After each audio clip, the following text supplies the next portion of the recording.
For the past few years, Ricky Gervais, Stephen Merchant, and Karl Pilkington have been meeting regularly for a series of pointless conversations. This is one of them. Testing. Is that all right? Hello and welcome to the Ricky Gervais Show with me, Ricky Gervais, Stephen Merchant. Hello. And the little round-headed buffoon that is Karl Pilkington. All right.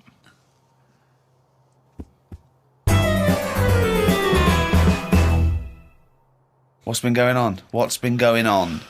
I've been to hospital. I was rushed to hospital, like emergency and that. Had a tube put on my knob. You had a tube put up your knob? Yeah. What's the story? Kidney stones. Ooh. So, shouldn't really be here, to be honest, doing this. He said rest and that. Climbing them stairs on the way in. To be quite honest, it doesn't look like you're expending a lot of energy at the moment. It's like at Zookeeper going, oh, that sloth move today. Calm down. Yeah, but I had to get here. It's been raining. Yeah. I had to come up the stairs. I had to carry the computer. Yeah. Well, that's not entirely true because your girlfriend was carrying it. I saw her outside. Yeah, but I'm just saying. And then you handed it to me and said, "Steve, carry this." Almighty. Yeah, I know. That's already a lie. Christ almighty. Whinging. Not whinging. I'm in show business. I know loads of people that wake up every day with a sore knob, feeling like they've had their kidneys probed, and they will say they're unconscious. So they don't whinge about it. They get straight back onto it. They, a lot of them are on TV now. Yeah, straight back to hosting game shows.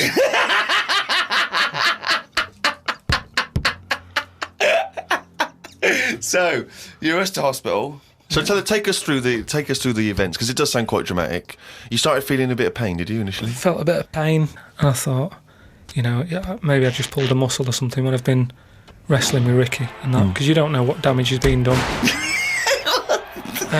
So I just think, it'll go in a minute, and then it didn't. It got a bit badder.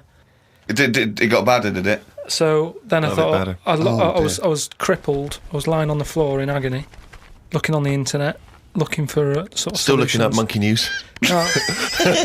I just put in like bellyache and stuff, and they were saying me loads of different things.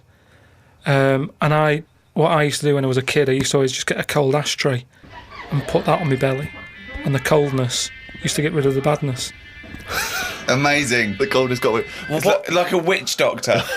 Yeah. This is like a witch doctor happens to work in a pub. It's like some sort of 5th century remedy written in mud. Yeah. Coldness doth get away with the badness. Why specifically an ashtray? Just because they sort of old cold. They're old cold. I don't know what this is. I love this idea that he's at the operation and he comes round and they're talking to him and his girlfriend gets a phone call and they say, Mr. Pilkington's maybe complications. He's just talking rubbish. Yeah. She goes, oh, good. Yeah, he's back to his old self. What is it? Why specifically an ashtray? Sorry, because it's old cold. I understand it's old cold. Oh yeah, we understand. Everyone who's done a medical degree understands old cold, but old cold belly badness. If you want to buy that book, Old Cold Belly Badness, it's the history of abdominal surgery by Karl Pilkington. No, it just But do you put it in the freezer or something first? You can do if you want, but they're normally cold anyway. It's sort of thick glass and that holds the cold. But we don't smoke in our house, so I had to use a plate. Oh, well, that's madness. A plate's not going to work. Famously, a plate doesn't work. No! Oh, God. So you put a plate on your belly, but that didn't do any... That didn't work. So called Suzanne and said, I'm in agony here. She said, go to the doctors then. Good advice. So a lot of people have done that straight away as opposed to going through the plate ashtray. So he went to hospital and he said, have you got an ashtray? They went, no, especially an ashtray. This is no smoking. So anyway, then we get in a cab and what have you, go there. I have an x-ray. His voice is even more boring than usual, extraordinary, isn't it? Yeah. Fuck me. And they put me on a drip and everything. Give me some morphine and stuff. And found out that I had kidney stones. So that's why I was in hospital. And they get them out by... I don't know what's gone on, to be honest. I've got some tube inside me. From my kidney to my bladder. That's helping me stuff get about. And so there's a little tube up the end of your knob. into you. Yeah, it's not there now. It's high up. Right.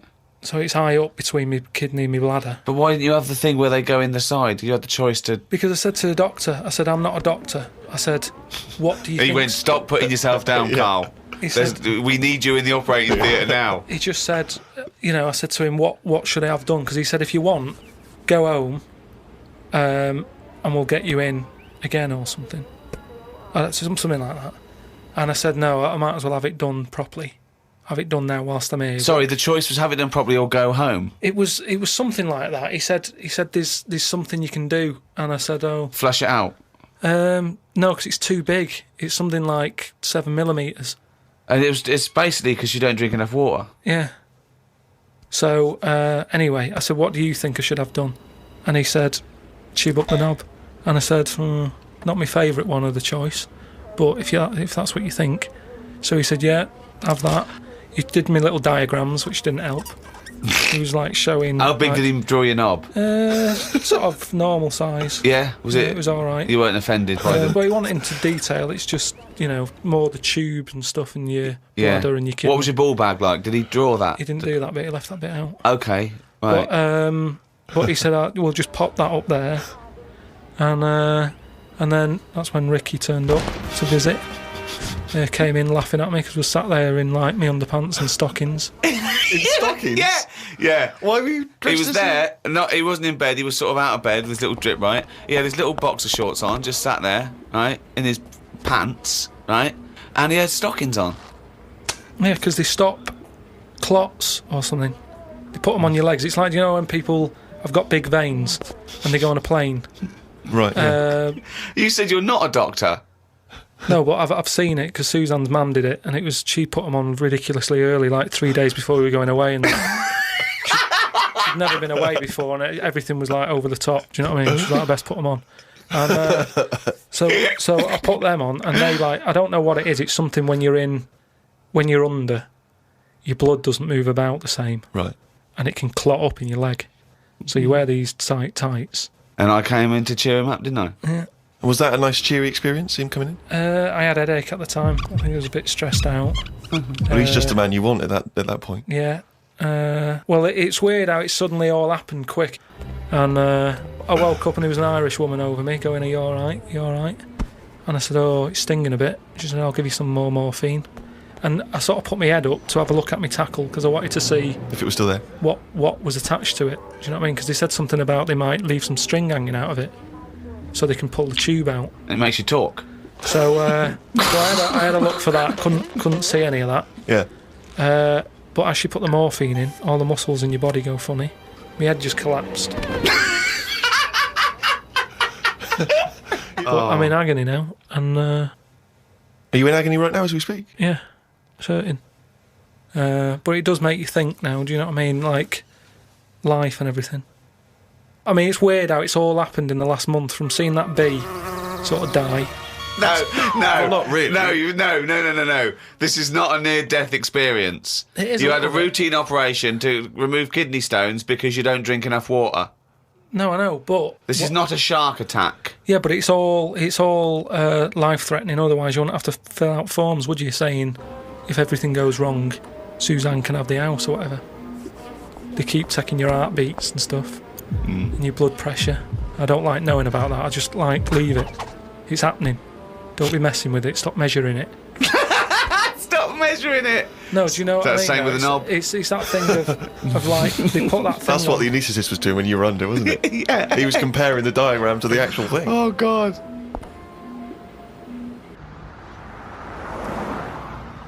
What is the closest thing sort of living that's nothing? I don't know what you mean. What?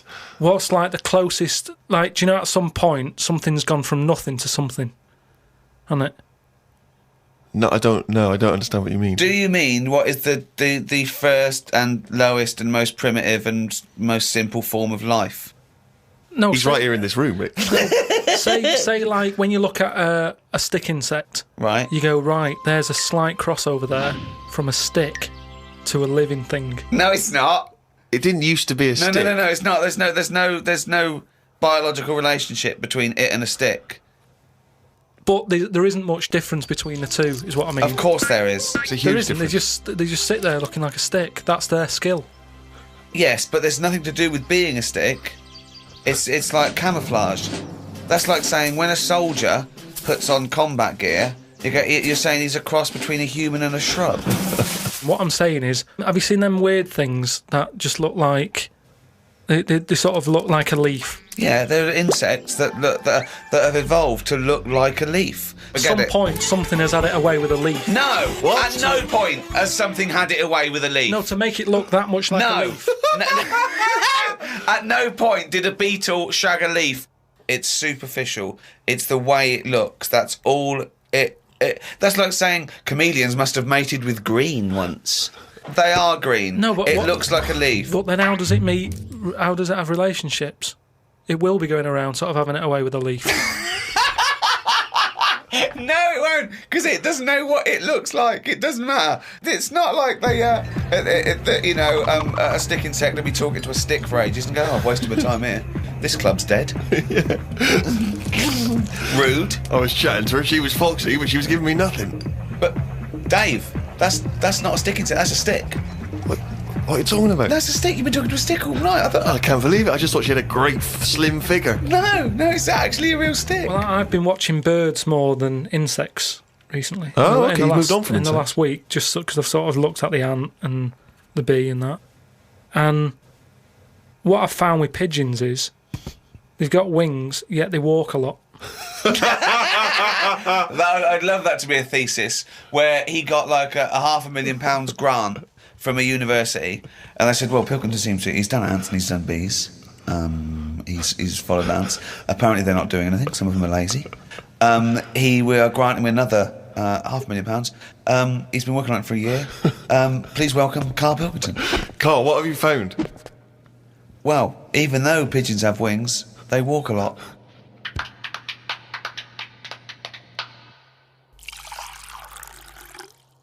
Well, I heard, and you told me this, so I know it's true.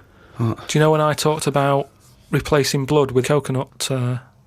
What was it? Well, one, it said coconut milk can be used as plasma, but I haven't had that verified because it's off one of those websites where there are spurious facts. But what do you think of that, Steve? I mean, I've sort Well- of touched on it. But I've just got to echo what Ricky said. I can't have an opinion unless it's been verified. But why aren't you just being open-minded enough to go, well... Well, no. But That's that's not not a being question of being open-minded. Open-minded isn't believing everything you hear. You don't believe everything you read, do you? a lot of stuff you kind of go, well, that's interesting. But what we talked about this. What about Noah's Ark? What about it? Well, you said you believed it because it's in book form, but according to that, didn't he get 2 of every species on a big boat? But we know that's impossible, don't we? Depends where he was. If he was What are you above a zoo, there would have been a lot of different stuff knocking about. That's my only problem. What I'm saying is, where was he floating where he could get an elephant, a giraffe, a cat, a dog, a gerbil? Where were all these things floating about? Well, exactly. Right, That's my these only Old Testament downfall. zoos, they were quite Yeah, quite but big, exactly. really. But you're right. You're questioning it. How is it possible? But I've just said, a zoo. There's no zoo that has got 1% of all animal species. Well, I don't know where he got them from then. There's a couple of million species of animal. And how did he round these animals up? Because they were drowning, so they were looking for any boat. So they were actively seeking out an ark. Well, they would have just been looking for anything to get hold of. Yeah, and where did he keep them all? How did he keep them all separate? How did he... At that point, Oh, no, the lions ate the otter. no, because at that point, it's that thing in it of how you all pull together in a Don't bad situation. Talk shit. You all chip in. They're all like, oh god, let's be nice to our neighbours. Right. So there's spiders talking to flies and... Well, they would have just gone elsewhere, wouldn't they? They would What do you have been mean? on another bit of the boat. The spiders don't have to knock about the lions just because they're all in it together. They get their own little area, don't they? Well, I don't know. How big is this boat? How It's big. It's big. It's a big boat. How long? What was the warning he got from God to make it? I don't know. It's a couple of weeks. Just 2 of every species, Carl. How big would this boat have to be? Yeah, it's big. You can't just keep saying it's big. Because I know in your mind, you're imagining this ark, there's a boat with Noah up the front with his wife, 2 giraffes behind him, their necks there, 2 elephants, and it just and it's just like elephant, giraffe, hippo, dog, cat, weasel, couple of frogs, and a spider talking to a fly going, let's get on. But when we're off here, you're dead. But what would you have done then? Are you saying that you wouldn't get on there because it's too noisy? It's not a question of what It would didn't have happen. done. It didn't happen. To be honest, I'm not bothered. And they got through it, didn't they? They got through it. They're here now. We're not short of them. If anything, like I said, he didn't do us a favour because he saved too much. You can't move out there for stuff.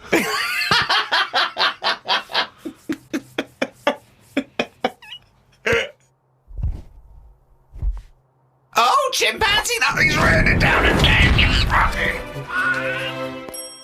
That's the jingle for excerpts from Karl's diary. This is all legitimate stuff. Ricky and I have had no input in this. This is the first time we get to read it. Went and did some shopping for stuff as it was my turn. Suzanne moaned a bit because I forgot orange juice and bought some cheap toilet paper. She always buys the expensive toilet paper. I don't know why they make toilet paper with pretty patterns on it. That made it into the diary. Up and out at 9 o'clock to go to the Cotswolds. Now, I think this was a gift for your girlfriend, wasn't it, for her birthday? It was a You went to the birthday and Cotswolds, so I just went for one night. Got the car and headed off. We found the B&B, but they wouldn't let us in the room because we were early. We went for a walk. There was not much around the B&B, so we had a quick walk around the car park and went back in. Happy birthday. The room was now ready. It's an all right room. 3 biscuits, so I ate them straight away. Like a child. Like a dog. He runs in, jumps on the bed. No.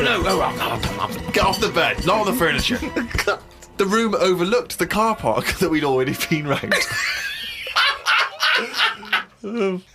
You're staring at that window. Remember when we went there?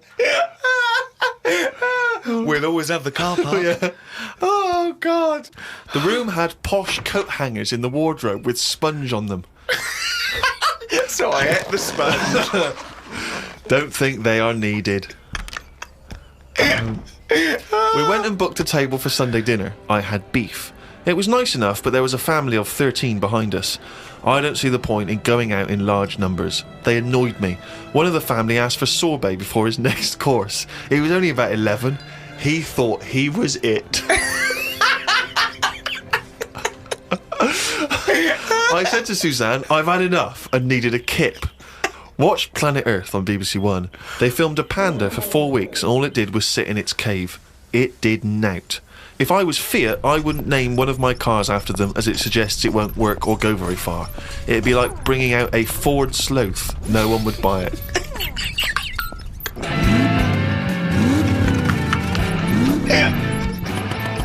Ford Sloth. I would love that ad campaign. Oh, that's amazing. Oh, God. The new Vauxhall Slug. We had a look around the local village. There wasn't much to it. We did the usual thing and had a look around the church graveyard to see how old the dead people are. That's what you do, isn't it? Suzanne's had a hell of a time so far. She's gone to the Cotswolds. The room wasn't ready. She's seen the car park. And now let's go and play how old the dead people are. I like the fact that you mentioned we did the usual thing of having a look around the church graveyard. Do you make her do that every time you go away? I like the fact. I want to know what she did for 2 hours when you slept. She just looked out at the car park, just like, memories. But that's what you do, though, isn't it? When you go to these places, there's nothing else unless you want fudge, or you walk around the church graveyard and have a look. It's nothing. Fudge. We went home. It took 3 hours to drive back. People say they go to the country to see the wildlife. I saw rabbits, pheasants, and a fox on the way home. They were all dead in the road.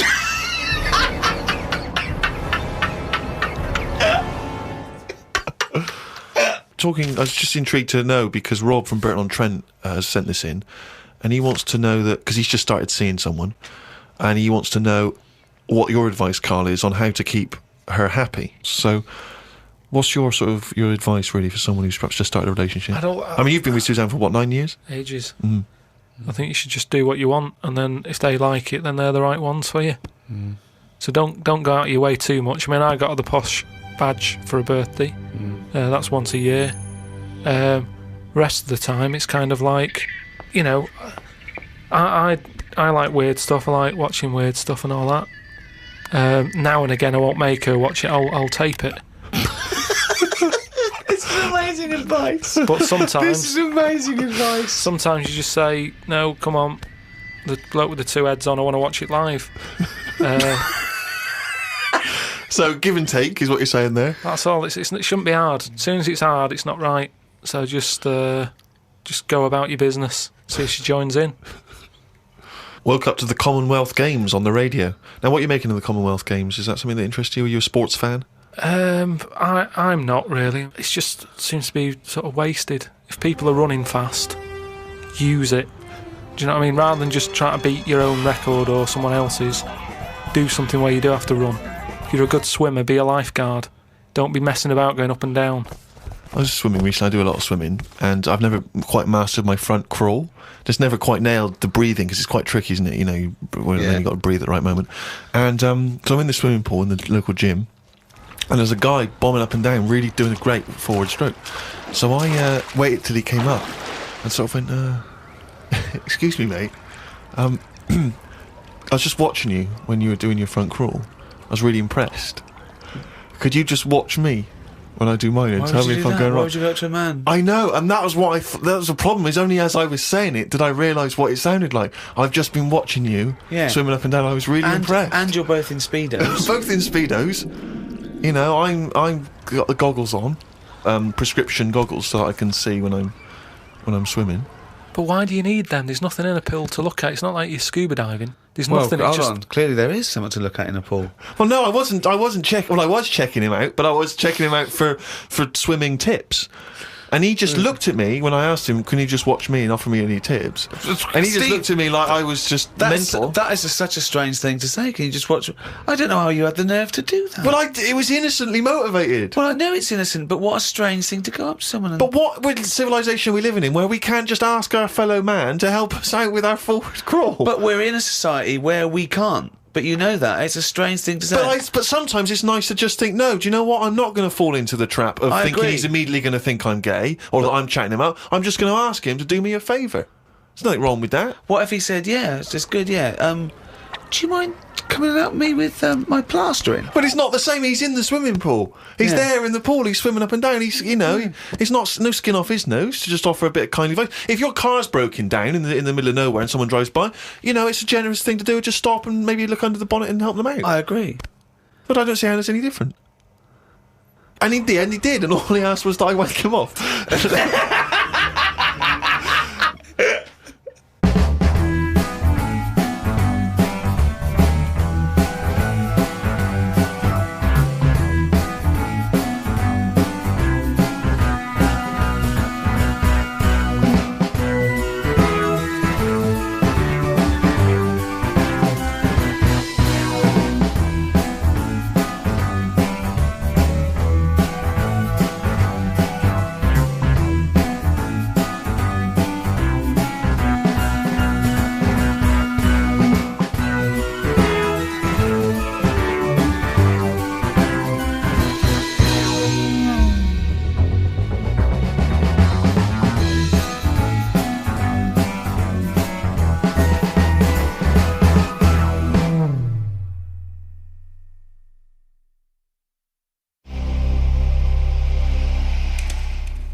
As Bill Shankly once said, some people think football is a matter of life and death. I assure you, it's much more serious than that. The World Cup is the most watched sporting event in the world, with 32 teams battling it out for the most coveted prize in football. For the first time in history, an African nation will host the tournament this year. Seen as controversial by some, and by others as an example of soccer's ability to be progressive and inspiring. How will England fare? Which teams are the front runners? And who are the rank outsiders?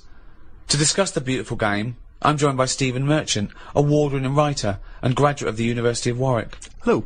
And Karl Pilkington, a man with a head like a fucking football. An orange one. Alright, I'm finished. Cut! Alright.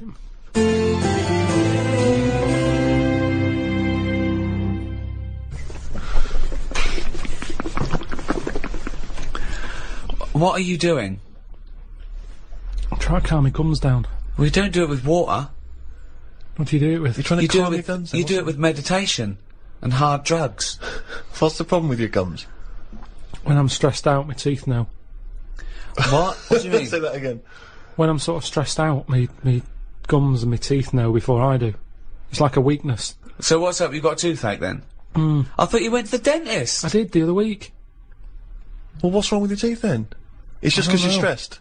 I don't know. Why I are don't you know. stressed? What have you got to be stressed about? I don't know. That's what's weird with stress, isn't it? No. Your body can be stressed without you realising. That's what No, you're kills people. stressed. No. You're stressed because you feel stressed, and then your body gets weak because you're. No, because I'm pretty good. I never feel stressed. That's part of my problem. It's not I a am problem. stressed, but I don't know about it. That's But why that doesn't make any sense at all. it's number one killer. What do You never mean? get stressed. If you don't feel stressed, how are you stressed? But you must be stressed if your teeth Right. are telling It's you like you're stressed. saying I didn't feel I had a pain, but apparently I did. Listen, Go on. I was in Israel recently. I had a bag put over my head, chucked in the back of the van. Now the thing is, I kind of Right. thought, well, It wasn't a blind date, by the way, and he wasn't being arrested or kidnapped. It was a training thing, wasn't it, for yes, kidnap but situations? I didn't know. What, you didn't know they were going to do it? Brilliant. No, they don't tell me anything, do they? That's good. So what happened then? So the thing is, that happened. I had a panic on a little bit. Afterwards, they took the bag off. I realised everything was all right. I was calm, but my body was shaking. And that's what That I'm saying doesn't make to you. any sense. My body, as far as my body was concerned, it had just been kidnapped. Right. But I knew I hadn't. Anyway, football. You know the bag they put over your head? Was it like a tennis racket cover? What shape was it? You sure they just didn't go and thought, oh, I thought I'd just bought the world's biggest orange? Come on, let's do this. Right. Soccer. Yeah. The World Cup We thought 2010. we'd jump on the bandwagon with every other fucker who's doing a World Cup podcast. Yep. Even though we've got nothing to say about it. Whoa! What? I got a few things. Yeah, but it's going to be so disappointing. We're going to get excited. We're going to sit down. In fact, if you're listening to this now, England are probably out of the fucking World Cup. I disagree with you. I'm right behind the lads. Yeah? Right, okay. But do you remember? Because I've watched the World Cup a few times with Ricky in different projects we've been doing in the past. We've been in Yeah. different situations. Do you remember when the last time we qualified? We were doing a project, and we watched it together in a hotel room. We're watching extras, right? And We're making extras. Making watching extras, yeah. And we watched it. So I go into my room. I went to Steve's room, but of course in the hotel room it was just like a big bed. So we sat on the bed together, and we thought that was a bit intense. So I put a line of pillows down. But I don't understand what he was putting a line of pillows between us. Now he knows I'm not going to jump on him. No, I know. He's not going to jump on me. No. But he's still terrified that some kind of paparazzi is going to sort of parascend down the building and peer in and take a photo of us. And that's before we've got time to explain that we're just watching the football. It's already printed going, well, this is clearly evidence of their game. There's no way that they could possibly be sat on a bed just as friends. No, but hold on though. Why were we naked? Why didn't we just pop some trousers on? But I seem to remember that you, even though it was my room, you forced me to sit in the chair. That was one of those really uncomfortable box chairs. I said it's weird. I can't get excited. We're having a beer, okay? So now we're drinking. Now we're drinking in bed. On the bed. in bed? No. We had our clothes on. We're on the bed watching football. But I couldn't go, come on, England, with a little man sitting next to me in the bed. Not little man at all. No, big man. And so I just thought, let's pop the pillows down. That wasn't enough. I said, Steve, I can't do this. I can't watch football with a man on a bed. I said, so go in the chair. And he sat in So I the sat chair. in this chair, which is, for a man of my size, those tiny little crappy hotel box chairs are no good. It's 90 bloody minutes plus the interview. It was my room. I was furious. I felt like I was, like an old rich man just waiting to die, and my little manservant used to come and sit and watch football with me Exactly, in the yeah. last days The last of my days. time. I'm in bed going, oh, it's gone again. He goes, all right, I'm up later. Look, Rooney's taking a penalty. No, it's gone. It's all out. I go, oh dear. So, yeah, let me clean it up. We can put this on pause. It's Sky Plus. Let's open a window. Yeah. But the thing is that the most often I think football fans are very homoerotic. They're hugging each other, jumping on each other, swapping shirts and stuff. So there's nothing wrong with it being intimate watching a football game. Yeah, but I don't think gay people do that. Gay people don't run around hugging each other and swapping shirts, do they? They get stuck in.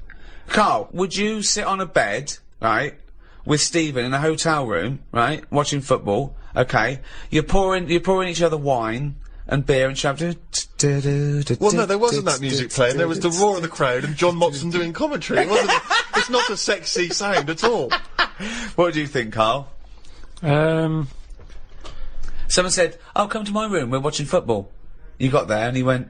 well, who was on the bed That's not what first? happened. Who was on the bed first? Well, he probably got up to answer the door. So I don't know. I came in. I thought, well, there's only a bed here. We sat down. We thought, yeah. No, but it wasn't. There was a chair there.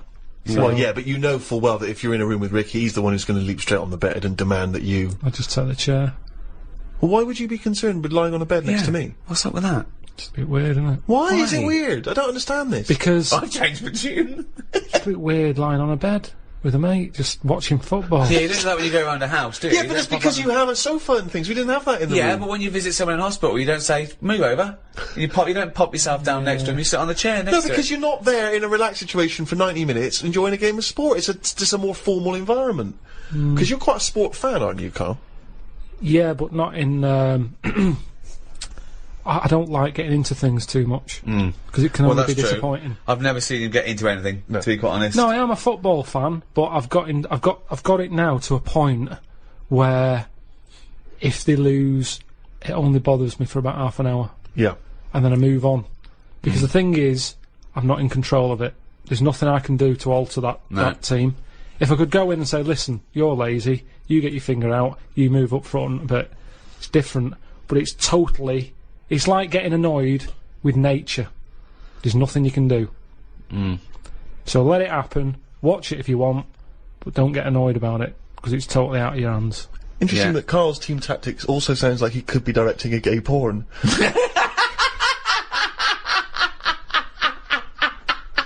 You get your finger out, you get up front. You're lazy. Oh, that's amazing. What do you think of these people, though? I love it that everyone's an expert. Everyone's a pundit. You see these fat people in pubs going, well, he's lost a few yards up front. Yeah, you fucking score a goal then, fatty. Wearing a football top. Yeah. I hate that. Exactly, yeah. They shouldn't make them for them. Shouldn't make them in that size. It should be one size only. If you're fit enough to play football, you can wear one. If you're a fatty, you're not. It looks ridiculous anyway. But what's that? What are you talking about? So you were a big fat slob with his belly out in an England shirt going, I could score from there. Go on then, let's have a go. Hey, listen, calm down. Don't be slagging off the fans, because that's what it's all about. Football's all about the supporters, isn't it? You know, let's not forget these people paid millions to entertain us. If we want to drink till we're fat and eat pork pies and then put on an England shirt, we'll do it. That is the British way, that is the English way, that is what we won a war for. What difference does it make if we win or lose? That's what I always look at, the end result. How can you say you like football and then give us that argument? The only reason to watch football is the excitement of the challenge. Yeah, it's entertainment. No, it is and entertainment. a bit of skill. It's nice to see a bit of skill. Well, that was clever. only because it's entertaining. Yeah. But what I'm saying is, enjoy the game for what it is, and then forget about it. If Fat Bob in the pub, he's got his football top on, he gets all annoyed when England, lose. Yeah. What difference does it make? What difference does it make if they lose there or lose in the final? Well, what's the point? Well, I'll tell you what difference it makes. I knew a Fat Bob, okay? That wasn't his name, but I'm changing the name to protect the innocent. And him. And he's not innocent, right? Was it Fat Dave? It was a big fat bloke, right? And he worked on one of the crews, that used to bring in equipment where I used to work at the Students' Union, okay? And, he was massive, right? And, I think it was 1990 or 1992, the Euro, right, when England got knocked out, and he went mental. And he was so angry, he went out, and he wanted retribution, okay? Luckily, there were no German people around, but the closest he could find was a sausage van, some poor bloke who delivered sausages, and he turned it over. He got the van and he turned it over, because it was selling sausages, so he thought, that's German enough. No, well, if he's fat, he's probably just annoyed that it wasn't open.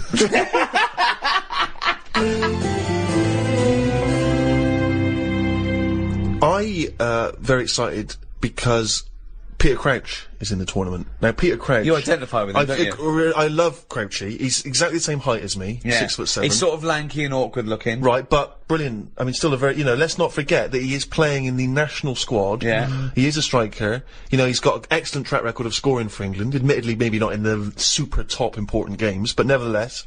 tremendous. He's like track your record. role model. He's like your pin-up. He's a role isn't model. he? He wrote an autobiography, which I was going to call my autobiography, Tall Stories. Crouchy got there first, but good luck to him. I give it to him. Yeah. I'm happy for him to do that. I once got someone who came up to me in a club once and said, "Are you Peter Crouch?" I said, "Yeah." I thought, she thinks I'm Crouchy, what's the problem? Let's see how far we can get with this before the truth will out. But I was I disappointed. didn't know you wore glasses. No, exactly, I'm sort of off duty, you know what I mean? Yeah. I don't wear them on the field, but... Do you think he'd have had a different career if he'd have worn glasses from the age of 5, like you? This is one of the reasons I've not been a great footballer. Have you ever seen me doing any form of athletics or sport? No. Because I like to think I look quite elegant. You know, I feel like I'm actually in control of it, but when I look back, if like someone's videoed it, I look like one of those giant costumes in It's a Knockout. You know, where the arms are flapping and they just fall over. No and real expression on their head. Yeah. But one of the things I was disappointed at, I was looking at, because obviously around this time of the year there's lots of advertising because of the footballers are all getting endorsements. And I was looking to see what each one are doing. And Wayne Rooney, he's got endorsement deals with Nike, with Nokia, with Coca-Cola. Lampard, Pepsi and Adidas. Peter Crouch, you know what he's advertising? Go on. Pringles. It's not the coolest one, is it? Pringles. I mean, even the name Pringles. Really? I know. It's sort of like an insult, isn't it? It is. Who's that Pringle? Is that, hold on. Is that Crouchy? No, it's Steve Merchant. I mean, I love Pringles. Yeah. And I'm pleased to see Crouchy's associated, but I was disappointed. Don't bother mentioning Pringles thinking you'll get some free Pringles, because he went on about Munches, and then we got another fucking sniff. Well, true. What do you think of that, Carl? But are you a fan of Crouchy? You must be, They're all much of a muchness. That's not Honestly, true, is it? That's nonsense. I didn't want to come in here and start talking about football. I'll watch it. What do you mean you didn't want to come in here and was like, what a thing to say? What? Imagine Gary Lineker going, hello, welcome to BBC, I didn't want to be here today, talk about football, fed up, I've got better things to do. No, but it's something you talk about. I mean, it's ridiculous coming in here talking about it before we've even kicked a ball. Who knows what's going to happen? If there's one thing that's good about it, it's that, innit? Not knowing. Well, that's what I don't understand. I don't understand all this punditry, where we have a 3-hour build-up, then they talk about it half-time, then they talk about it for half hour afterwards. I mean, for me, it's like, it's kick-off, who won? They did, 3-1. Alright, cheers, let's get on with work. But also, we like the whinging after. We are, this country loves a moan. They love it. Yeah. I love it.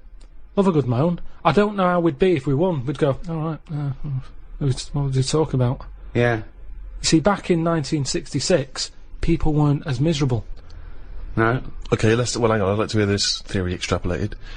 Well, they weren't, were they? People were, the war had happened, like, not that long ago. Right. People getting on with it, 66, everyone's smart, you dressed up if you went out, they weren't on as much money. The Footballers. It was just a game of football. Whereas now, it's like all this build-up going on. Just get on with it. I'm sick of it, honestly, I'm sick and tired of hearing about it. I'm with you. I do think it's ridiculous that there's a match, and the programme before, it's like 2 hours before it, and then an hour afterwards. Well, that's just a shameless attempt to keep people... I mean, let's be honest, you and I have been guilty of being involved with that, haven't we? We've done various little skits and sketches in the past. But that's fun. I mean, we do that for us, not for them. Yeah. I don't care whether people like it or not. I did it because it was fun. I dressed up, you and a dwarf. The day doesn't get better than that. Well, I was in a pub watching that year, and I'd forgotten that we'd done that, or at least that it was going to be shown that day. So I'm in this pub, it's crammed, obviously, and that comes on, the telly's on the big screen, and suddenly that's that sketch, right? A couple of things annoyed me. One, no one was paying attention. I was furious. I was thinking there's a couple of good-looking birds here. Look, at least on the fucking telly. Oh, look at the telly. Me in the sketch with Ricky Gervais and Warwick Davis and Dwarf. I'm playing Crouchy. No one, not paying attention. The few that were, not amused at all. Could not get... My mother, of course, famously said that's the funniest thing you've ever done. Which we knocked off in about 20 minutes. No one in the pub seemed interested. And then a few people, like, looked round, looked at me, looked at the screen, sort of shrugged, carried on going. Nothing. But also kind of, it is embarrassing, that situation. I was on a flight, internal flight in America, and, on the internal flights, you don't get individual screens. They give you individual players, but there's also screens all down the aisle for people, right, where Ghost Town was on. Ooh. Looked over, someone watching the extras. and I had to make sure that at no point did I glance up at the screen like he's watching himself, Yeah. and make sure I flicked over whenever it came up The Office or Extras. Yeah, if I'm on the tube and I'm flipping through the paper, sometimes there'll be an interview with you that I'm not aware is going to be in the paper, Yeah. and I have to flip on by because I don't want a bloke on the tube going, "Oh, reading about your mate, are you?" Yeah, I Don't get enough of him, do you? Need to be reading. You know what I mean? I know. Carl. Have you been recognised? Do you ever get recognised much? Yeah, now and again. But I haven't done anything of any worth ever. It's almost like recognising a neighbour or something, because they sort of go, it's him. And then the other one might go, what's he do? Go, I don't know. It's not like I've done something Right, of any worth. yet. Yeah. None of us have done anything of any worth. It's all relative to the entertainment industry. You know, whatever you think of The Office, you know, I'm very proud of it, but I haven't secured a bunker in enemy territory. I haven't given a kidney away. Do you know what I mean? It's all relative. It's just, did you entertain anyone? Did you, you know, bring a smile to someone's face? Was it a laugh? I think you're forgetting all those emails I pass on to you for those people that have had traumas in their lives. You know, the earthquake victim. There's people that have lost relatives or had, you know, terrible life-threatening diseases, and they say the podcast got them through. Doesn't that warm the cockles of your heart? Well, normally it's gone straight to you, hasn't it? And you just forward me on, so it's almost like spam to me. It doesn't feel as special, because it's like, here you go, look at this, you know. Unbelievable.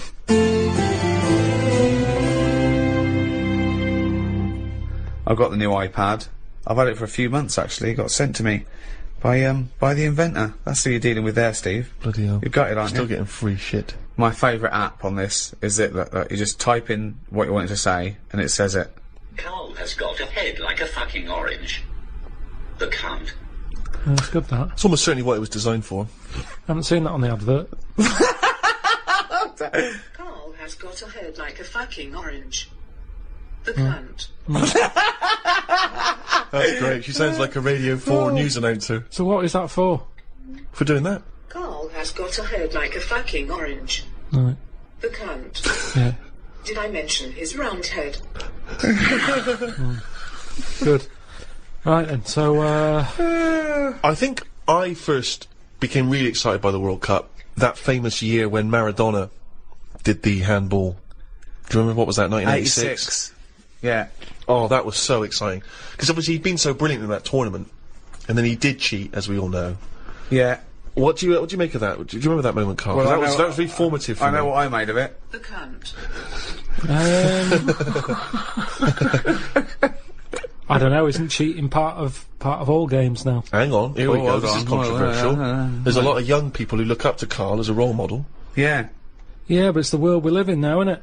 It's get what you can, how you can. But what's your feeling? Are you the sort of person? I mean, have you ever cheated in a game? Are you that sort of person? I just think my dad does it a lot. What, in board games and that? Yeah, just cards, you know, Monopoly. How does he cheat at Monopoly? Just nicks a lot of the money. Oh, just straightforward nicks the money. I hadn't thought of that. I love that. But how do you not notice him doing it? He Because doesn't. I'm understand. busy looking at, you know, what properties I've invested in and Sure. stuff, and the money's just there, isn't it? See, I don't see the point of cheating. No, I at don't. I Monopoly. say that to him. I say, you're kidding yourself. You're kidding yourself. But to him, he's broke the system, hasn't he? He's got round the rules. What do you mean I can only have that much? Who says I can? Bosh. Get some more money. Buy some more hotels. And in a way, that's life, innit? All people with loads of money now, you kind of go, have they made that honestly? Right. You know, I pass big houses in London, and I think gangsters, gotta be gangsters to have a house like that. Yeah. There's no way a normal job, someone who's... Because I know, I'm trying to make money, and I know how hard it is to make money. Because the more money you make, the more hands are out there, taking little bits. So how the hell has this man bought this house? It's gotta be a crook. And So that's do you yourself cheat? Would you consider yourself a cheater? Are you honourable? in games. Well, just generally, do you cheat on anything? No, do you know what? The other week, I'd had a cup of tea and some fish and chips at this pub, and they only took for one. And I went back the next day and said, oh, you didn't charge me for my fish and chips. What a fucking moron. I paid. No, I didn't tell her about the tea, though. Got a free tea. The free tea, yeah. I just thought, well, you know, it's pretty good that I've gone back to pay for that. How much is a tea bag? The water's free. Yeah. I'll have that for free. So that, again, that's just me. It's like the Mars bar and the paper round. It's me going, well, I've been good. The fish would have cost money. Potatoes are pretty cheap, but I'll pay for it. But for my goodness, is a little gift. Have a free cup of tea. But who's giving you the right to make that decision? That's me. That's me. I'm deciding there. Right. I'm in charge. I didn't have to go in there. I didn't have to go back and pay. But I went back and paid. Tell you what, Carl, treat yourself. How's that? Have the cup of tea. All right, I will do. There's the fish and chips. Absolute bollocks. If she was good at her job, she'd have remembered. I thought she would have done. In a way, it annoyed me that she didn't go, oh yeah, so you did, well done, thank you very much for coming back. Right. She just was like, did you? Not She enough looked at me. gratitude. I know what you mean. She looked at me like we didn't even know. Yeah. I was worrying about a staff member Getting sort fired of or getting something. done Yeah. or having to pay for it. I know where you're coming at there. One of my first disappointments with football, I was 10 years old, okay, and one of the teachers was in charge of the football team, my junior school, and I went down to Tutty's. It was a shop in Reading with my mum. So it's white socks, black shorts, white shirt. Knocked on his door. I said, I've got my kit. He went with the trials yesterday. You've missed it. That was it for a year. Right? Next year, when the trials. Got the trials, okay? He was going, everyone, I want to give it 100%, right? Really try hard. He's watching people play, right? I made sure that every time I ran by him, I was out of breath. Like, really trying. Every time I ran by him, he sort of looked at me, I think, yeah, right. Came to it, he said, the team is this, I'm left out, right? He went past me, and he went, you've clearly got asthma. So you didn't make that team either? Yeah, and I didn't, and I vowed that day, never try hard at anything. Yeah, well, you've certainly kept that up. Yeah. What's your thoughts on that, Carl? Do you play sport at school? A little bit, but it was never taken seriously at school anyway. It was, I think the PE teacher was a geography teacher as well. So it's like, you know, what does he know? It was all that. Basically, he put some tracksuit pants on that were always too tight for him. Could see everything. What were you looking at? Because you couldn't help it. It was in the days when clothing was tight as it is, and then it was like lycra tracky bottoms. Oh, right. And everyone used to say, look at the state of that. But like he's stealing sausages from it was ridiculous. Ridiculous. So he didn't know what he was doing anyway. If anything, it was dangerous. Because he didn't know what was the capability of a 10-year-old kid's body. Right. He put you through loads of stuff. Right. He didn't like me anyway, because I wasn't that good. If you're not that good, teachers don't like you. I thought you'd be pretty good. I wasn't interested. That's the thing. I did relay, and I got done for swearing. Got whacked on the arse with a baton. Hold on, why were you swearing in relay? When did that come into it? When do you need to swear in relay? You're running round, how do they know Because the you're lads swearing? wouldn't slow down, so I couldn't pass it on, so I sort of said, fucking slow down, and he heard me, and then went mental at me. But yeah, so it was never... I mean, Darren Campbell, the athlete, I've told you, I don't know that I was involved in his training. No. Didn't know about this. Yeah, Darren Campbell, I think he won a gold medal. Didn't he used to push you around in a bath or something? It's not less than summer wine. It was in my go-kart. Right. And it was a motorised go-kart, and you had to like pick it up at the back, run with it at speed, and then drop the wheels down, and the engine kicked in. But hold on though, that means you always needed 2 people to get you going on a go-kart. No, one. He did it. Well, where were you? Sat in it. Well then you did need 2 then to get it going. What are you on about? I was sat in it. Yeah. He picks it up, runs with it. Yeah. Drops it down. Wheels start, engine starts, off I go. But what would you have done without him? Well, I couldn't have done it. So you do need 2 people then for this motor Well, race one to go? person. I'm sat in it. Yeah, but counting you, it's 2 people needed. Yeah. Fuck me. Jesus Well, what's Christ. so bad about that? Well, how can you have a play with yourself then?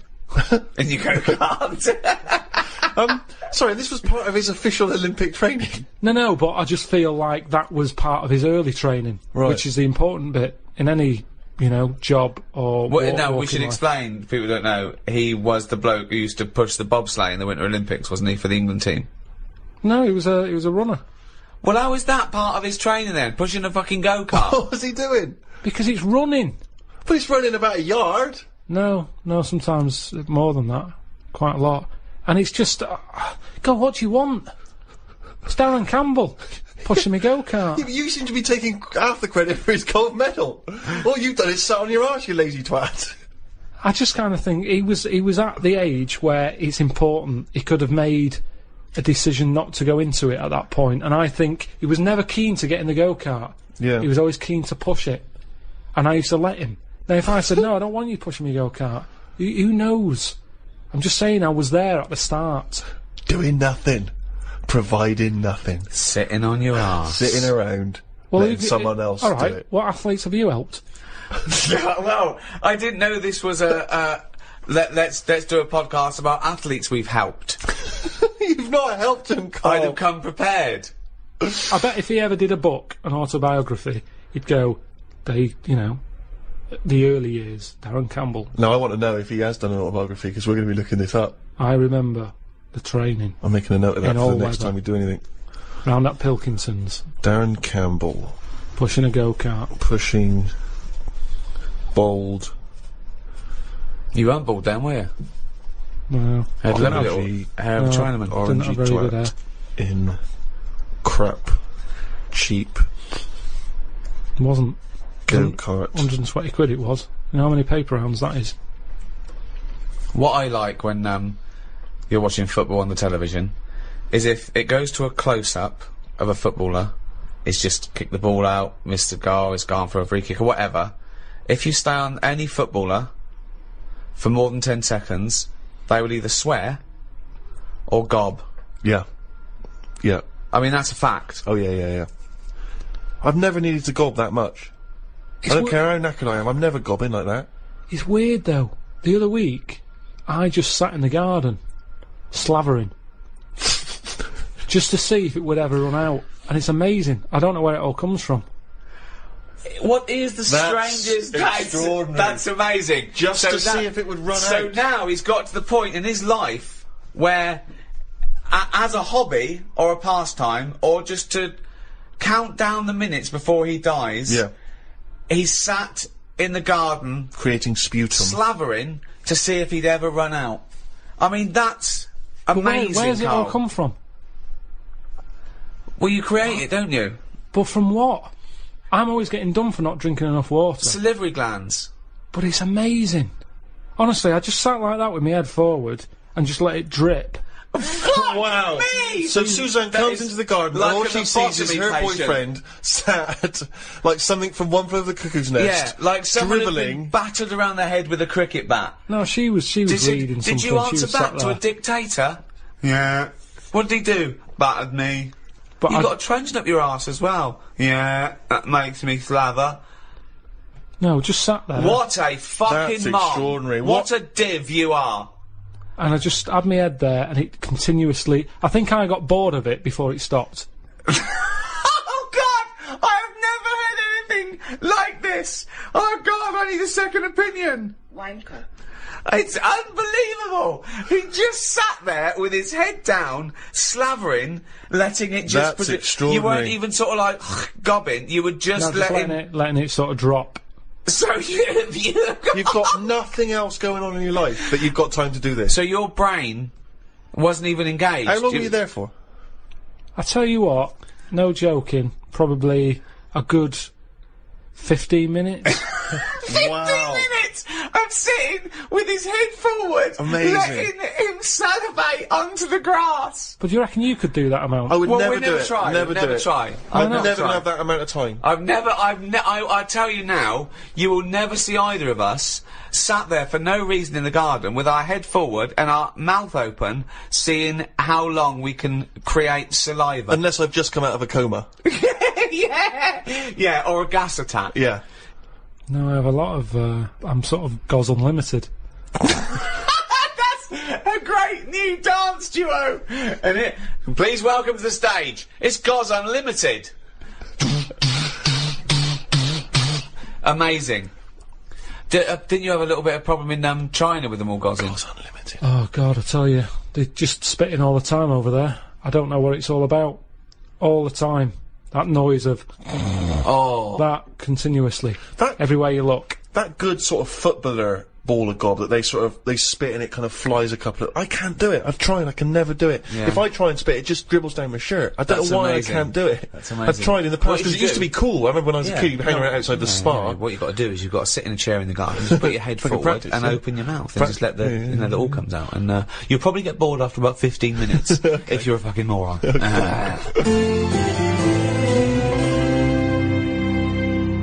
I like when you're watching the football on TV and it just goes quiet for a moment. There's like a lull in the action, and you just hear that sort of plaintive horn. Yeah. Come on, England. Come on, England. I just find it's so kind of mournful. It's sort of, and it's just the fact that someone's taken the effort to take it. I don't know what instrument that is. Is it a trumpet or is it just? It never sounds as elegant as a trumpet. I don't know, maybe just some it's- kind of horn. It's sort of it's reminiscent of like battle though, isn't it? Yeah. Like there was you had all the cannons and everyone, then there was one bloke that just had to walk, one bloke that carried the flag. But it's never triumphant. It's sort of, you imagine you would have it at the funeral of a great footballer. Yeah. Echoing around the stadium. It's just, it always makes me slightly depressed. Although it is safer to be him in a football match than when you're walking into battle. Because if you're the fellow with the flag, you're going, well, you're a walking target. Yeah. Everyone can see that. Target practice, And yeah. then they go, so, and even if it's dark, I go, I can't hear it, but I'll just shoot at the sound of that trumpet. Yeah. And no one likes the fucking trumpet. No one wants to hear the Hang trumpet on, with what's the war. trumpet? What? What do you mean a trumpet into war? Well, there used to be people that would, carry an instrument that would, dun, dun, dun, dun, dun, dun, dun, or, What, in a battle? Yeah. Keep them marching up, keep the morale of the soldiers. Bloke with the flag, bloke with the drum, bloke with the trumpet. I mean, think of this. Ventriloquist? This Scots Guard, yeah. Diversity. They'd be, Yeah. Subo backflips. at the back. Yeah. Subo at the back, I'll just put keep. her out the front. I'm not having this. I don't believe that is. Of course they did. Back in the day. Are you sure that happened? What about the bagpipes? What about them?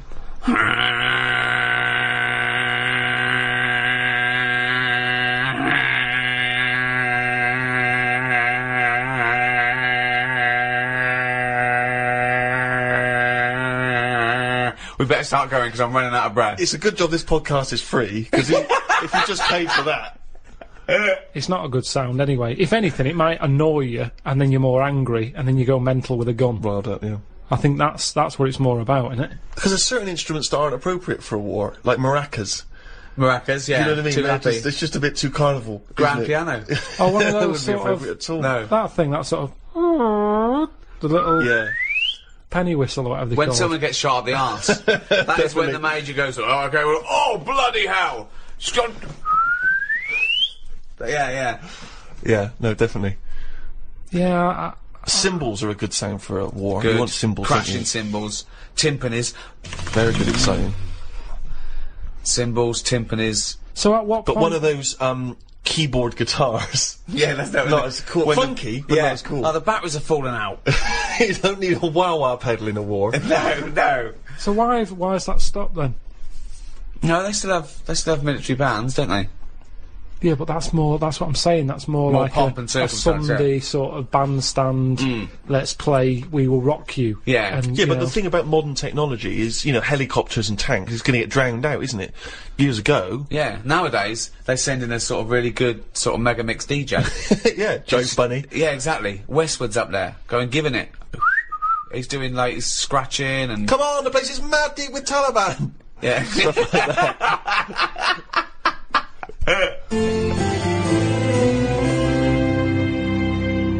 What do you think about George Best using up his liver, then getting another one and getting pissed again? Clever. well, that's always going to encourage it, isn't it? I've always said that. What? The moment we can replace stuff, people just go, "Oh, sod it." Like What would you do smokers. if you gave someone a kidney And and mess then with it. and they started You just saw him down the pub again. doing drugs and shit and Well, I wouldn't hand it out to someone just like that, would I? I think you should be allowed to say, right, who's it for? Can I meet them? And then have a chat with them, right? saying, have you learnt your lesson? Well, I'm going to do it. Okay. I'm a little kid who wants a kidney. Okay. And you come to me. I'm at the top of the list. Hello. Hello, Hello. how you doing? Good. Are you going to give me one of your kidneys so I can live? I don't know. Well, I'm at the top of the list. So why is your head so round? Right, so definitely not. Why? Definitely He's a not. Kid, look He's at a him, little kid. pale. No, I need a He's kidney. cheeky though, isn't he? No, cheeky. please, Lovely please, little kid, Roundhead. Waffle Can I have your kidney? No, you can't. Oh, have it. come on, right, you've got let's see two. another kid. Let's see another kid. No, Lesson I'm the top. learned, I'm lesson top of learned. the fucking list. Give me one of your kidneys, you round-headed twat. No, and I Hold won't on. feel bad about not giving it you. Well, hold on though. Can we have a second opinion from the nurse? Wanker. Thank you, nurse. I would not feel bad about walking away from that kid and saying you can not have a kidney. So you're gonna. Do you know what? I'm going to take this kidney out and bin it. Hey, wait. Do you know who that kid went on to become? Go on. Winston Churchill. Right, well maybe I helped. It's like Darren Campbell all over again. I made him stronger. I was tough with him. He saw how tough the world is. No, but he didn't. This is an alternative universe where he died because you never gave him that kidney. Yeah. Well, you can't worry about that then, can you?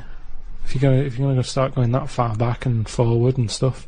But I think I don't know what I'd expect someone to be like. Just want them to go. What do you eat? I'd say write down your diet. Oh yeah. I'm gonna treasure this kidney. I'm gonna treasure it. Yeah. Yeah. I'm gonna really work hard, and I'm gonna make something of life more than you did. So I'll. Your kidney's going to be a lot better off for me than you lazy tosser. I'll tell you that. If you want achievement, then you know I'm going to go to school. I'm going to do really well. Unlike you thick little round-headed shit. So the quicker you get the fucking kidney out of your useless body and into mine, we'll all be happy, won't we? Okay. Well, I'll go away and think about it for a month. Well, no. There you go. Don't have to get nasty. Sick of it. I'm always helping people out. That's a big ask, isn't it? If I came to you, Rick, in all seriousness, Yeah. and you could give me a kidney, would you give me a kidney? What if I end up needing it? Well, yeah, but that's the point, isn't it? That you're doing something. Can I have it back? Can I have it back if I need No. it? What? No, because I need it. Mine are failing. I need at least Yes. one. I need at least one. Yeah, you need one, okay. Yeah. Right, okay. This is on loan. Because if my other one goes, I want that back. Because then I'll be on one. Well, no, yeah, but then we're both on one. No. Right, you've got, yours are fucked, so Yeah. you might as well be on none. I've got two, okay? I will give you one, Yeah. right, with the express understanding that if my remaining one packs up, I want that one back. It's on loan. If we both live out our life, then so be it. But if this other one goes and they say, well, you need another kidney, I go, right, I know where I've kept one for the last 10 years. So It's you're in Steve. going to come to me, right? You've gone knock knock. I've opened the door. My beautiful supermodel wife is there. She's going, oh, his kidneys are brilliant now. Yeah, I'm loving it. It's great. He never stops having the sex. Yeah. She's making us iced teas. Right. You know, she says, "Come in, Rick. Yeah. Sit down." So good. She says, "I love you. Thank you so much." That's all right, don't This worry about lovely man. I know you've not got long to live because you're old Yeah. and fat. Yeah. You've had a good innings. Well, you've had a good 10 years, though, haven't you, with this kidney? And that was you know, But I'll I tell you what. love this man. You can return the and he's so favour. young, and we've Give got- me back my fucking kidney. We've got two beautiful children. Right, I tell you what. Give me my kidney back and have one of theirs. Two beautiful kids. Whose Yeah, small there little you go, kidneys. there's- Small little kidneys are no There's good four yet. to choose from. They're growing you. They're Small growing you. little It's like when you kidneys. put a little plant in a big pot. They grow. They're catch up. The kidneys are growing to you. So I'll have my kidneys small. back, and you've got four to choose from there. Well, take one of each, and you'll have two little kidneys to make one big kidney. Johnson, can you have this man removed from my house? Would you give anyone a kidney, Carl? Suzanne. I'm sure you would give Suzanne a kidney. It's tricky. Well, obviously you'd give Suzanne a kidney, wouldn't you? Yeah. Well, would you, or are you just saying that? Suppose I would. I don't really like the idea of it. So if what are you saying to Suzanne right now if she's listening to this podcast? Carl, good luck. Bit of good luck. You know I need a kidney, and it's got quite rare. Well, we've got the same sort of blood group and everything, so, yeah, you've got two, I've got none. Bibbidi bob, one each. Let's have a good life. Yeah? Don't know. Yeah, you'll have to have it. Which one are you thinking of going for? Because I think the right one's a bit dodgy because they had the kidney stones. Well, you keep that. Do you want I'll that have, one? I'll have the left one. No, I'll tell you what. You have that one because when I was in all the pain, you were going, it can't be that bad. So you have it. It's in good working order. They've looked at it, Yeah. but it is prone to stones. But he's using this to get back at her. Saying it can't be that bad. It's like poetic justice. He can give her the kidney she didn't believe was that painful. So let her have that, and I don't know what's life like with one kidney. So you've got to be change more much? careful. You've got for specific diets. Yeah, it is more dangerous. There's more of a strain on it, but, you know. Don't like talking about it. It's all, it freaks me out. Freaks me out. It's all doing stuff now. The kidney's doing stuff. Yeah. My teeth are hurting still. Still got a little bit of toothache going on there. I've got a sweat on. All stuff's going on without me knowing. Germs whizzing round. I've had jabs for rabies. I've had hepatitis A and B. I don't even know what that does. I've had A and I've had B. That's whizzing round my body. Body's in shock, innit, at the moment. It doesn't know what's going on. I've had... How is it notifying you of the shock? Well, I think, like I say, I keep getting this sweat. And, what else have I had? Typhoid. All this stuff shouldn't be in my body, should it? And we don't really know, do we? You're saying, yeah, have this, have that, shove it in your arm, it's alright. But we don't really know. Long-term effect. I've got rabies in me. I never thought I'd have to have that. Tetanus. I've had. TB. Well, enjoy the World Cup, everyone. Come on, England. Come on, boys. Rouge.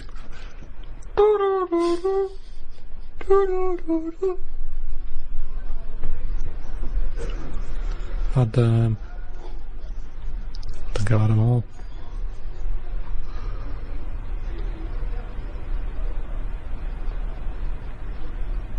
One for if I get bit by a dirty monkey.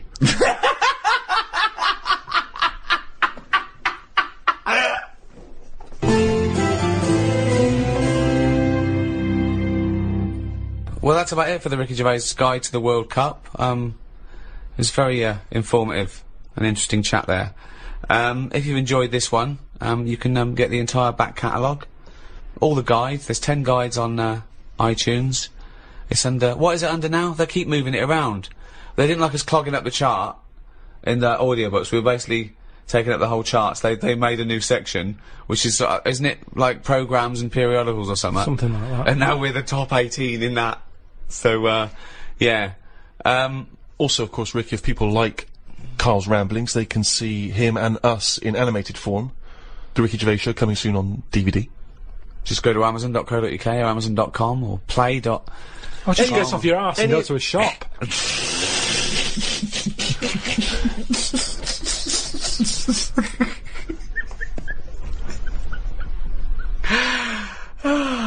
Good luck, England. And thank you so much to Positive Internet. Those guys allow us to do these free podcasts. Someone's got to pay for these, and those guys do a great job. So enjoy the free ones, but buy the ones for a couple of quid as well, please. Karl wants another house. Wanker. St. Francis of Assisi once said, "Where there is charity and wisdom, there is neither fear nor ignorance." Acts of human charity have been documented since the beginning of recorded history. Yet even now, in the most democratic and economically advanced nations, charity is still necessary. Does this mean that charitable acts are failing to effect meaningful change? Should charity even be the responsibility of individual citizens, or is it the obligation of government? Do handouts make people lazy and dependent instead of resourceful and responsible for their own livelihoods? Is it every man for himself, or are we all in this together? To discuss these questions and more, I'm joined by Stephen Merchant, award-winning writer and graduate of the University of Warwick. Hello. And Karl Pilkington. Gonk. Right. So, Red Nose Day, Comic Relief, has come round again. Yeah, Red Nose Day is obviously the very specific date in the calendar for the whole generic term comic relief, I think. It's normally when the telecast happens. Yeah. People know that that's the day when they can dress up, do charitable acts. But of course, Comic Relief is a charity that's working all the time for disenfranchised all over the world. And you can go to the website all year round, which is comicrelief.com. I think there's also rednoseday.com, which is if you particularly want to donate for this year's appeal. Have you always been a strong champion of Comic Relief, Karl? Not really. Why was I expecting that answer? Well, No. this is, but I mean, we're doing a bit of charity now. We're donating our time. It's not much. It's not costing us anything. It's a. But I do loads of stuff without going on about it. That's I don't think you should shout about the bits you do for charity, because then who are you doing it for? Oh, exactly. I mean, well, this is my thing, isn't it? That there's a lot of people that only do it if it's in the public eye. It's to do it really to be a busybody or to show off or to feel good about themselves. And I suppose that's good and bad. I mean, if it gets you involved, if it does some good. My gift to the world has been you, Carl, to be quite honest. I feel that you're the world I'm now. sure there's people in Africa going, we prefer blankets. Yeah. Doing a wills charity, innit? Is it? Sort of. I mean, No, it is. if you make a donation to a charity within the will, I suppose that's quite charitable. But Do you just mean- giving money to your relatives isn't, is it? Of course it is. Well, They it shouldn't is, have it's- it. They're They getting something for nothing, but it's. I mean, I don't know. It's giving something away that you have no use for. Exactly. Yeah, mean, but forget that. It's someone is getting something when Yeah. they've done nothing for it, really. Well, it is. I suppose it is charity, but charity is usually infused with some sort of altruism. It's usually to do with giving a piece of something that is kindly because you could do with it. I mean, not strictly. I think you can give away something you don't need, but it's hardly donating a kidney, is it, or some of your wages? It's like it's not charity on your part because you're literally not around anymore. So it's no longer you giving it. It's just some Yeah, but money I could there either was. give it them or not give it them. Once I'm dead and I've turned to mush, I shouldn't be worrying about Suzanne's mum getting a table. Is that what but you you're know- leaving her? Well, I called up my dad first. Why are you and said- doing a will for the Because show? of this travel thing that Right, I'm yeah. doing, and it can get dangerous, you know. But why haven't you done a will up to now? Because you sort of, I don't know, I felt sort of young and free. Whereas now I'm... That's never 2 words I've associated with Carl. He's always seemed like a man who's in his late 50s. Yeah, and exactly, I've certainly yeah. never the idea that you're free. It's more- Even if we're just talking about the head alone, it's the head of a late 50-year-old. Free of hair. Yeah, totally free of fucking hair. I'm sort of getting on first name terms with my doctor. Oh, really? Chatting more. Oh, what is it this time? How's your middle finger? You Not know. too bad, Carl. All that sort of thing. So it's just made me think, Have you had that done for the will, by the way, for insurance I think and you stuff? need to, don't you, for a will? I think you do. there's nothing on the prostate paper. exam? No. No, listen, for insurance purposes, I think you need to have a testicular exam for testicular cancer. You're just leaving the high risk for testicular cancer, actually, and you're entering the high risk for prostate cancer. And you can have both at the same time. You could have both the at the same examination time, at the same time. if he's a very dexterous doctor. I wouldn't want that. Why? Too much like It's just too much playful. going on. It's like someone juggling you. yeah, it's like being examined by Squiddly Diddly. And so you said you called up your dad. Called him up. I said, "Is there anything you want if I die?" Right. And presumably, you know, Suzanne, she's getting the lion's share. She is. But then the fellow who was on the end of the phone talking us through it all was going, "Oh, you should get married." I was going, "Oh, shut up." He's saying, "Well, it make things a lot easier when it comes to this." And it's like, well, that isn't a reason to get married, is it? Well, So she can have all my stuff. I said, I've wrote on the bit of paper that she can have it. I'm not bothered. I'll be What dead. did you wrote? What did you wrote? You know, all that whatever we've got, she can have. Yeah, right. Well, that's fine. That's as good as a Yeah. marriage then, isn't But it? it's something about tax. If you're not married, you have to hand over more. Well, she'll get. Yeah, I suppose if it's money, she'll pay tax on it. Yeah. I think you get so much, and then it's like ridiculous tax rate. yeah. But she's going, that's why we should get married, I'm going to be paying tax. I'm going, hang on a minute, she's already like thinking about money loss instead of me disappearing. Yeah. She's going, yeah, we should. And I'm saying, look, you'll be getting a load of money. I said, if I die on this programme anyway, I'm insured, you'll Yeah. be getting about £1 million for that. Yeah. I said, so that's something you haven't got now. Yeah. Got nowhere near that now. I said, so even if you have to pay tax on that, Yeah. I don't think it'd be right to get married just in case I get killed. Well, you are married, aren't you? Richard? Well, then as you may good as well as. get the paperwork. No, because then everyone wants a party. And everyone's don't have going, to have a "Oh, party, you could go you straight do, down the registry honestly, office." honestly, people start going, oh, you should do this, and no, it's not a proper wedding unless you do that. Have your two sets of parents met? No. That'd be good, would it? Well, I suppose it's a reason to, isn't it? At least if you're getting married, there's a reason for them to meet. At the moment, there's no reason for them to meet. They'd get on each other's nerves. My dad wouldn't get on with a mum. Why? Just wouldn't. She doesn't like me, so she won't like me dad. Because he's just an exaggerated version. So, I think, It doesn't need to happen. But you could just nip down the registry office, get it done and dusted, and you just phone up your folks and say, it's already happened, it's I too said late. that. I said, listen, if we had to do it, I said if it was like we'd got to do it for some reason, I said I'd do that. We can have it done by 2, you can be back in work for 3. Because at the end of the day, there's no, you know, we've known each other for years. Yeah. You're not gonna suddenly turn into some sort of Tom Hanks and Meg Ryan film just because we've got married. Yeah. It's gonna be the same. Exactly the same. Yeah. Except you'd want a joint bank account or something. That's the only other thing. That would probably change, and I don't like the idea of that. Why? Just, I like to know what's going on. There's enough people sticking their hand in my account, charity-wise and all that, without an extra hand going in. Who happens to be the love of your life. I'm not moaning about it, I'm just saying it works the way it is. You hear about people getting married, and it doesn't last. Adds extra pressure. What pressure's it going to add?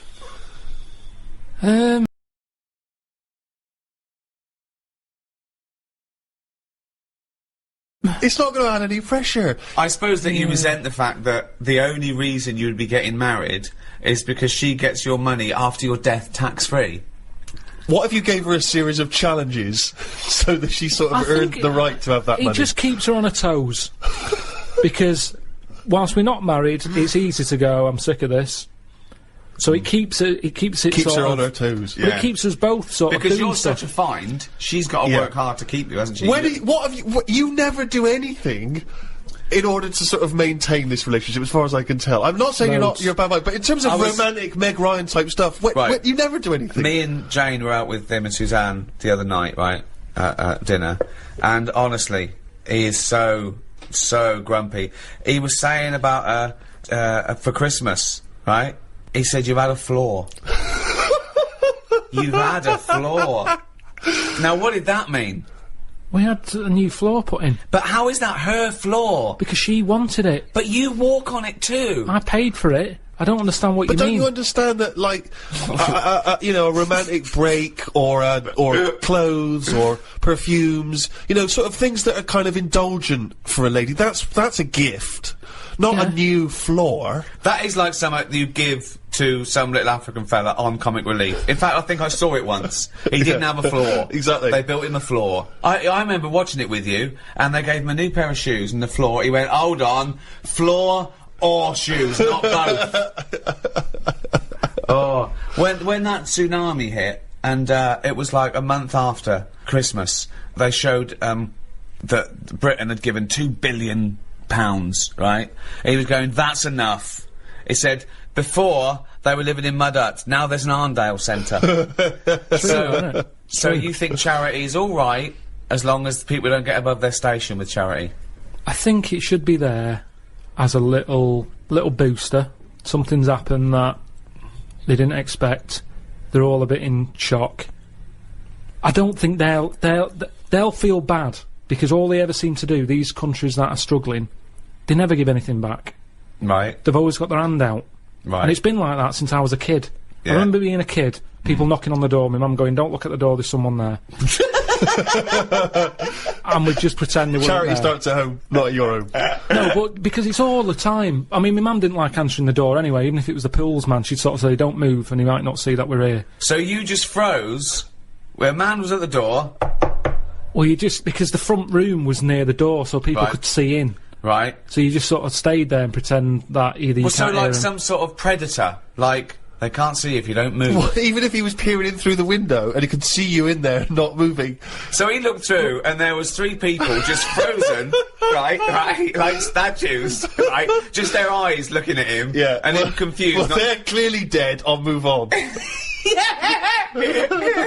There's obviously been a gas leak. And did you say sitting or stand up, or did you sort of like throw yourself No, to we the just floor? sat on the, you know, where you were, and you just stayed still. But did he ever look in and see? I you don't sit- know, because you didn't turn round, did you? So you would pretend you couldn't hear the door? It's the easiest, honestly, the amount of times people would come round, it's Right. either... It seemed to be the 80s, had a lot of it, because it was all the Avon thing, wasn't it? It was perfume, Yeah. Tupperware. What? Tupperware. Tupperware. Yeah, the plastic boxes. It's dishes for fat people. Here we go. Oh, these are big. God, they are. They're for fat fuckers like you to eat out of. There was the pools man. Right. Just a lot of charity stuff. Just a lot. It seemed to be the time, the 80s, that they suddenly found out they can sort of scav money off people. Yeah. and Oh, give there's it a lot to of scavving. So that's why we used to ignore the I door. just love this image of you. Yeah, so You're in silent. the lounge, Yeah. you're having a little boogie, it's Christmas, someone's Yeah. tapping on the glass. Freeze! They just go, well, we'll move on. Yeah. Nothing here for us. Hammer time. Silence. There's a.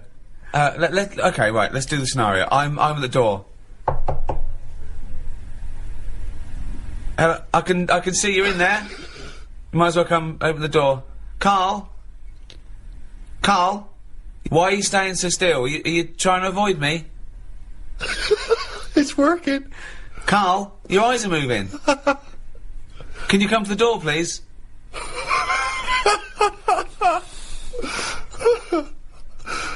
I suppose in the end you've got to move on. Carl, no, I'm going to stay here. I'm just going to stay here until you have to move. Carl.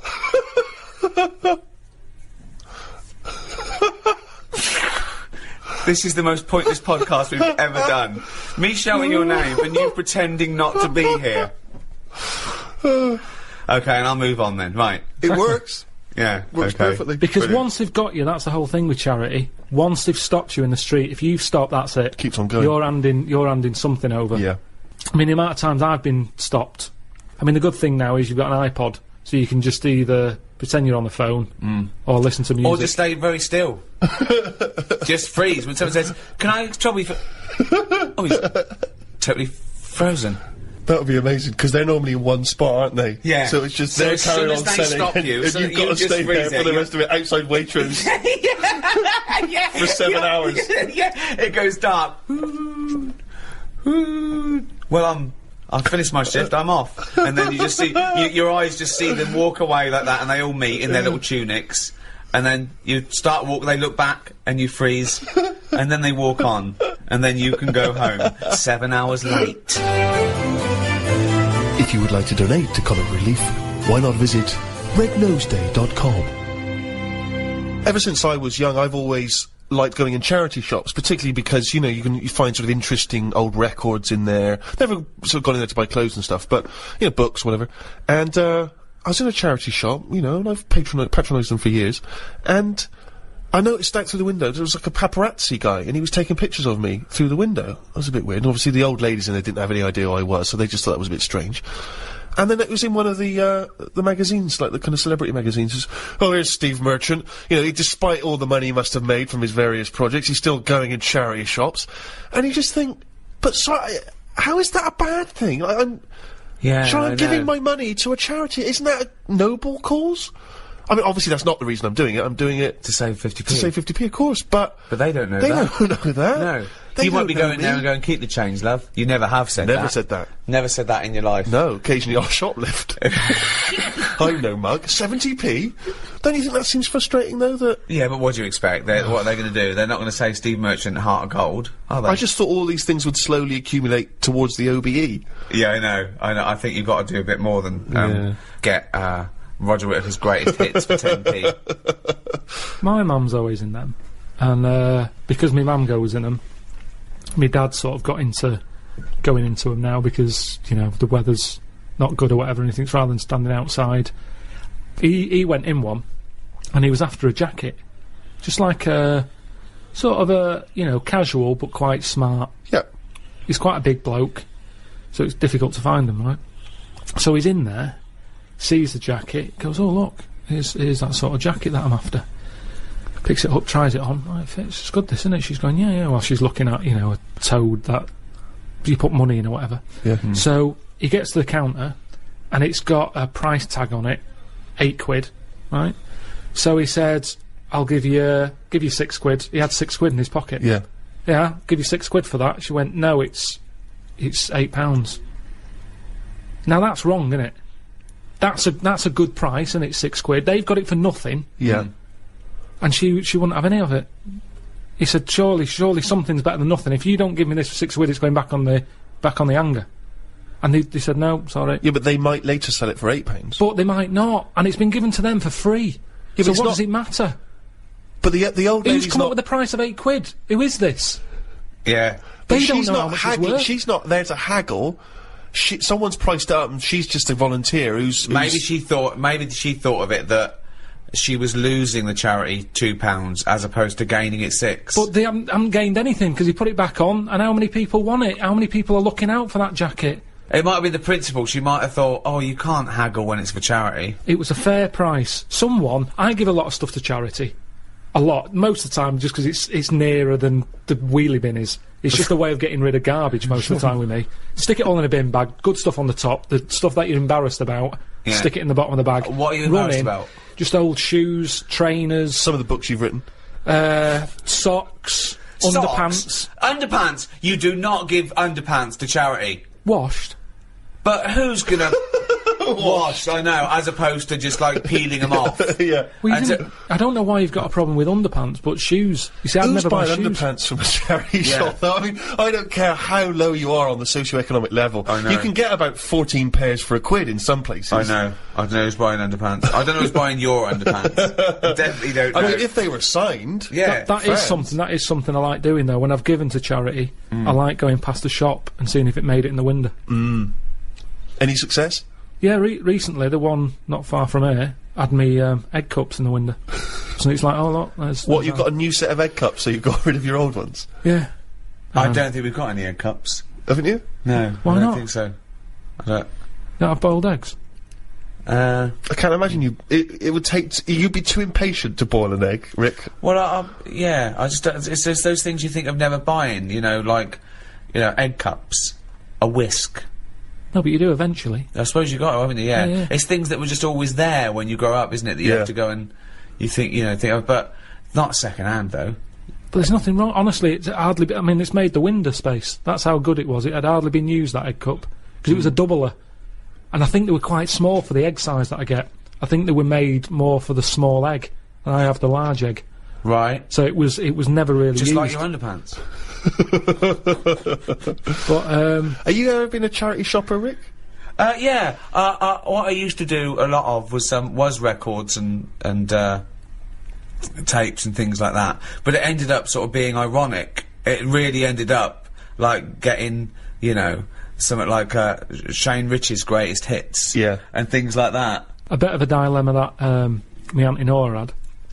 She likes charity shops as well. She's got a neighbour. Went out to Graceland's, big Elvis fan. They came back. She said, "How was Graceland?" Said, "Oh, it was brilliant. Best holiday we've ever had. Probably go back again. We've got a gift for you." Right? They get out this clock, like a little sort of. It's like a Swiss. You know, the Swiss sort of looks like a little clock. house, like a cuckoo clock. But on the hour, little Elvis comes out the top and goes, Right? So she went, "Oh, cheers." She's not really into Elvis. She's more into Jim Reeves and Yeah. Glenn Campbell and stuff. Yeah. But what can you say? She said, "Oh, thanks for that." She put it in, took it in the house. Maybe they could get attachments. Maybe you get a little Jim Reeves to pop on the spring. Change it anything you like So Solid Crew. You can get a little So Solid Crew, and that pops out, or whoever. So anyway, it's in the house. She's thinking, "I'm not going to put that up. It's not her sort of thing." So she thinks, give it to charity. Of course. She goes down to the charity shop, gives them that, thinks nothing of it, goes off to the pub for an afternoon drink. Anyway, next day she's going out for an afternoon drink again. Passes the charity shop. It's in the window. And the chances are her friends are going to pass by. That was a dilemma. Of course. She had to buy it back. That's brilliant. At a hugely inflated price. For those that are American listeners, Comic Relief here is a sort of, it happens every other year, and, people often do things, in their workplace or at school. They can dress up, they can raise money in different fun ways, and we were told in a school assembly, it was Comic Relief next Friday, everyone has to come along dressed up in fancy dress to school on that day. Has to. Yeah, they said have to dress up. They said, you pay 50p towards Comic Relief, and you have to pay £1 if you don't dress up. Right. That's annoying, isn't it? So of course, I'm looking forward to this because I'm a sort of aspiring comedian and that get to dress up like a clown, right? Spent quite a lot of time getting the old clown outfit together. What did that look like? The shoes, obviously, I just wore my regular shoes. Exactly, yeah. But I had the red nose, a wig, Wow. you know, the whole deal. Big bow tie that my mum made for me, like, you know. I thought this is going to be the best day ever, right? Get to school, I want you to picture this scene, right? During the assembly in my class of 30. School uniform, school uniform, school uniform, school uniform, school uniform, school uniform. Lanky kid dressed as a clown. School uniform, school uniform, school uniform, school. There was 3 people in the entire school who dressed up. But Steve, you're 50p off. Yes, but then, worse than that, it turns out I was furious, because I look like an utter dick, obviously. It turns out that what happened, I don't know whether I'd missed this information, but apparently the headmaster must have had another assembly where he told people that he wasn't allowed to enforce that rule about making people pay Well, that's good. against their will. Yeah. So obviously no one showed up dressed like an utter dick, except me and about 2 other knobs. What disappoints me is that for a man who was a self-confessed aspiring comedian, you chose the least funny thing in the world to dress as. Yeah. Clowns are anti-comedy. They suck comedy out of the room. It's no... You're right, and this is from a man who wanted to dress as Hitler at the Golden Globes. No, that's He knows funny costumes when he thinks. But you were saying about the guys who bother you in the street. Did I tell you that when I pretended to be foreign to try and get out of that? Did I tell you that story? Amazing. Because I used to, a technique I used to develop at university was whenever people bothered me in the street, I would pretend to be sort of generic foreign. I can't really do a foreign accent, but I would just be like if someone asked for directions, I was always worried about giving them the wrong directions, so I would just, sorry, I don't really, how you say, you know, it's just kind of vague foreign. Brilliant. And I've periodically used this method throughout my life. And not so long ago, a guy stopped me with one of those charity tunics. And I sprang into my old trick. I was like, sorry, I don't, An elderly Russian woman. I don't know what voice that is. I don't know what accent it went from vaguely French to sort of Eastern European beggar. Yeah, I don't know what it was. And the guy, and I was sort of, I don't, he was, well, just let me explain to you about it. Sorry, I'm not from, and the guy... This world. Yeah. I am from planet Snork. And the guy said, are you Stephen Merchant? No. Swear to Sorry. God. Not when you were famous. Oh, yeah. No, you didn't. Yeah, because it hadn't occurred to me. It was like a lapse of concentration. God. It was a lapse of concentration because, And did your bow tie spin round and you squirted in water and ran away? That's what I'd have done. because, you know, it's one of those things where, you know, you don't always remember that you've been on the It's not like I instantly remembered that. Amazing. So he says, are you Stephen Merchant? And then you're at this position where you've got to go, either you've got to admit what you did, or you've got to carry on the lie. And I chose the second one. So I was kind of like, I don't know who that is. What? I don't know what you're... And he was like, oh, God. Really? You look a lot like him. I was going, I've never heard... I don't... In fact, you are Stephen Merchant. Freeze.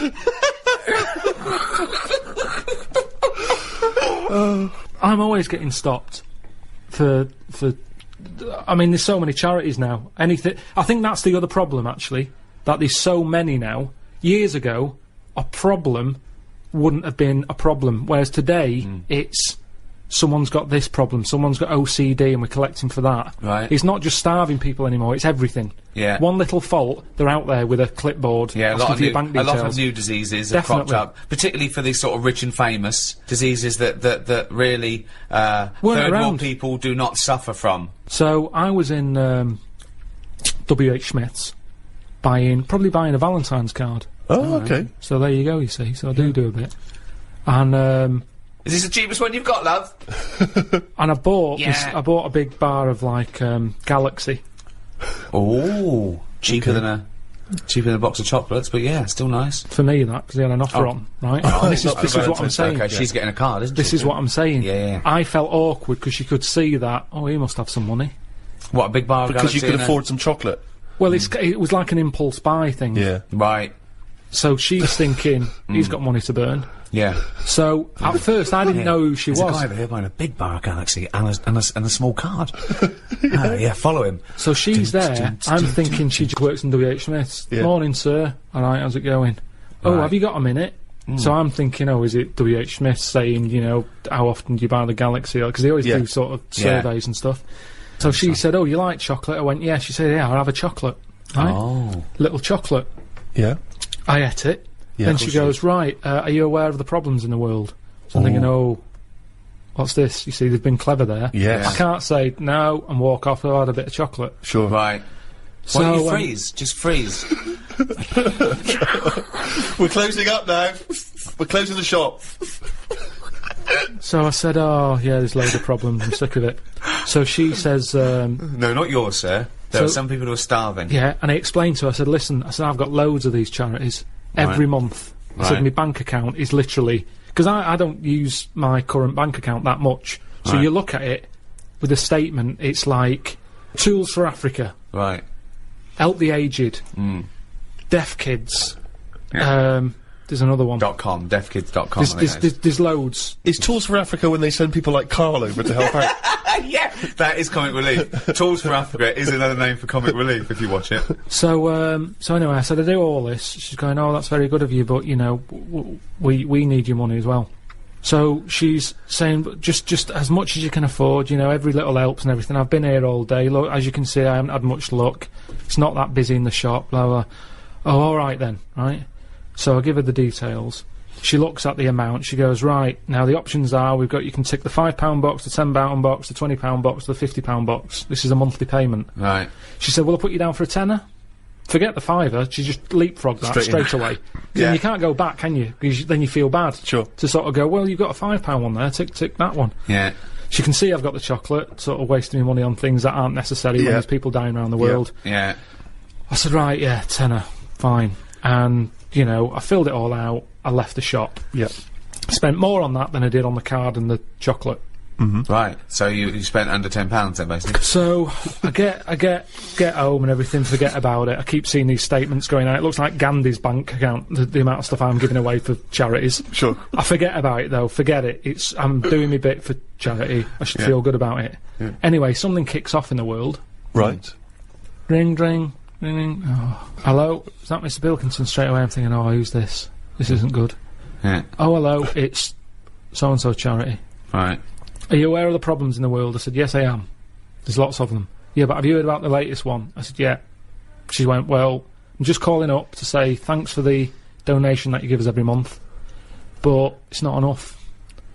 So I said, yeah, well, I think I give enough. I said, you're not the only ones here. I said, I've got 5 charities on the go here. Yeah.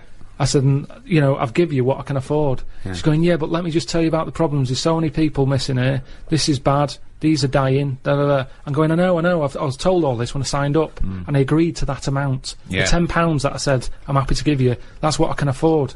Call some other people up who aren't giving you a tenner. Yeah. She goes, no, but we haven't got their numbers, and we understand that you're a supporter of our charity, and, just a little bit more will help. I said, listen, I can't. I've given you that amount. If you want, if it's not enough, let's stop the direct debit now. Right. I said, if it's not helping you, let's can it, and I'll give it to deafkids.com. I said, because they're not calling up mithering. No. Well, they can. That's a good thing with them. So she said, no, I don't want to do that. I said, well, that's it then. And she wouldn't let it go. And in the end, she got an extra £1.50 off me. Right. But that shouldn't be allowed. I think they should have, like, 1 year where they go, this year, hungry people. Right. Next year, people with a limp. Or just like they do with the China thing, with the year of the cat, year of the rabbit. It's very clear. Yeah. It's that year. That's who we're helping this year. Right. If you've got that problem, it's your year. You're going to have a good one. And who decides? Just have some meeting. Just have a meeting But who gets together in the meeting? What would be the charity. first year? What would be the first year? This year? Right, well, we'd look at it and we'd go, right, what are we hearing a lot of problems about? And someone goes, so-and-so's hungry. Go, right, are we all in? Are we in to give this lot food? And we're not just going to give them food. So it's not everyone who's hungry, it's specific people. So it's like hungry... Starving, people who are starving. If someone goes, I've got, I don't know, what's another problem? Adenoids. Me kid's deaf. Well, maybe next year. Maybe next year. It's not your turn this time. We can't help everyone at once. Because that's life, isn't it? You've got to give and take in your own life. There's things that I want. I can't have I do without, have something else But that's there's so more many important. causes that But it that's could what I'm wait saying, 20 Steve. years before your Okay. charity I know, comes but round. what can you do then? Because we're not sorting it all out anyway, I'm paraplegic. right? Oh, I need help really bad. I'm paraplegic. But so does everyone else. Well, why are you giving it to the hungry now? Because if we don't help the hungry now, Right, they can't wait. You can wait. right. Oh, God, I'm blind. Is this a different person now? Yeah, I'm blind. Right, well, you're not hungry though, are you? Well, a bit peckish. Yeah, well, Where's the fridge? I can't find the fridge. Can you help me to the fridge? Yeah. Otherwise I'll be hungry as well. I'm blind and hungry. I'm blind and hungry because I don't know where the fridge is. who's let you in?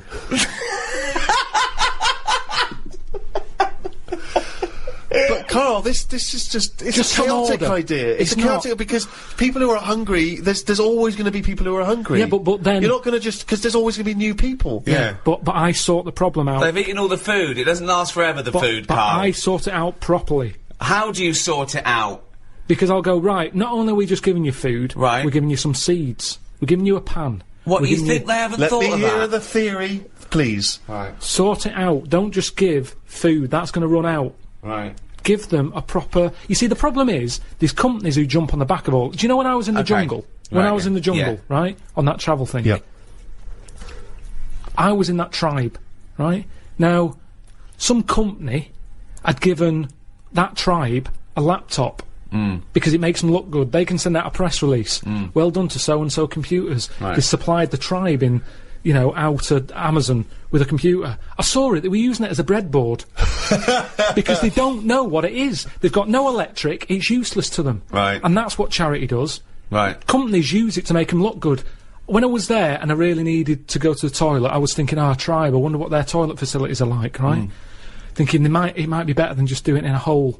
Surely they've built a toilet. They're not stupid people. They kill animals. They know what they're doing. They know how to cook. Surely they've built some sort of unit. Turns out they don't. They still do it in a hole. But some company had been there, some plumbing firm, and given them a toilet, right? The bloke who, you know, the producer who was out there, he said, "Oh, you'll be happy. There's a toilet round the back there." I'm thinking, "Oh, brilliant." I go round there. It is a toilet, but it's not plumbed in. Sure. So it's just a vase with shit in it. It doesn't work, and this is what we need to do. We need to get out there and say, this is how it works. Educate them. Okay, so let's do this then. So it's just with the seeds. You're not giving them a... so I'm a starving African. Hello, Carl. Have you got any food? Got any food? Got any sandwiches? Well, I I'm have, starving. but if I give you my sandwich, Yeah. there's someone else behind you, Right, and they'll okay. all come out. So what are you going to do then? What are you going to do? I'm going to help you. How? What are you going to do? I'm gonna make you think about how to make food. Oh, okay, right. Have you ever grown anything before? No. Right, well, No. here's some seeds for Brilliant. potatoes. Oh, thanks, Carl. See you later. Do I just put them in the ground, yeah? Put them in the ground and water them. Oh, there's no water, you dopey cunt. There is some No, water. there's no water, you dopey cunt. That's why we're starving, you dopey cunt. Right, well, at that point, that's where I go, well, this is a lost cause here. Right. There's no point. Can I have your So sandwich then- after all? No, or you're what? not having it. You're right, not having it so now. not only can I have a sandwich, you give me seeds with no water, you useless, bald-headed fucking twonk. Right, but all I've done there is made the mistake of the computer firm who's given a laptop to a tribe. It's Right. useless. Right. But there's got to be another way round this. Go on, then. Either move, Right. because every year they're going to be queuing up saying, "I'm hungry, give me a sandwich." No, you're not having another sandwich. Once again, it's an utterly ill-informed discussion. I'm just saying, there's no point queuing up every year. Do you want a sandwich? Here's a sandwich. But Carl, the you- next year, can I have a sandwich? Where's your brother? He died.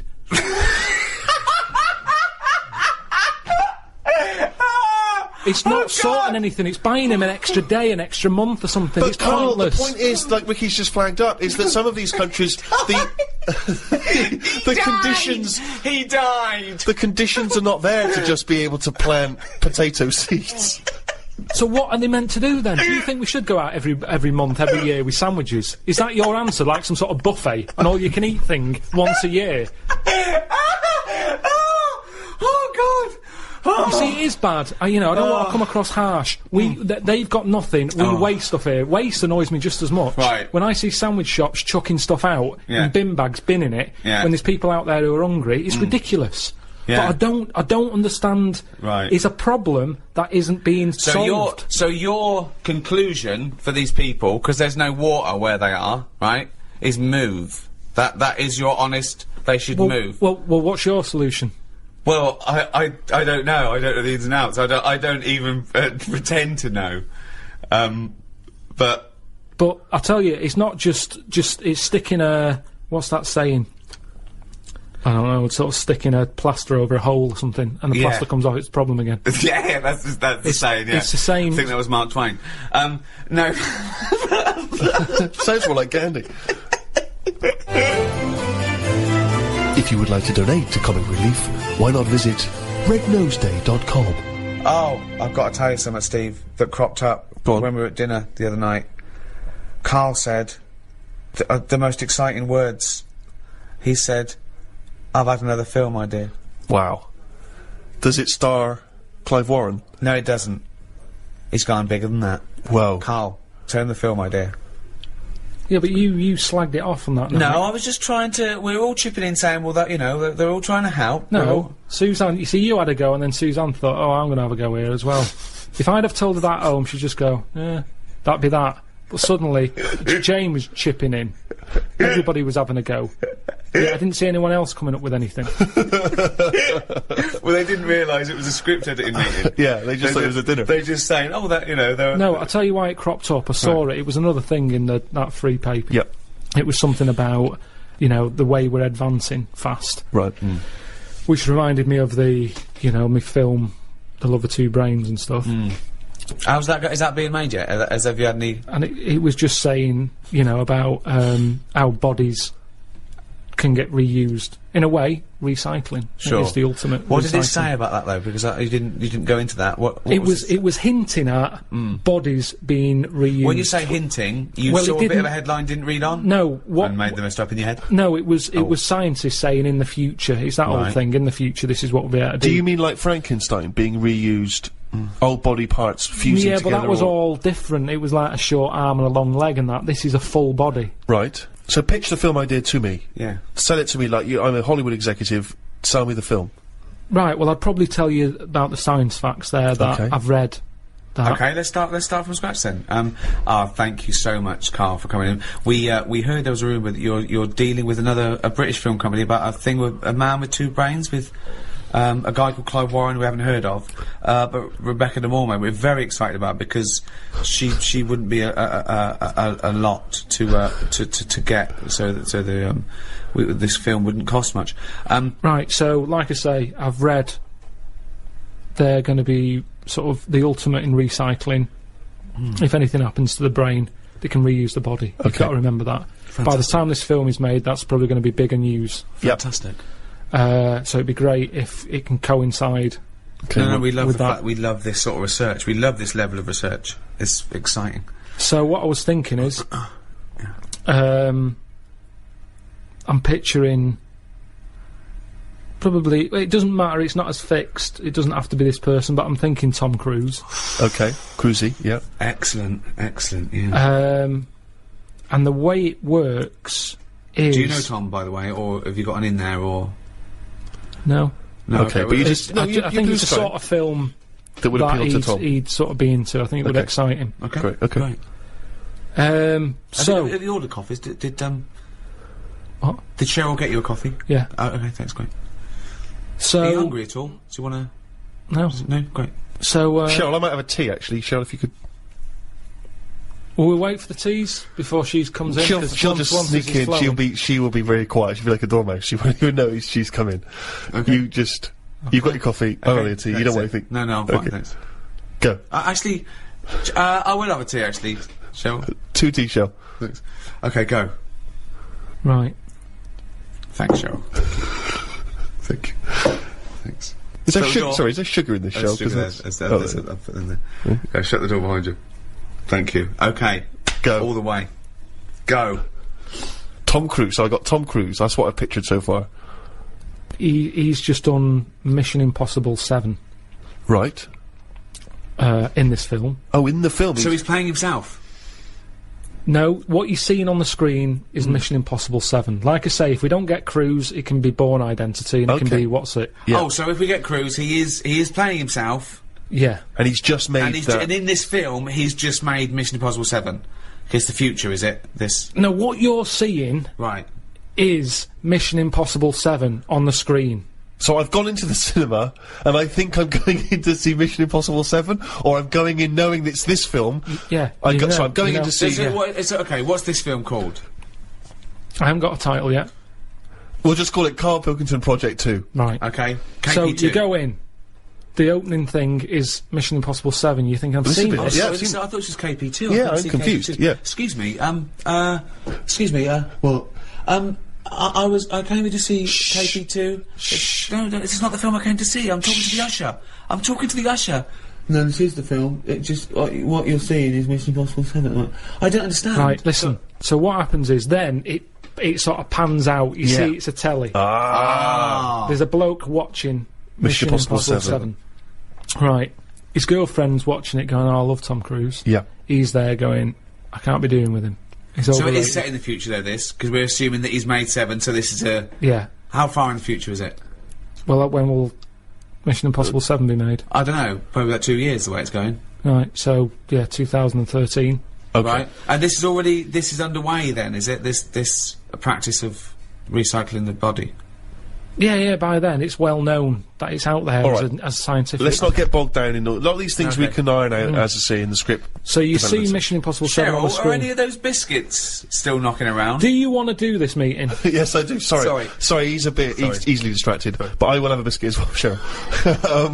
So, okay, I've been watching the film. It's Mission Impossible 7. It's pulled out. There's a guy in his room, in his lounge His with girlfriend's his girlfriend. watching it. She's Yes. loving it. She's a fan She of loves Tom Cruise. right. He's a little bit niggled. He wanted to watch something else. Sure. She decided on the DVD. He sat there annoyed. I can't be dealing with Tom Cruise. I can't believe they've made 7 of these films. Right. He's a rubbish actor. I should be the actor. You know, I've been doing acting for years. But he's not an actor, he's... Well, he is. Okay. But he hasn't quite made it. I He's, see. he's in pantos.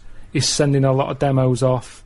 But he's just It's not funny being because I seen. remember this is one of our notes to make it more plausible, this film, because you didn't have him as an actor before, did you? Yeah, well, this is how it works, isn't it? Right, interesting. Yeah, well, you two don't know about that meeting, do you? Right, okay. So, Right, forget so that. he's a struggling actor. So what happens is, next day they get up, right? Yeah. She's still going on about Tom Cruise. Loves him. Thinks I'm sick of him. Right? She loves him. Got my biscuits gone in my tea. I left it in there too long because he put me off. you Just hang on, let me just bum think. twat. Can I get the spoon, please? guys? Yeah, My sure. biscuit- Do you want it? Oh, it's all probably gone. better. So soggy. Oh, that's soggy. Cheryl, can we get some more of those biscuits in here, please? Do you want to hear more? Or Yeah, I'd love to Yeah, hear no, more, I'd love to please. hear more, Yeah, yeah, I'm just yeah. conscious that Colin Firth's coming in. He's won an Oscar, so And he's got an idea yeah. about a prince with a Right. cleft palate. Anyway, listen. So, what happens is, he gets so annoyed with his girlfriend liking Tom Cruise. He plans to kill him. So he plans to kill Tom Wow, Cruise. this is new, I've Now, never this man is a drumming actor. He's obviously based in the UK because he's in Panto. So he flies to Hollywood. No, the equivalent of that. Oh, he's based sort in of- he's based in yeah, America. he's a bit part player. Yep. So he sees Tom Cruise. He kills him somehow. Now it's some way. Right, how does he kill him? Because this is all new to me. I don't want to put everything Because down again, on paper. This is just a in rough the original idea. pitch in the restaurant, Tom Cruise just dies on the set of Mission Impossible I 7. see, right. Yeah. Oh Which- yeah. Yeah, that's right. okay. Oh, hang on. So Okay, right. he dies in the film in Mission Impossible 7. They're doing Right. that thing on the strings. Right. He cuts. He lands. Right. His body is in perfect condition. hold on. But how is she watching the The film? film, yeah. Did they put it out even after Tom Cruise No, died? no, sorry. He was filming Mission Impossible 8. So he's okay. So He's filming the next one. They film the next one. Mission Impossible. Okay, sure. He's annoyed. He's going, I can't believe they're making more of these films. Right. I can't get a gig, and yet Yeah. they're churning this crap out. Yeah. Okay. So he's on his springs, On his wires, yeah. on his wires. Yeah. An accident Spring happens. sounds better. He's bouncing around. like a baby growth. Yeah. Yeah. The strings cut, smash. Tom Cruise dead. Right. Right. Right. The bloke hears this on the radio, on the news. Yeah. The girlfriend's fella hears it on the news. He can't believe it. He's like, yeah. Ooh. Takes his eye off the road a little bit in the celebration. Truck ploughs into the car. Right? So he's killed as well. Well, is he? Okay. Okay. Little interlude. Fades up. comes out of, you're seeing it out of his eyes, you see his eyes sort of opening, you know, when you're seeing out of the eyes, you see the eyelids, and you see his girlfriend there sort of looking at him like a bit startled. Sure. Yeah. And he's going, oh, what happened? And she's going, it's all right, it's all right. And he's going, oh, get me a mirror. She's going, I don't want to get you a mirror yet. Oh, hold on, what's going on? You've had a bad accident. Oh, probably terribly disfigured, is he? Or? This is what he's thinking. Oh, how bad do I look? Scarred, you know, burned. You know, you fancied that Tom Cruise. I've gone the other way. She's going, it's all right, it's all right. It can't be relevant though that Tom Cruise was killed at the same time. I don't need to think about Tom Cruise. I'll put him out of my mind. Go on. Put him out of my mind. Anyway. What's he going to look all like? Mirrors out of the room and everything. He's just learning to walk. He's going, why can't I look in a mirror? And the doctor's going, no point. Yeah. No point. You've got to get used to this body. See, what do you mean? It's great that Tom Cruise just did a small cameo at the beginning of this film. This is good as well, because we're seeing it through the... What's the voice like, by the way? The bloke's voice? It's the same. Just the same as it was earlier. So the whole thing is through his eyes. I haven't seen his face. No. Then he gets walking. It's almost time to go home. Yep. His girlfriend comes in. Yep. It's her job to tell him the new news. Oh the my shocking God, what news. is the news? Says there's the mirror, look in there. He looks in it. He's Tom Cruise. Right. Because he had his accident on the set. He had the accident. They ended up in the hospital. Right. Quick, we've got to act quick. This is the time. This is the future. Right. Where they can use bodies, all the rest of it. So Tom Cruise is dead. Tom Cruise dead. This but bloke he's Brian. Just a body. His body's squashed, but what's his name? Brian. Yeah. But Brian's brain's in Tom Cruise's body. Just a donor body. He just happens to. That's how it is. It's just meat. It's just like a lung donor, exactly. a heart donor. Yeah. It's So this is timing. Brian. He just looks like Tom Cruise now. He's got Tom Cruise's flesh. Yeah. Basically, yeah. Now, at first, initially, he's annoyed. But his like voice, going, the voice is still the same as his was, even though it's got Tom Cruise's mouth. It's got a bit of both.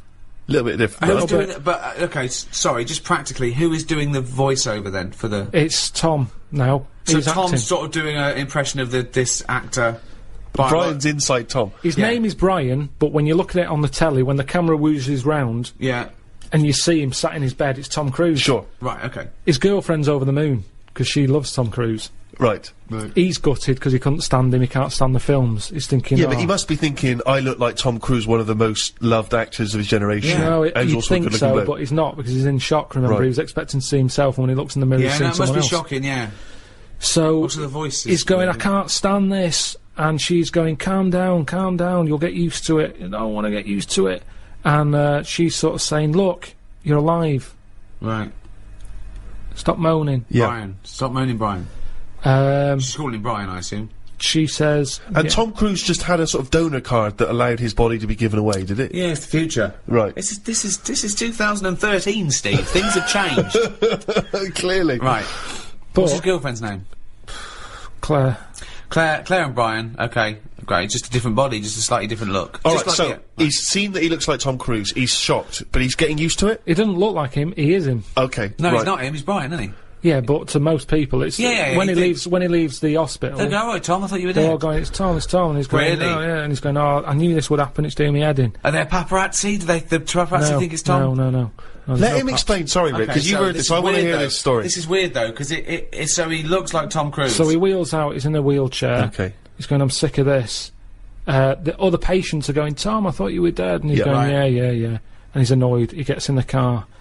He gets out there, Right. and he sees a poster up on the side of the road Right. for Mission Impossible 8. Hold on though. It's finished. I thought he died while they were filming It's not it. finished. But now, these days, he's shouting about films before they're made. Okay, It's like Lord of the Really? Rings, isn't it? Yeah, they're going, Lord of the Rings is in the making. And they're going, Wow. brilliant, and all the hype But they and put everything. a poster up even after. Seems premature. No, the poster was already up. That They seems haven't put it up. premature given that a Well, man coming- died during the production. Doesn't matter. I'd have taken the posters down. No, but it's then I all- don't work in Hollywood. Right. So the poster's up there, and he sees it as he's in the car driving past. Yeah. And he thinks, that can't be finished. That makes sense, yeah. They both look at each other. This is your chance. You wanted to be an actor. This is the chance. Yeah. Right. Go back to the studio. So he goes in. Hello, you don't know me? And they go, oh, we think we do. And they go, no, you don't. I'm Brian. Tom Right. died on your film set. Well, they must Presume- know that. They must know that Tom Tom Cruise Cruise died. is dead. Because his family must have been All right, notified. if you want to, it makes no difference. We can tweak the script. Fire. You have, because before he was a plumber, by the way. It was a plumber who was turning up going, I'm going to finish Mission Impossible 8. So that was the I much prefer that. And I can sort out your lavatory. You get the idea. Right, no, we don't get the idea. So this is... Brian has turned up looking like Tom Cruise. He said the film company, right, who must know that Tom Cruise died on their film set. What were they going to do when They would have had to wrap it up. They would have Well, had no, to what? say... You said they put the posters are up. Yes, the posters are up before they've even finished So they're filming it. cancelling the film until he walks in? Basically, yeah. Oh, so they are cancelling the film? They're cancelling it. Okay, so we're afraid that production has stopped on Mr. Impossible 8 due to the death of Tom Cruise. Hang on a minute. What? I'm Brian. Who's Brian? Oh my god, you look exactly like Tom Cruise. Oh, have they done that thing where they put Brian's brain in Tom Cruise's body? Yeah. Ah, but it's not Tom Cruise, you can't act like him. I'm an actor. Yeah, but he was good because he was like one of the best actors. He's not that good. I never rated him. Yeah, but a lot of people did. And he's Yeah, got a lot of people didn't. So Right. let me bring in a new audience for you here. I can bring a bit to this. Right. So the film people. So just tell me what happens. Do they sign up the new guy? They But sign is up it in the Brian? news? It must be in the news that But Tom are they Cruise pretending that it's really Tom died. No, and they that Tom can't do that. survived? They can't do that. No. But they're quite So unscrupulous. they've these told Hollywood the people. world that Brian is taking over. Brian, right? He used to be a plumber, but This it's is now Brian, who has no surname. Brian has no he's like sense of Madonna or Brian. Cher. Exactly. Yeah. this- So Brian, right? Is that Brian? It's above the title. Brian I bet in. it's Brian with a Y. Brian with a Y Right, in Brian. Mission Impossible 8. This won't work. Where's Tom Cruise? It's not the same. So this, of course, gives it a boost because Right. The people wanna flagging see- franchise people wanna has see how been good Brian is. rejuvenated. the Yeah. press, the news that's Yeah. out there, Yeah. Tom Cruise and his new film. Well, it's not Tom Cruise. They can't say that. Well, it is though. When you look at him, you go, "Oh, it's Tom Cruise." Well, no, you got to say a bloke that looks like Tom Cruise. The body in of his Tom new- Cruise. Yeah. The acting ability of Brian.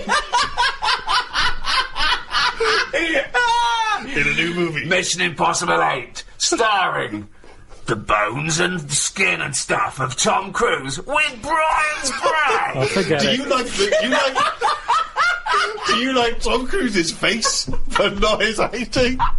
And you'll enjoy Mission Impossible 8? Can't be bothered. Oh, Mission Impossible 8.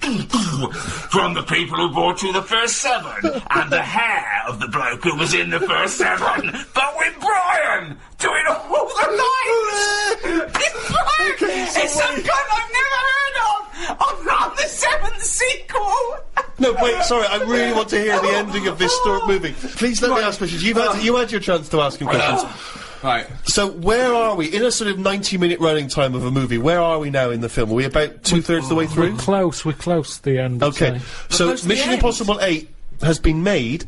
So what's the end of our movie? Not of Mission Impossible 8, but the movie you're making. What's the ending there? Do we ever get to see him in Mission I think, Impossible 8? yeah, but I think what happens is he becomes the person who he never liked, Right. and it's. I just want to get across the moral that who are we? Are we the people in our body or the people we look like? What's important in life? Is it the way you look or the way you think? And he changes because he looks like Tom Cruise. He becomes the man he never liked.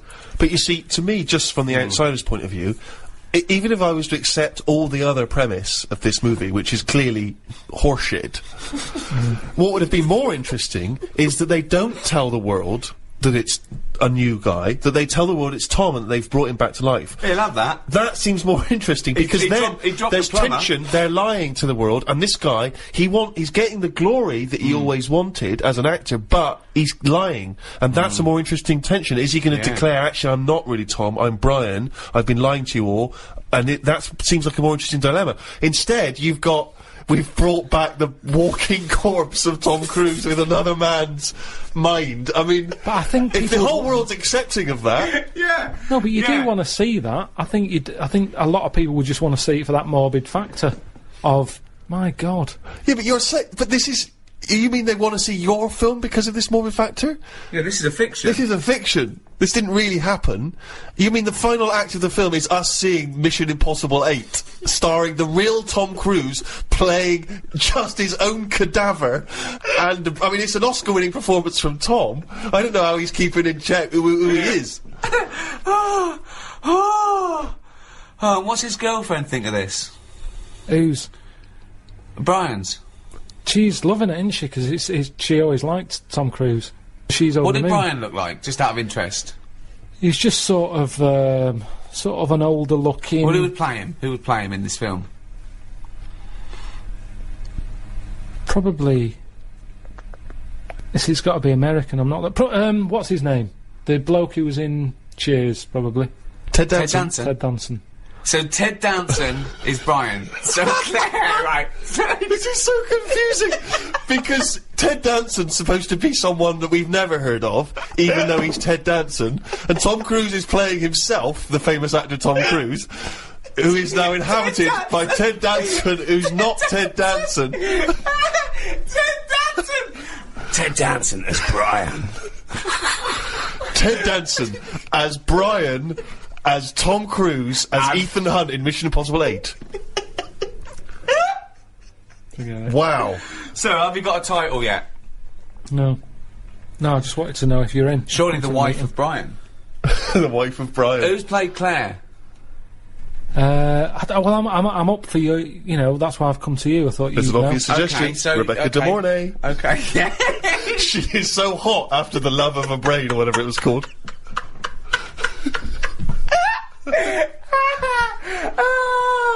You wanna go where everybody knows your name? It's Brian. Well, that's about it for this special free guide to in aid of Red Nose Day, Comic Relief. If you have enjoyed this, or even if you haven't, please make a contribution, big or small, to Comic Relief. You can visit rednoseday.com to do that. We'd appreciate it. Little Richard Curtis would appreciate it. He's definitely going to get an OBE at some point, Definitely if not now. a knighthood. Yeah. Give him both. Carl, look at it this way. Supposing people come to this, they didn't like The Office, Extras, me, Steve, Idiot Abroad, The Ricky Gervais Show, didn't like any of that, but they thought, hold on, they're doing something for charity, I'll check this out. They've had a whale of a time, they've laughed at everything, they're going to go and buy all the guides, still available on iTunes now. That is shameless. Also, I'm doing a live stand-up comedy tour at the end of the year. You can check out the details on rickygervais.com. Just do something for charity, or not. It's up to you. So it's goodbye from me, Ricky Gervais, and thank you. Goodbye from Stephen Merchant, Goodbye. and from the little round-headed buffoon that is Karl Pilkington, it's a goodbye. All right.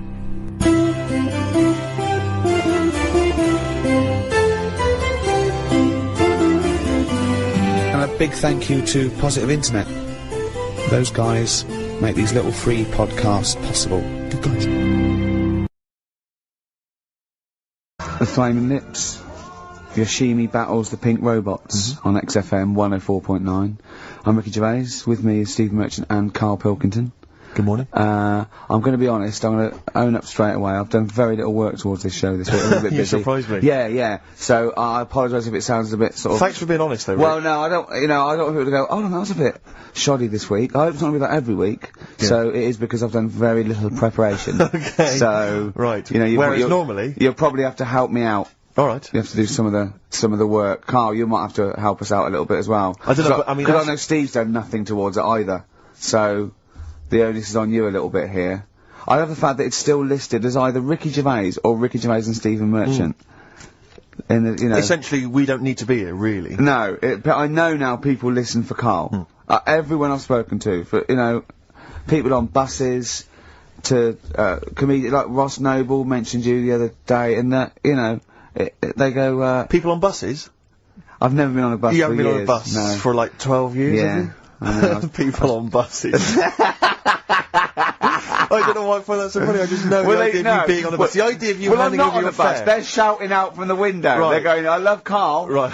Yeah. I'm walking along. How much is it on the bus? 20 pence. No, come on, seriously, how much is it?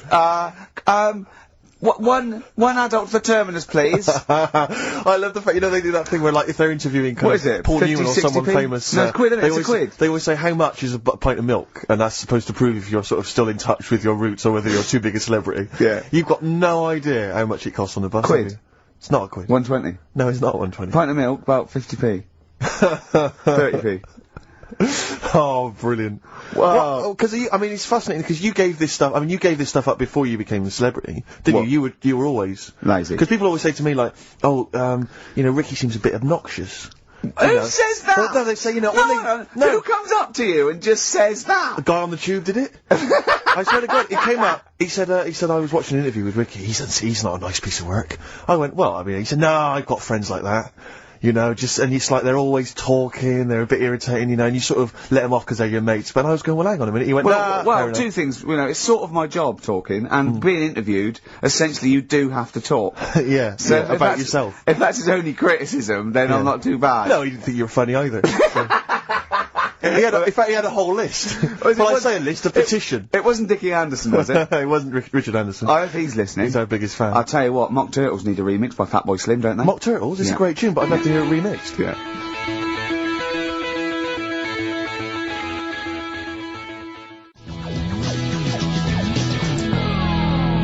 Mock Turtles, Can You Dig It? Remixed by Slim. Yeah. Yeah, XFM 104.9 on Ricky Gervais. Steve Merchant, Karl Pilkington. Ooh, stuff to do. What's going on? Stuff to talk about and that. What's been going on? Oh, before you came in. Oh, you saw it, didn't you? That experiment I was doing with the... An experiment? Yeah. Well, all I know is as I walked in the building, I passed the little kitchen area, you were hitting Karl on the head with a tin tray. Didn't it make a good noise? It was a great noise. But explain more about the experiment. Well, I wanted to see how hard I could hit him and make it resonate, right, before I either caved his skull in, or, Right. you know what I mean? So, you had to hold it quite loose, so it could, like, vibrate, but you had to grip it hard enough to give it a good whack. Right. And his head's brilliant for hitting stuff on. Is it? It is perfect. Because Karl, it's like... could we recreate that moment a bit later on the radio? You'll notice that you've been on for 15 minutes, haven't said a word. So it's had a bit of an effect on me. Still a little bit shaken. Okay. Oh, dear. But yeah, do it again later. We were talking about your head a little bit earlier, weren't we? It's not going to mean that you're sort of a bit, fuzzy thinking, is it? That'll be alright. Yeah. So... Okay, good. Can we said- recreate that later, maybe towards the end of the show? Just hit you on the head with various objects, see which make the best sound?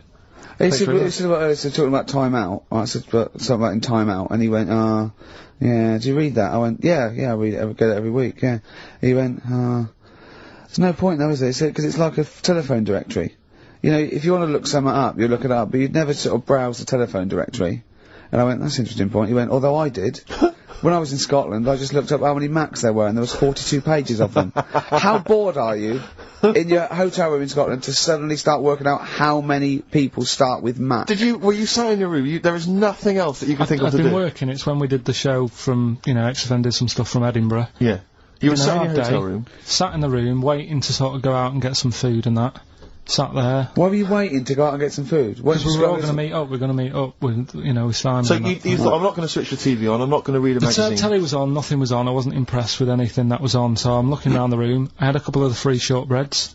I love the fact he remembers. Yeah.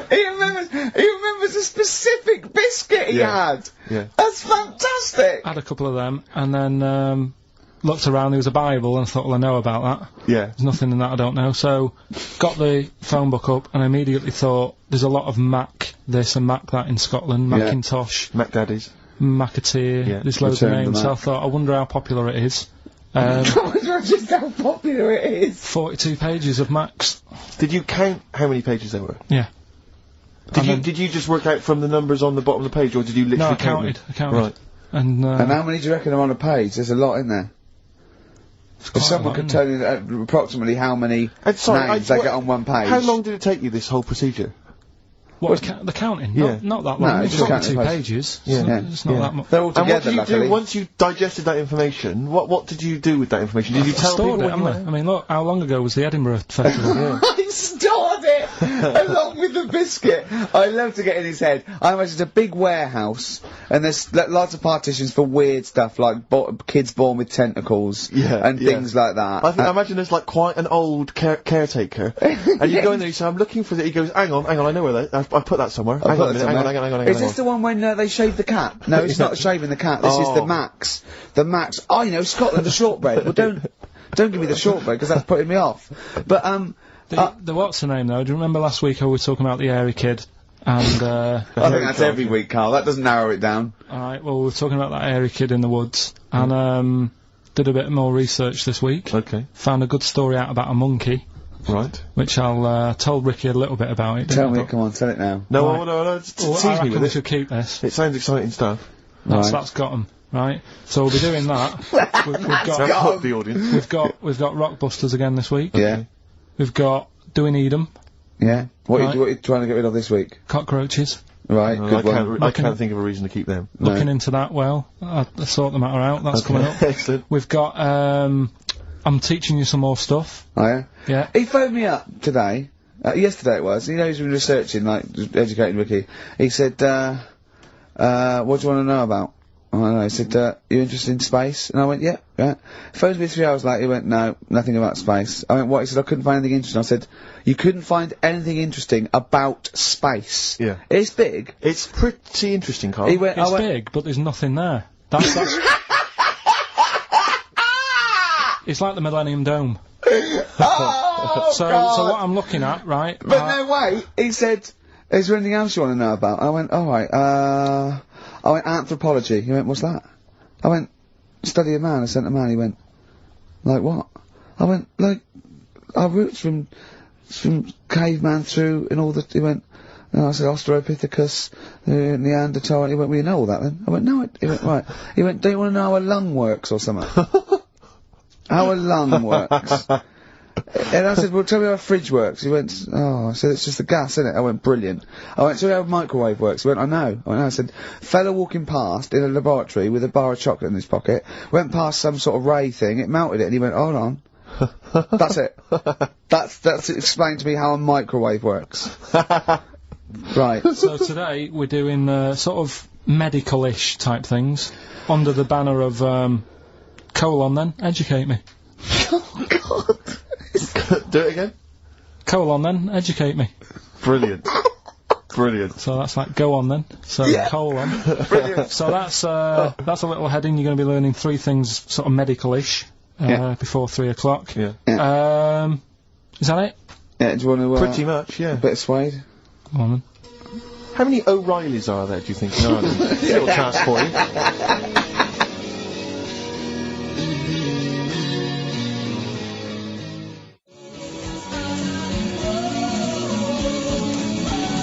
Suede, animal nitrate. That's really got a Johnny Marr influence at the end, that guitar, isn't it? Brilliant. Still brilliant. XFM 104.9, Ricky Gervais, Steve Merchant, Karl Pilkington. Tell us about this monkey, Carl. You're going to love this one, Steve, Go right? So last week we were talking about how, like, a lad left his family because there was problems at home and that. He went and lived in the wood, he got airy. Right? No! Leave it there, Rick. We haven't got time to go into Right, it. so... That's what happened. And that's what happened. He lived with the monkeys, he went airy. That's Anyway, what happened. That's what happened. looked into some other stuff about, like, airy kids and all that. Yeah. Came across this story about a bloke, right, who worked in a zoo. Oh, dear. Right? So... Trouble's brewing. Loving his job and that, but it's quite a lonely sort of job because you don't see many people, you're just dealing with animals all the time, right? So, anyway, he gets a bit pally with a monkey because it's the closest thing to a human. Well, that ape is. Right. Yeah, but you can't really go that close to apes. Well, They're dangerous. what do you mean? What type was it? Do you Just mean it was let a him tell the Was it story. a chimpanzee? I reckon it was a chimp, yeah. Yeah, it Oh, was you a don't chimp. even know, It so was that's a an chimp. ape. It was a Okay. chimp. Yeah, but it doesn't matter, does So it? he It's the gets story. pally with him. Right, so he gets pally with What, him. did they go on and holiday together? well, no, I mean, it starts On the off pool together. just checking each other out and, you know, probably sharing lunch and that together. Yeah. Right? Anyway, this goes on for a while. You know, they're getting on well and that. And then after a while, right, the monkey starts sort of imitating him a bit more and sort of walking upright. Oh, God. Yeah. Right? So he thinks, oh, that's a bit weird. Anyway, they get on really better and what have you, so he thinks he could live at home with me, this, because we're getting on the storm, right? So he takes him home, and before Is this the beginning of Beneath the Planet of the Apes? I think it is. I think you've seen this on video. I'm worried, because he's already imitating him and they're moving in together. I'm thinking it's maybe a bit like Single White Female. Single White Zookeeper. Oh, brilliant. Right, so anyway, so it's moving in, and it's getting used to sort of the normal human life. It's having a cup of tea in the morning. Yeah. Piggy tips. It finishes the day off with Oh, dear. Finishes the day off with what? He doesn't have to move a piano at one point, does he? Finishes the day off with a little brandy? Yeah. He pours himself Is he wearing a smoking jacket? I'll tell you what, Carl, you're a maniac, mate. No, this is why it attracted me. It's amazing, right? So he's having his brandy and that, loving his life. Next thing you know, he sort of, I don't know if he loses it or he gets shaved, but the top half of his body is hairless. Right? Apart from his head. Right, so he's got a nice... So it's the opposite of the kid. Well, yeah. This is what I'm saying. That would happen.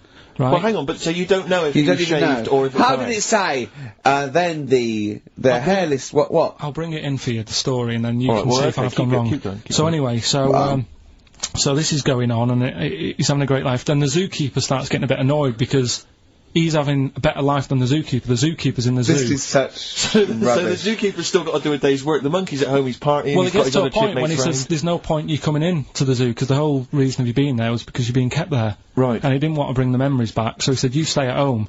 So you're talking such... Just let him finish. God, I don't know if I can sit here and listen to this drivel. I'm fascinated. It's nearly over anyway, right? It sounds extraordinary, Carl. So, he's walking upright, he's having a tea in the morning, finishing the day off with brandy. Gets a bit out of hand, only tries it on with the zookeeper's wife.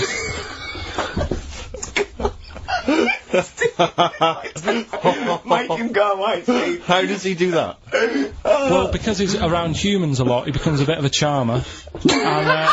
And, But what is it that he could do to seduce her? Pick fleas out of her? he didn't say. He was built. Yeah, it's well hung. So what about that? What do you mean, what about it, Carl? It's obviously not true.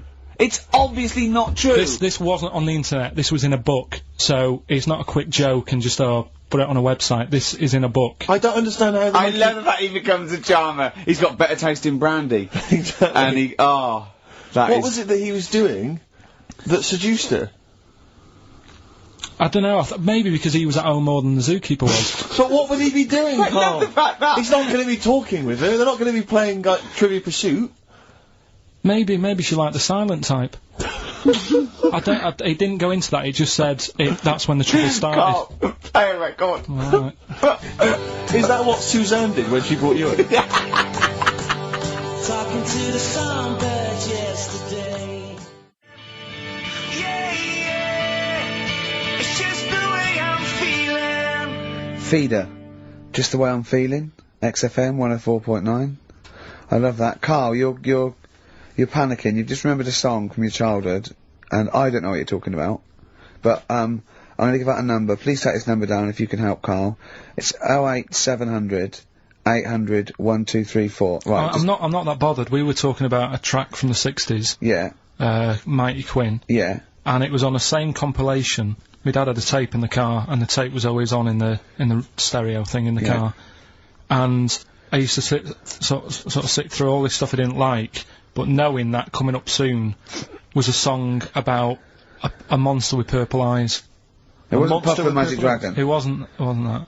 A monster. There must be something else about it that give people a clue. Do you remember a chorus or a few lines? It says something like, it was a one-eyed, it had big eyes, purple, and it eats people or something. The big-eyed purple eater. Wasn't there a song called something like that? The big-eyed purple... And it was a hit, I'm sure there was. A song which is something like the Intergalactic Purple Eater or something like that. It's a novelty song. Rubbish.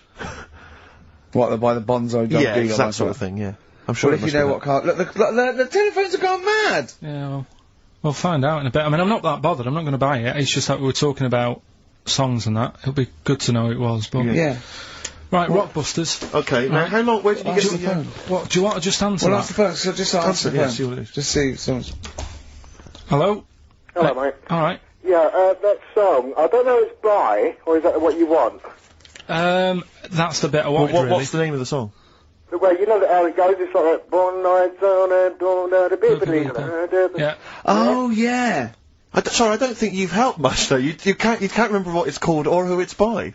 Well, no, I mean, I know the tune, but that's about it. But he's done seems well, to me- Steve, yeah, he's done well. He's given up his spare time to call in and sing us a song. Don't diss him. Rick, I'm concerned he's just only marginally remembering it more than Carl is. It was actually in, I think it was in the Blob, no, it was in something like the Blob, actually. I think Steve McQueen was driving away and it was running in a sequence. This is so very familiar. See if thanks very much, mate. See if we can get a title off someone. And XFM. Hello, yeah, I know the name of that tune. Go on. It's the Purple Eyed People Eater? Yeah, that sounds about right. And who's it by? Yeah, well, I'm just at work and, Who is it by? It came to my mind. Do you know who it's by? I don't know who it's by, mate, sorry. This is not enough information. I wouldn't phone in We if I only didn't had half ask the Lewis, information. but we asked him just what the tune was. But I want someone like Paul Gambaccini to call in. He knows what chart Well, position it got to. right. Thanks very I don't much. think this is enough information. That's two people. The thing we barely is, got if any you know the information title, from. we can put it in the internet, can't we, and find out who did it. Yeah. That's full of Brilliant. information. Well, thank you very much for calling in. I don't know why they bothered, frankly. You're Sorry, so- Rick, no, I mean, I just think if you're going to bother to call in a radio station, You're have the facts. You're Have so all the facts you have. He hasn't got the facts, and he runs the radio station. He doesn't run it. They keep him here like a mascot. He's like a pet, isn't he? They have him running around the office. God. Now listen, it's Rockbusters. I've got the prizes here. Rick, I'll be honest with you. I mean, we've given away some shoddy stuff in the past. This But is it's the worst absolute collection. tat, is it? This is really scraping the bottom of the barrel, Carl. I mean, Let's hold on. The how phones many are going more of mad. these can we give away? If you're still phoning, hang up because we're not going to bother anymore. We really sorry about that. Maybe email us or something. How many of these can we give away? Rick? Look at that. It's only Fools and Horses. It's the video. Christmas special from not this year, the year before.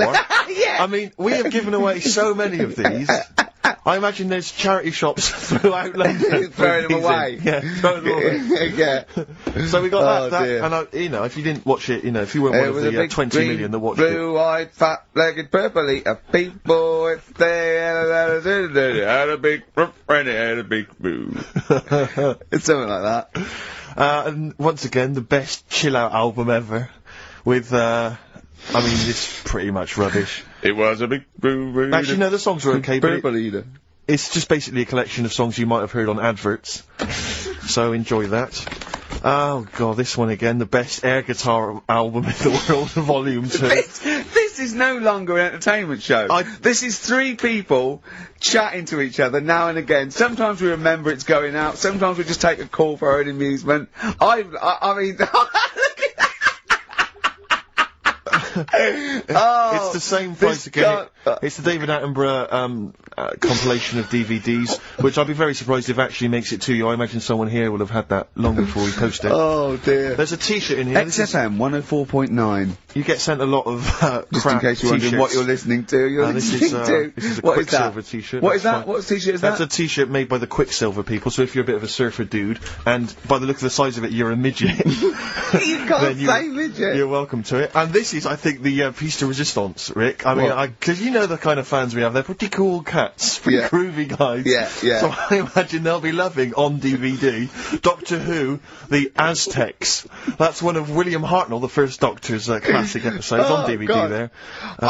You know, Rubbish. That's rubbish, Carl, those prizes. I'm ashamed to give them away. Carl, frankly. you know our mate Johnny, he's a Doctor Who fan. Yeah. Do you remember, he bought, the Doctor Who magazine, and he went, to the toilet, and Steve got post-it notes and put geek on every page. And Johnny opened it on the tube, right, and it had geek and everything. And Johnny bought in the new Doctor Who magazine, I think this week's or this month's, right?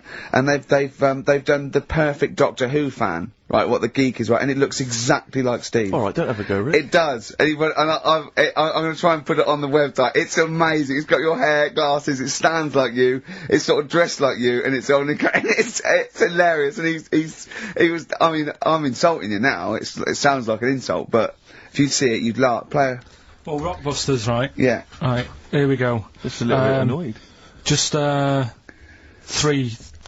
clues. We've lost all all the energy in this show, haven't we? Well, I can't get over that insult. I'm just a little... No, we did though. It just It came out of doesn't nowhere, I can be honest with you. things, Ricky three came out of left clues. field, I wasn't expecting an insult. No, And, but I I think thought there it was a is. sense of camaraderie on this. No, I'll side. bring Just it in. email in You'll see what I mean. Right, play a record. I'm ricky.gervais@xfm.co.uk. just annoyed. I can't What are we listen to doing? Roberts to I'm speak. just reading out the clues. Should we put this? Let's put this one in for the Sony Award. Let's put this show in for the Sony Award. Play a song, Carl, because I need to discuss things with him. I've talked before about him Edit slagging it me down. off. Get this down to 3 minutes. It'd be a great Do show. Rockbusters in a minute. XFM.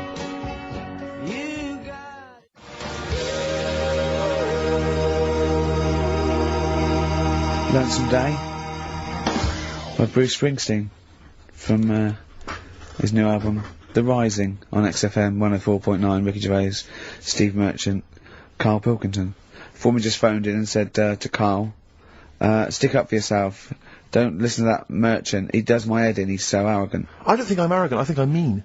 Yeah. I just think I'm sort of objectionable. I don't think it's arrogance. I think No. it's sort of nastiness. Yeah. I'm just not a very nice person. But believe me, I'm not arrogant. I think I'm pathetic. We've had a lot of emails saying, could you bring back White Van Carl? Oh, yeah. Which is that section of the show where we ask the questions that the Sun asks Someone various else. random punters Yeah.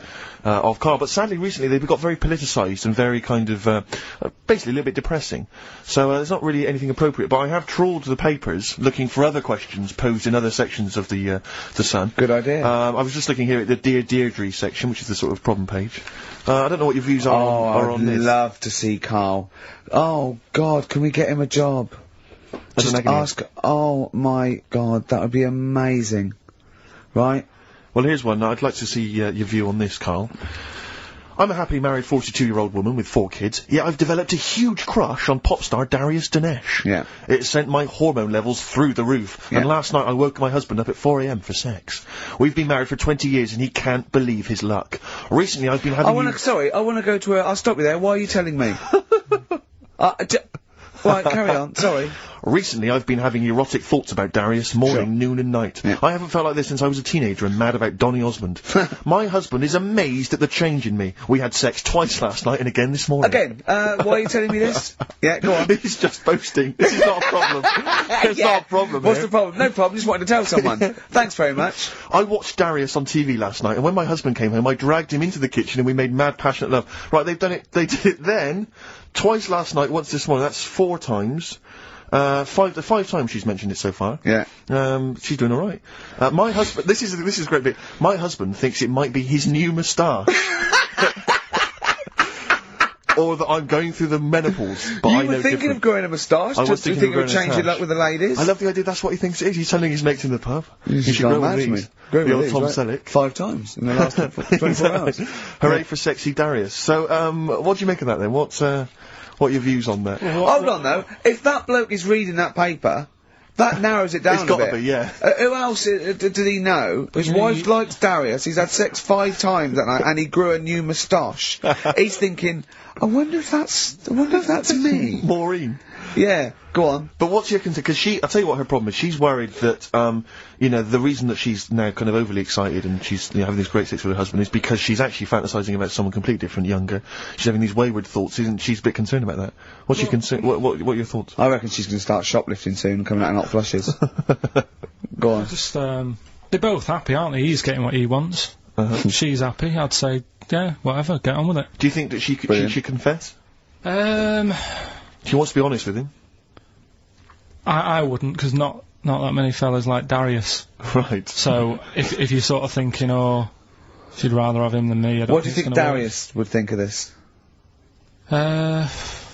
He'd probably be happy with that. I mean, What would you it's do said if in you? there- What would you do if you got loads of phone calls, right, from women going, Carl, whenever you're on the radio, I just have to do it. I just have to do it. Your voice makes me. I'd say, right, well, it's alright.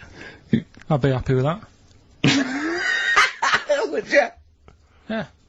I mean, just in case anyone is doing that. What would you do to sort of like egg them on a little bit to help them out? What do you think? What sexy things would you say? What do you think is your quality? What do you think people would find, pretty horny about you? Is it your sort of mank wine? Do you think that? Just say this, London shit, innit? I think say that, but London, it's not that good, is it? Like I think you've done it there. So that's say something quite sort of sexy though. Say something like, well, I love to love you. Say Well, I something don't sexy. say that. No, say Yeah, something no, sexy. Susan says to me, you know, do you love me? I go, yeah, you're all right. Job done. And the thing is, I know that's true. Yeah. I know that's true. That's brilliant. But because one of the things that Deirdre says is that she's wondering if this marriage is going a little bit stale and needs to be freshened up. They need to give a new spice, a new spin to the marriage. What would you do? What advice would you give to spice up, you know, something that they've been married for quite some time? Get him. I think get Darius. All Darius things. Get David Snedden's new video on the telly. What do you reckon, though, Carl? Just treat them. Do you know what I mean? Just surprise them now and again with stuff. That's what I do. It's what you got those condoms, didn't you? That you got 2 for So, one off. hang on, what? You've never done that? What? You've surprised Suzanne with what? You know, I've like, You stood behind a door and shouted at her when she comes in. Don't drop the jelly. yeah, you know, just the usual stuff. There was some free chocolate delivered to work the other day. I took her a bit of that home. Nice of you, that's really thoughtful. She didn't like dark chocolate, but I said, well, it's a thought. So, I had it. But, You know you often benefit from any gift that you give her. The chocolate, the meal, the condoms. There's always something in it for you. Yeah, there is. I love the idea. she's got bored with a Christmas present now, though. What, the condoms? Yeah. Or the food that she ate. Oh, the condoms. Right. Yeah, she's got tired of filling them with water and throwing them at the passing kids or putting them on her head and inflating them. I love the idea of asking problems. What do you think of erectile problems? You know, like Pele advert, he goes, be careful, we haven't got erectile problems, call this number. What would you do if you're impotent? What would you do? What's the advertising? It's just saying, like, you know, if you can't, you know. I haven't seen that. Yeah. Why have they got him doing it? Wow. Well, he used to, he used to be able to keep it up for hours, the ball, and... Yeah. What would you do if you... To advertise that? No, if you suddenly couldn't get, you know. What would you I do? don't think it bother me now. I know you're 30! What's that? You're talking like you're an 80-year-old. No, but do you know what I mean? You sort of been there, done that now. It's like the boxing and the dancing that I did. It was good as a kid, and now it's like, take it or leave it. You need to write to Deirdre.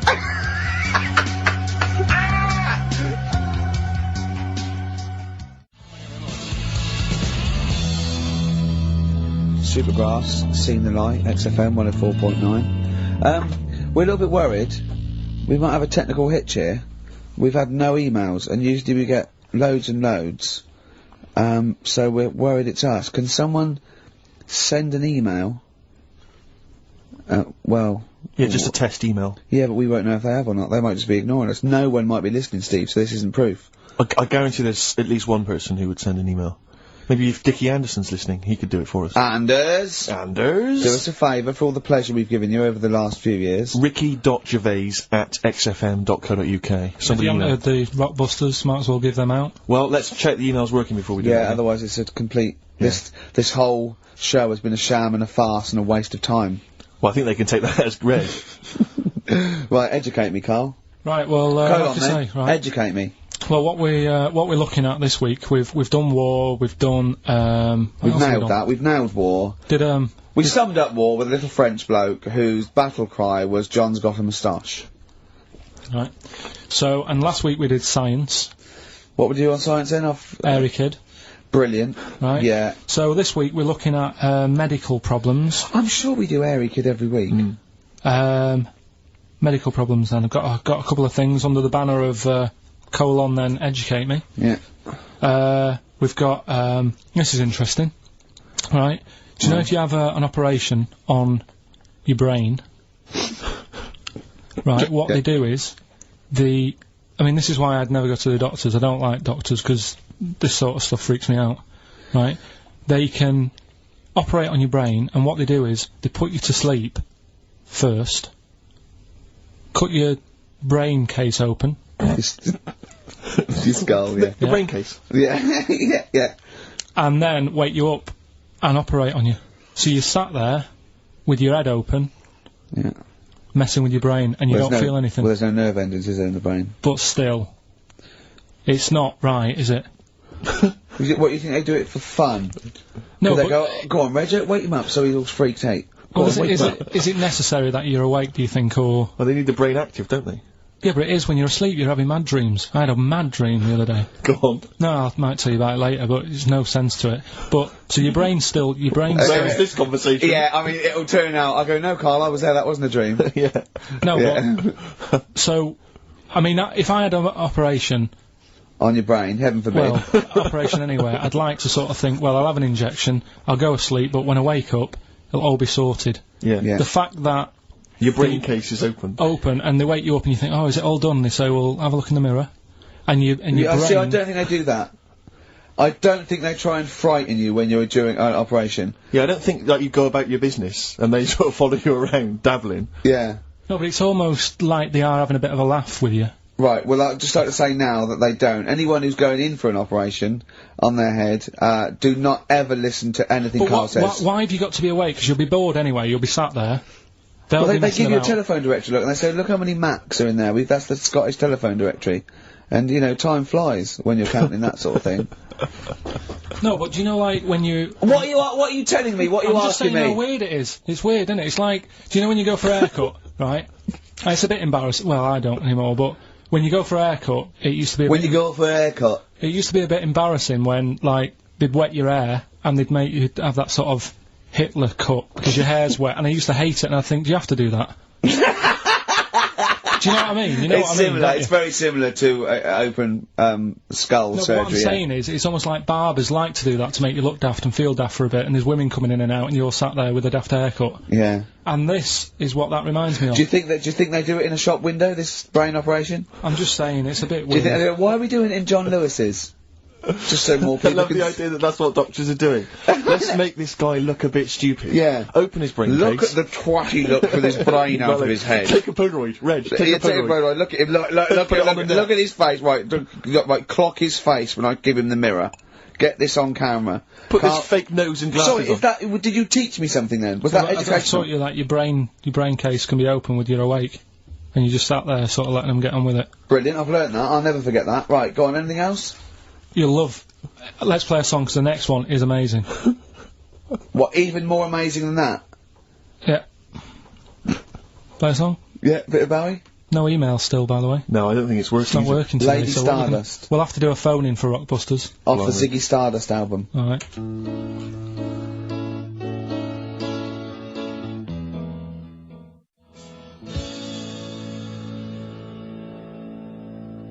Bit of David Bowie. When's that ever hurt anyone, Steve? Never. Lady Stardust off Ziggy Stardust and the Spiders from Mars on XFM 104.9. I'm Ricky Gervais, Steve Merchant. Karl Pilkington is in the middle of educating me. Colon then, educate me. Right, so, I've learnt that you can, you know, fiddle around with your brain when awake. That's brilliant. I've never been a fan of doctors, though, so this was a good one for me to look up, because... Yeah. Did I tell you the time when, the doctor said, I was gonna die? Alright, keep talking. Right, ages ago, must have been about 15, right? And, at lunchtime there was this... We used to have a choice of stuff to do at lunchtime, right? We used to have, like a burger place that had an arcade machine in it, right? So we used to go there and play on that and have a burger. Or, there was this baker's, right, that my mum worked at, and, did great cakes and stuff, right? So, she used to, like, bring some home and that, but she couldn't always bring them home every night because, you know, they cost money, and she used to get them for free. And they used to say they'd rather chuck them away than give them to the staff because there's a chance that the cream might be off. Right. Right, so they used to chuck them round the back. So I used to go round the back with my mate and eat a load. Brilliant. Scavenging, eating out of bins. No, it wasn't out of bins, they were still in trays, but they just stacked them up near the bins, right? So this got out, I mean, it used to be chocker. Once the school found out, everybody used to go there, and it'd be like, well, have a cake. The headmaster crawling through, fighting the kids off. Right, so I'd have, you know, you'd just eat, I don't know, 6 jam donuts or something, and then you'd spend your dinner money on the arcade machine. Brilliant. Right? So it was a good afternoon, really, right? So you'd do that, and this one day I must have had 6 or 7 jam donuts, a few Congress tarts. What's a Congress tart? I love them, I can't get them in London, right? So I'd have some of them. If anyone can get a Congress tart for Carl in London, please let him know. So anyway, this day, that was just a normal day. Do you know what I mean? You'd once or twice a week, you'd have a load of cake. In your life, Yeah, So normal anyway- day in your life. Were the frog boys there with the webbed hands and the big heads? So- and the horse in the settee? Yeah. But the day after one of these days, I had really bad cramp in my belly. Right? I was like in agony, could hardly walk. So I said to my mum, You could hardly stagger to the free cakes. So, I was in absolute agony. I said, I don't like doctors, but you'll have to get a doctor in 'cause I don't know what it is. I can't walk. She gets the doctor round. I won't say his name, but he said, well, doesn't look like he's got long left. Blimey. So I was a bit like, hang on a minute, I've only had a few cream donuts. Yeah. My mum was panicking. Sure. He went. My dad came in from work. She said, oh, something's really bad with Karl. I think it's serious. You know, the doctor said he ain't got long left. So he said, what? He said that and just left? So he said, yeah. He said, I'll have to call him then. So he called him up, said, what's all this about? You know, Karl hasn't got long left. How long's he got? So he goes, I was only messing. He's just had some bad cream. Can you believe that? Well, the thing is, I like the fact your mum didn't ask any questions. I know. She didn't but go she into doesn't. detail. Well, can you explain more, Doctor? No, I got to shoe off. No, but she doesn't. She doesn't like talking. you know, I don't want to diss you or your family, but I imagine if I was there, I'd have known the doctor was joking. That's all I'm saying. I mean, I sound very arrogant there, but I imagine he went, what's he been doing? I had about 6 cream cones. Oh, right. Oh, wow. He hasn't got long to live then. I'll see you later. That's what I think the doctor did. Yeah. Just like the idea your mum just let him go. Yeah. Terrified, thinking, well, I'm not going to probe him. He's that's it then. Dad comes in. Hi, honey, I'm home. Anything happened? The doctor said Karl's gonna die and then left. Did he? I'll call him. But anyway, that's why these sort of things fascinate me. So Right. we'll move on to this next one, right, which is brilliant. Go on Dead then. short story. So, right, old woman, about 70 years old. Yeah. She's normally fit and healthy and stuff. Nothing wrong with her. She's having a good life. And one day she goes for a check to the doctor's, just to check herself out. 'Cause she's getting on a bit. Yeah. Says take your clothes off and that. So she does, and checks her out. Says yeah, you're looking good. You're looking good. Turn round. He said, oh God. He says you got a tumour on your buttock. Right. So she goes, oh. What can you do anything to sort it out? So they go, yeah, we could book you in for an operation. It's best if we remove this. Books are in for an operation. Operation day comes, strip her down and that. They're all stood round, the doctors. Start to operate. It only turns out it's a pork chop that she sat on 5 years earlier and it had stuck to her buttock. Right, Karl. I can forward you. Listen. Serious. Right, okay, Karl, I'm telling you now, I'm leaving. I'm never doing this show again. No, I'm serious. Honestly. You're talking, I've never had such you are, play a record. Play a record. I couldn't believe it. What do you mean you can't believe it? Stop the record, stop the record, stop the record. Right, okay, right, what do you mean you couldn't believe it? No, when I read it, I said I've got to tell Ricky This that. woman had a pork chop stuck to her arse for 5 years, you mental case. Of course she didn't.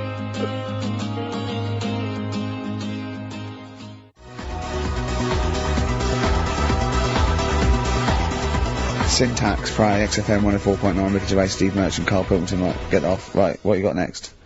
Right, well, running a bit late with this, but it's time for Do We Need 'Em? We're looking into what I'm animals... really worried about this, because everyone's getting that last clue wrong. I reckon it's so rubbish that even your mental fans can't work it out. Yeah, it's a tough one, but... Give that final Rockbusters clue again. The Jamaican fella had to have some aspirin. Why is that? Why did he have to do it? No, FD. hold on, that's changed. Well, I mean, it doesn't matter, the story. Oh, it doesn't matter. That's the point of a cryptic clue, isn't it?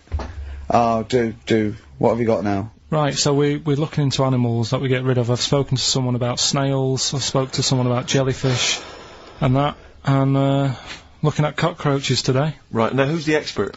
It's a woman called Jessica Marshall. Right. Does she know that you're going to play this on the radio? Well, I called up, right, in the week and said, can I talk to someone about cockroaches? And she was like, is that Karl? She knows who you are. Yeah. Right, so she already knows maybe your angle, your approach. Yeah, she was and up for it. she's an expert, she's just not just some random person. No, she works in a museum, a good museum. I said I'd give it a plug. It's the one near Knightsbridge. It's got dinosaurs and that in it. It's worth seeing. Well, this is Natural her. History Museum. Yeah. So, Not sure. He's not sure. This is what happened.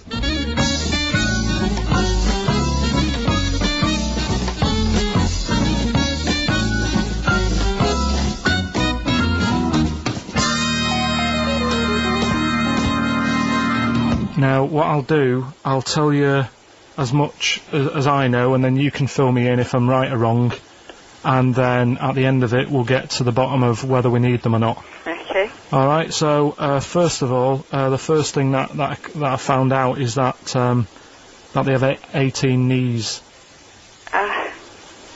That's not exactly possible. They're insects, so they have 6 legs. Yeah. And a knee is usually the junction between femur and tibia. That's sort of classic human knees and every other animal knee. So with 6 legs, you can only have 6 knees. Could somebody sort of got mistaken for seeing one that was a bit double jointed? I think you're grasping at straws or something. Alright, well, we might have to come back to that one then. Okay. They can hold the breath for 40 minutes. Well, they don't do that because they don't breathe in the same way as us. They breathe through little spiracles, holes down the side of the body, so... no, they're not a very apt simile because the method of breathing is so different. What do you mean? Because insects have a totally different system. They don't have lungs in the way that we do and just breathing through one part of the body. They're actually breathing through every segment of the body all of the time. So even though they've got their mouth shut, they might be able to slide. Nothing to do with breathing. So only just feeding. So you see, maybe that's where someone's gone wrong. Someone's got hold of one and sort of taped its mouth up or something and got bored after 40 minutes and said, well, we'll call it right. It's a unkind thing to do to an insect, even to a cockroach. Yeah, but it's all... You can't do that. Yeah, but... No. Pretty unkind thing to do anything, even a cockroach. Something else I found out. Yeah. They can live for a week without an head. Well, that's true if they don't bleed to death in the process. But the weird thing is, when I told you that they had 18 knees, you seemed a bit sort of like, don't talk ridiculous. But then we're talking about an animal that can live without an head. So there's a little bit of truth in that one, yeah? Yes. Why, when it was invented, has it got that facility? Say if someone said to humans, we could do that with humans, and, you know, if you lose your head in some accident, it gives you a bit of time to sort of go back to your family and maybe write them a note. You won't be able to have a chat, but write them a note saying it was my own fault and it was nice knowing you. Well, that would be a useful facility, I agree, but cockroaches are great survivors. I mean, they've been around for over 300 million years. They're one of the most primitive insects. Alright. Well, I've also, is it true that they do a lot of resting? Apparently they can sort of rest for 75% of the time. Rest? Yeah, they just sit about doing nothing. It's probably true of a vast proportion of the world's fauna. Well, I mean, maybe the 25% that they are working, they're really giving it some, so it might make up. They're probably searching out food and, yeah, they can slow down considerably. You can chill insects in the fridge and they'll become very, very quiet. You might think they're dead. Yeah, but I'm sure, you know, if we were sat in a fridge, you know, we'd go a bit quiet, wouldn't we, you know? Well, you might not know much about it, of course. Yeah, but... Not quite reading the right sources. Well, I've been using the internet. I'm sure there are many useful sources that you could find there, but some of those seem to have been a little misleading to you. So you don't agree with a lot of what I've told you there?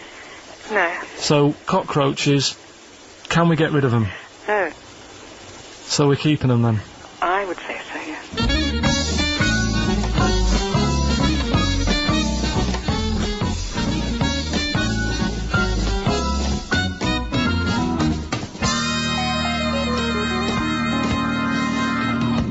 I think we should get her on more often because she sounds like she'd be a bit of an ally, really. Because she knew immediately that you were talking nonsense. She even said, I think you should be more concerned about your sources, which I've been trying to tell you for a year, right?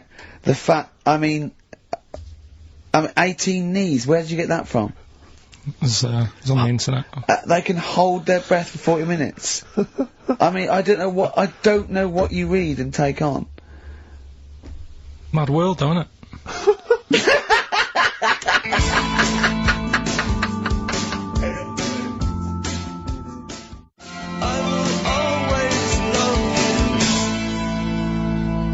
Right.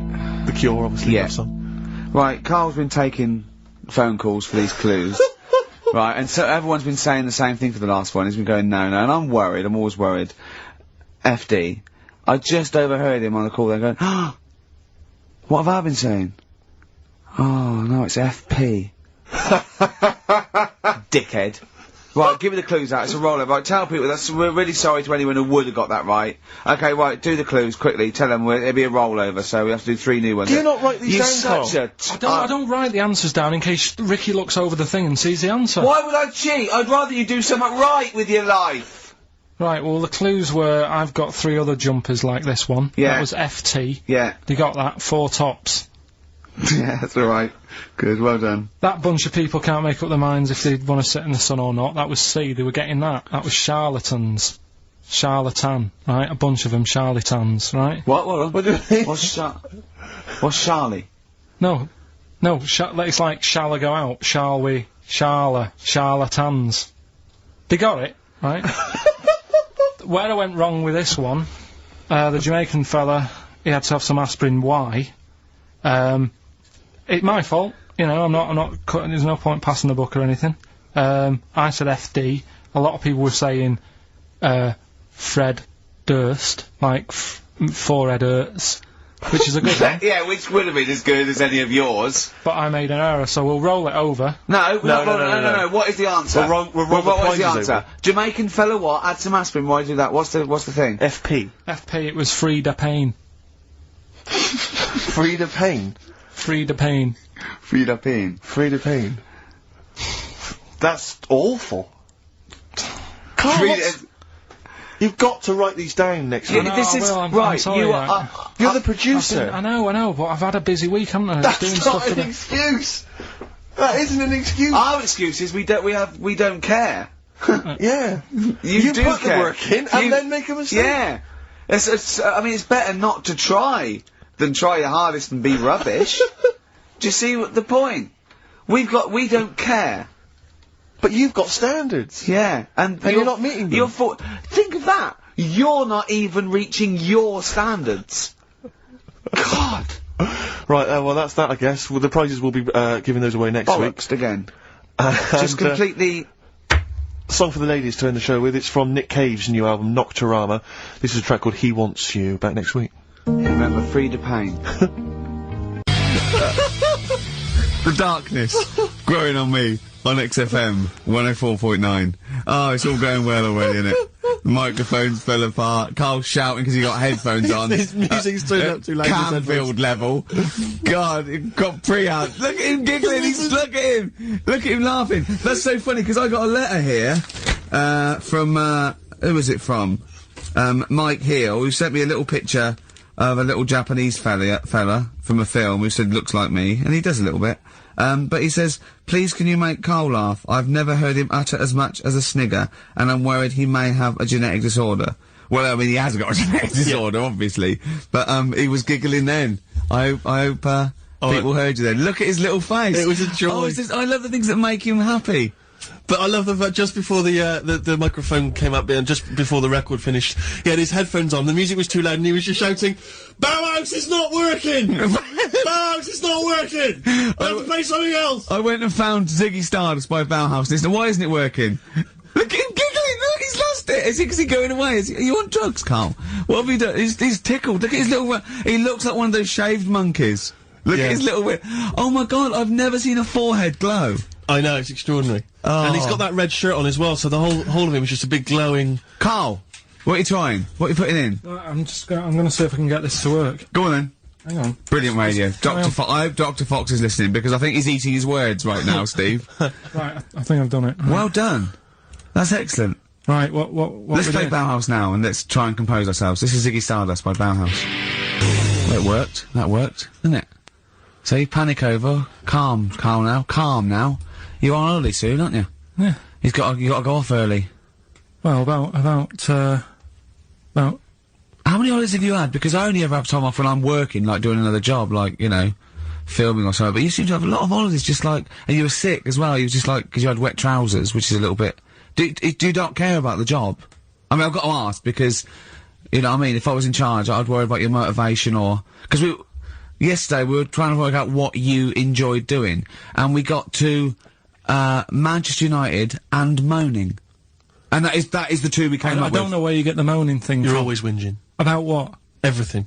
When? When did I last have a moan?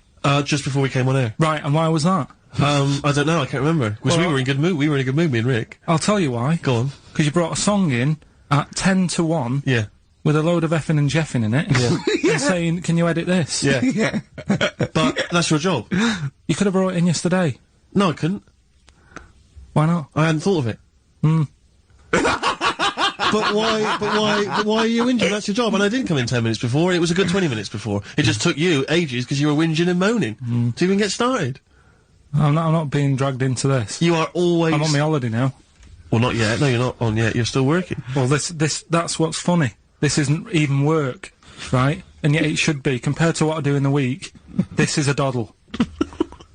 Well, it's because you're not putting any effort in, clearly. Where are you going anyway? Where are you heading? Cornwall. Yeah? What's happening down there? Well, there's a monkey world. You're excited about that? We're going to see that. Probably go twice to that. Yeah. Whilst I'm down there. How long are you in for? The whole week? Yeah. Yeah. So, This is with your parents, isn't it? yeah.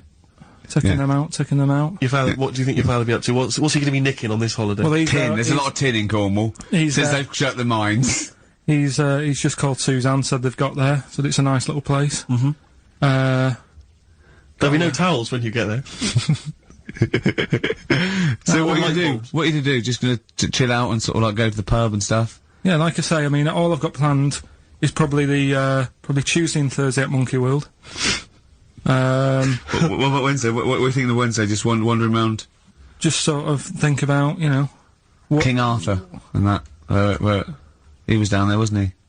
I don't know, but I'll tell Where you you going? something. What town? I don't know. I don't know where it is. Suzanne sorted it out. Yeah, she sorted it out. I had you on the phone to her saying, well, pack 'em, pack 2 pairs. Poor woman, she's packing your bags for you. Yeah. Right. But, you'd spend more time at home if Steve didn't come in at 10-2 with a rap record with, like, obscenities all over it. Yeah, well, we'll play that next week. Well, you didn't even get the job done, that's the thing. We can't even play it because you didn't get finishing time. I tell you what, that Method Man, if he doesn't stop effing and jeffing, it's the end of his career. In my opinion. All this F that and, yo Jeff, I'm a Jeff myself. Yeah. Or I'm hanging out with my Jeffs. Yeah. It's terrible. Jeff, and we know you can't put out the J word on XFM. Oh, Mother Jeffer. Well, so we haven't got that, but what we have got... Go on. Monkey News. We've still got Monkey News, have we? That's sorted out, that's coming up. Yeah. Rockbusters. Yeah. Well, last chance. Definitely your last chance this time. You actually improved a little bit last week. You did a couple of good ones. Yeah. Same again this week. And, Cheeky Freak? The controversial Cheeky Freak of the Week. Where Karl, finds, a human being with, some sort of, congenital or, you know, imposed deformity, or, you know. So, and we talk about that. In a wry way. Do you think that's big and clever? no, but that's just it. It's never about taking the mickey out of someone, right? It's to make you think. I'll tell you what isn't big and clever. How lucky you are. A dwarf with learning difficulties. Nice. Yeah. Well, We'll explain it to you. That's the forthcoming single from British Sea Power. That's called Carrion. That's nice and retro. That's like end of the 70s Bowie. That's great. On XFM 104.9. That's just some of the records that we've played so far. Do you know what I mean? You've had The Darkness, you've had Bauhaus. It's like, can it get any better, Karl, do you think? like I say, we've got Monkey News coming up. So. Guess what? I lost 400 quid cash this week. Gambling? No, that's tragic. This is why it gutted me. It wasn't even on your gambling addiction. No, I had a photo shoot. I had a suit, right, and I'd claimed back some expenses, and I had it in my pocket. And then when I took the suit home, it must have fallen out in the street or the cab. And I remembered it, and I went every pocket twice. And it was just the fact, I don't think about, oh God, that's terrible, that's a terrible blow. I think, oh God, if I had it back now, it would be free money. Yeah. If I suddenly found it now, I'd have £400 that was just free money. And I had a little nap to get over it, and I was... and you were fine. I was okay. But that was someone just found what a gift that is. Oh. Just, I mean, was it in a money clip? Was it rolled up in a money clip? No, it was just literally 400 quid in an envelope. Oh, and that's so a treat. I know. See, I'd always hand it in. I genuinely would, unless I found it in the middle of a forest or something. If it was in the street, Do you know what I mean? Though? Because a bear dropped it. Yeah, yeah. But I mean, if I found it in a pub or a cab, I'd just hand or it an to escape anyone that you're who was rummaging through. Yeah, exactly. Yeah. But I'd hand it in. Well, But there's no way. If they found it in the street, there's no way they could do it. You know, it goes to the police station and it sits there for 6 months. But yeah, exactly. Well, it's not. It's a waste of time. Pocket it. But because when I was younger, I remember being outside a post office once when I was about 10 or 12 and finding a purse. And thinking, oh, that's nice. And opening it up, there was some money in there, and a pension book, and so it was obviously an old lady. I found an address, I sent it to her, and my mum said, you know, you've been so good there, you'll probably get a little reward. She'll probably send you a little reward. Nothing! I got maybe a thank you note, but no cash, no moolah, nothing. Really? And I was livid, because I'd been told that I was going to get a reward. I thought I've been a good Samaritan, nothing. So, many moons later, when I was at university, I learnt from that, and this is the most bizarre thing. This explains a lot, doesn't it, Carl? This is like the Mary Celeste. I went to a cash point to put I thought, I can't get my card in here. And I realised there was already somebody's card in the machine. They'd put the code in, but then they just disappeared. They'd been kidnapped or something. So it was just there, waiting, sitting. Said, what do you want to do? And it gave you a number of options. I thought, interesting. Steal or go to heaven? Yeah, exactly. He went, oh dear. Yeah. Well, I pressed, balance. Just to check what their bank balance was. Unbelievable. It was a considerable sum of money. I'm not gonna lie to you. It was not typical student debt. It was like, I think they were a foreign student. There was a lot of cash in there. A lot of money. Did you feel a slight bulge in your trousers when you saw the amount of money? I couldn't believe my luck. I thought to myself, now then, I could just take that card out and hand it in, or I could teach them a small lesson. Right. And maybe give myself a reward, because last time I did that, I didn't get a reward. So if I give myself £30, then I'll take the card out. 30? Give myself 30. You didn't really? Well, I thought that's a good reward, and I went in, I handed the card in, I took it Steve, and that's a little reward for me. And I'll tell you this, don't think it's evil, because I went in and I bought everyone a drink. Well, brilliant. Yeah, I didn't tell them I got the money free. Well done. Excellent. So probably gangsters are quite generous with the money they've stolen from other people. Yes, but someone's negligence, Rick, has lent... the thing is this, Steve, right? I believe it, except that buying people a drink, Carl. What do you think? Well, I kind of thought that when he said it, but then I thought, but they'll be buying him back. So he's still... So in a way, he's still a winner. Yeah.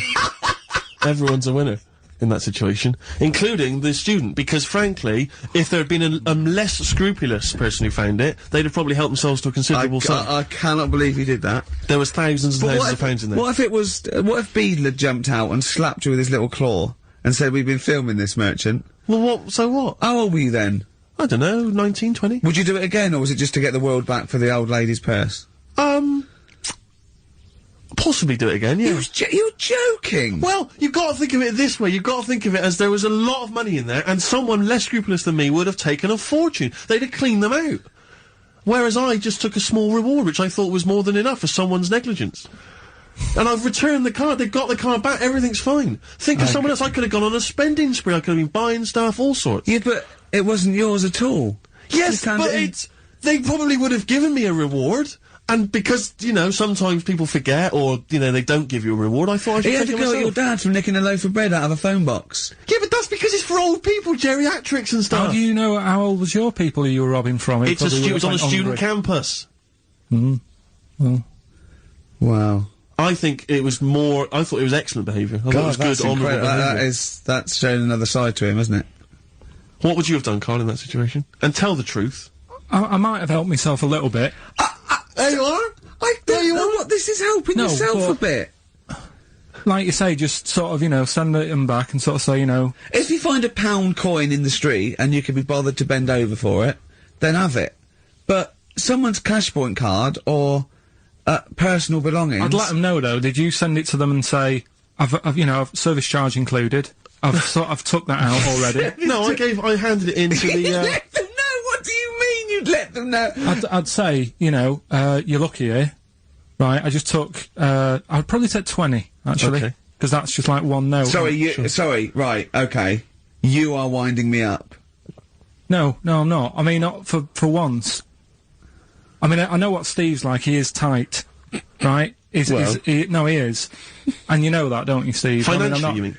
Well, no, I mean, just the way you are, you're very sort of, you know, you're not wasteful with your money. I'm careful. No, I'm not wasteful, absolutely right. No, but to the extreme. Not at all to this extreme. Not towards the extreme. No.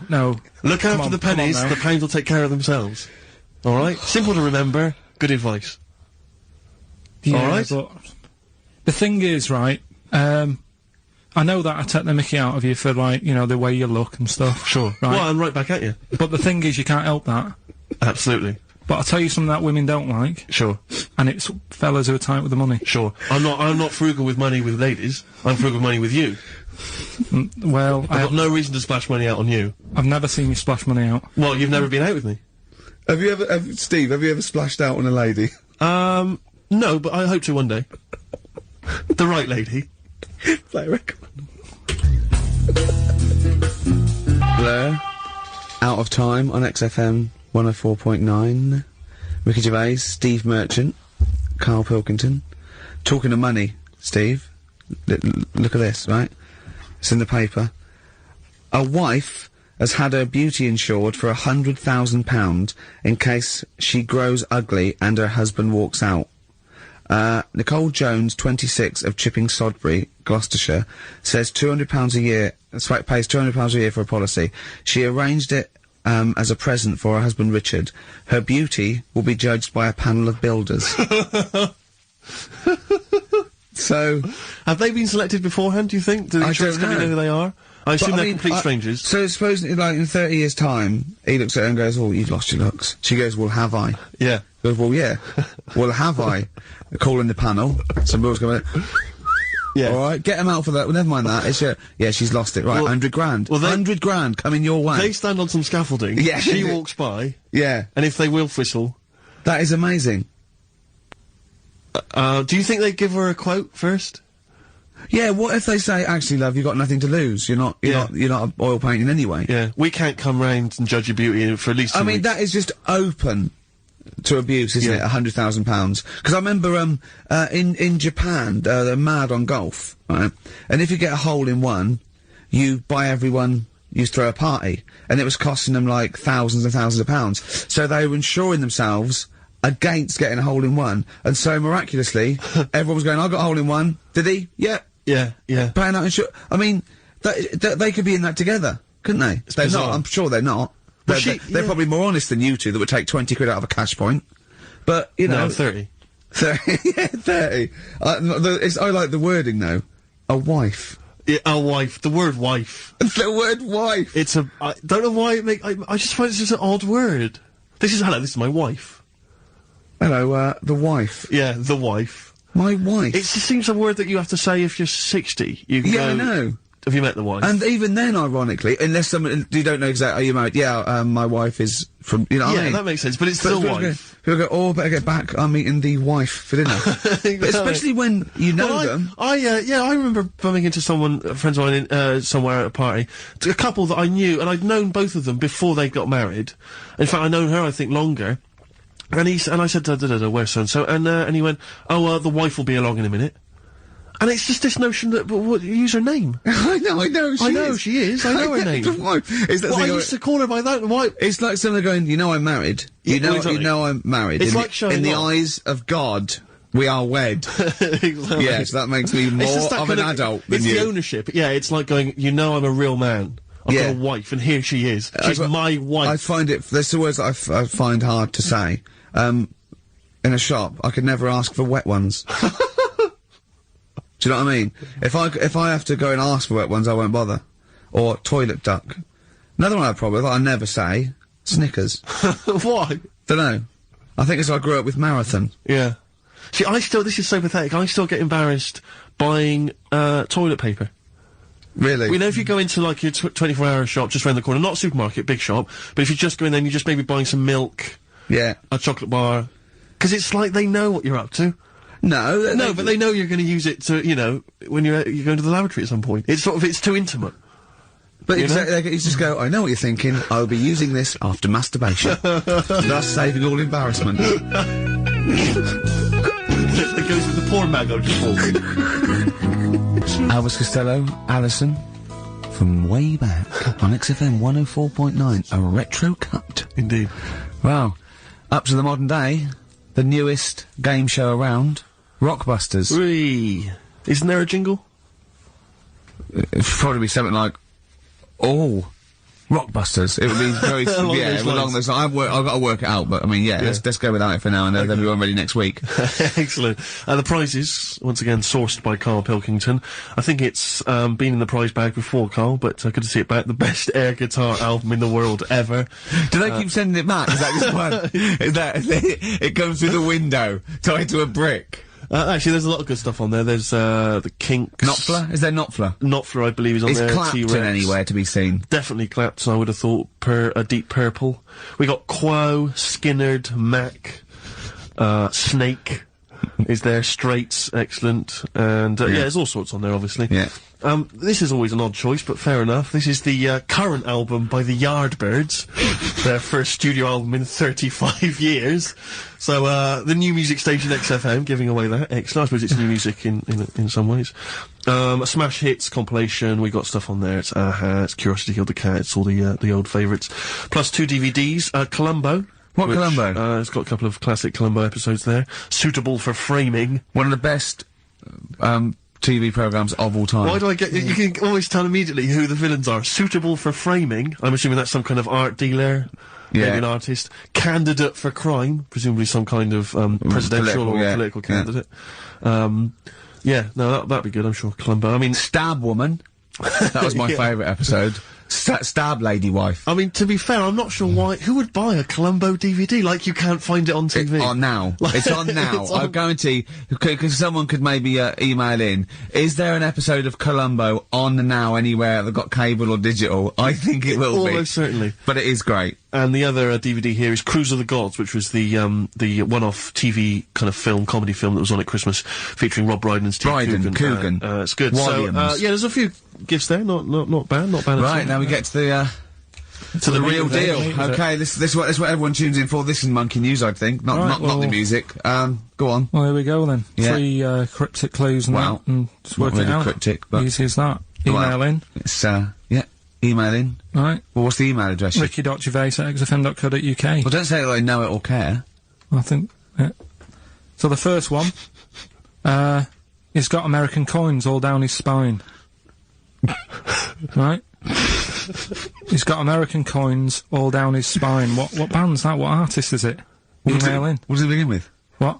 N.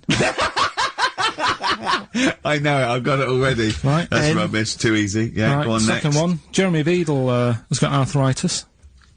Right. Jeremy Beadle has got arthritis. Yeah. That's the second clue. The, initials there. SLF. Right. SLF. Jeremy Beadle's, got a little bit of arthritis. And, the third one. Foxy, Shipman, and a country western singer on a merry-go-round. SD, right? So Foxy, Shipman, and some country western singer having a go on a merry-go-round.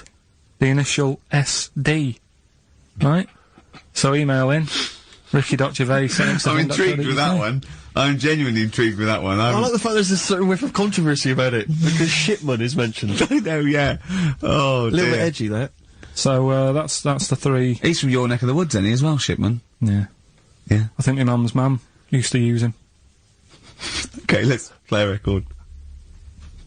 Well, you want to play a record or play some adverts? Do you fancy some ads? Oh, I'd rather adverts, well, yes. I've got some for you. Placebo. This picture on XFM 104.9. Steve? Yes? I think, Carl's gonna put most people to shame. We were talking about generosity earlier. Because Carl is a nice, generous bloke when it really comes to it. He's paying, for Father's Day, he's paying for the cottage that he's going away with his dad. Are you really, Carl? Yeah. Right, well, there's no way of us proving if that's true or not. Well, what do you mean? Well, you could be lying. But why would I do that? Well, because you want to show off. I didn't do it on air, you mentioned it. I don't want people to know how generous I am. I just... Right. Just do it, just get on with it. You know what I mean? Yeah, yeah. Look, show out your work in that. Yeah.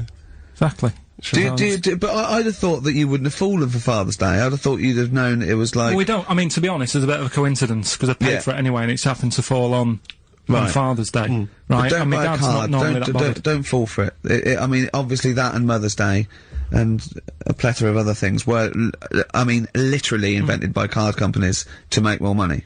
I know. Yeah. That's. I mean, my dad always says don't get him a card or anything, because he hates it. With all these things that I'd like, rip-off times, really, just ripping people off. Yeah. Sounds a bit stingy, that. Well, no, I mean, he's right. Yeah. He's right. It's just, because fellas aren't bothered about getting cards anyway, are they? But the other thing that he noticed, helping out the flower companies, the Princess Diana thing, when she... Oh, sorry. Yeah. No. Jesus Christ. God. So when Carl, what do you mean? What do you mean? That's what he said. He said, "Oh, I nearly swore then because I was. You surprise me all the time. No, I'm but just, that is incredible. Sorry, what? I don't understand. What are you talking all about? the flowers that were sort of sold that day. Right. What, for Right. people to leave as a commemoration? Or Yeah, something? they made a mint, didn't they? Who did? Flower companies.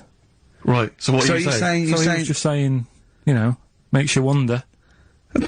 what? Whether About what? it was Interflora behind the hit. Oh. So it's a conspiracy. It's a conspiracy by the flower I would companies. love to see you and your dad just sitting at home watching a bit of Channel 5 when apes go mental, right? With your roast dinner. When's that on? And then talk like, well, yeah, well, you know, killed Diana, don't you? Flower company's son.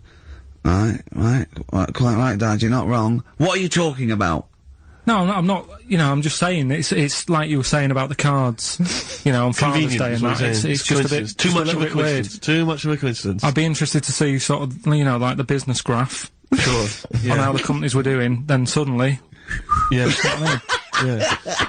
But then by the same token, Elton John, he had the biggest selling hit record, didn't he, off the back of that? Mm. I mean, so is he incriminated as well? If you want, I mean, It's a put him in there, conspiracy put him theory in you've there. not kind of analysed terribly closely. You've put it out there, and if people maybe who are investigating want to kind of add that into their inquiries, then they can. yeah. Sure. But no, that's all I'm saying. I'm just because it's always the same thing, isn't it? Like I was out shopping the other day, treating Suzanne like I do. I like spending money and that. Yeah. I was in WH Smith's. Yeah. Oh, classy. What was it? Was it a big birthday? Was it? Was it a 30th? No, I was getting a. Was it 2 biros for the price of one? I was getting a card for my dad for Father's Day anyway because I'm seeing him. Yeah. Big Toblerone. Yeah. There was a Who giant is it? Toblerone. Who is it who said Father's Day? They love a Toblerone. I've never understood Toblerone because the only time I see Toblerone is in airports, Yeah. right? And minibars. Mm. That is what the small Toblerone is for the minibar in a hotel, 3-star upwards. And the big Toblerone. Well, it's the big Toblerone is a gift, isn't it? It can only be a gift. You wouldn't buy a big Toblerone for yourself. Yeah, duty-free gift. The Toblerone. It's next to, Chanel No. 5. Toblerone. Yeah. And a bear. But it's who specifically would you be buying that Toblerone for? I don't know. Someone who's clearly never had it before and would think it was interesting novelty. Yeah. Well, this gift's interesting. I'll tell you what, though. Toblerone is brilliant. I mean, if whoever makes that, if they want to send sort of, some Toblerones, I will eat Toblerone. Well, yeah. I think very much the same about, I think very much the same about fags. And of just course- cigarettes. If you've got any boxes of cigarettes And, that you don't want, duty free or whatever, send them. I'd just like to say that, in no way do I endorse Carl's dad's theory that flower companies were behind the death of Diana. No, maybe I could say that on there as well, just to save any complaints. I'll tell you what though, talking about fag packets and that, do you know like now, they've got, if you have these, they'll do you in, sort of thing, on the front now. They've got these special stickers on them. Yeah.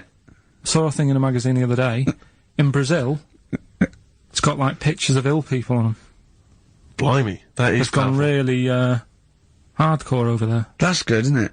But I mean, to be fair, what more can they do? I mean, there are fag packets now that say these will kill you, and people are still smoking them. I mean, I don't know what they. I don't think the message is getting through. You could ban them altogether, I suppose. If they, it seems weird to sort of like you might as well sell guns and go careful. You can kill people with these. Well, ban them then. Wow, just be careful. Let's have your eye out with that. This is poison. This is poison. These are really, really mental poison drugs.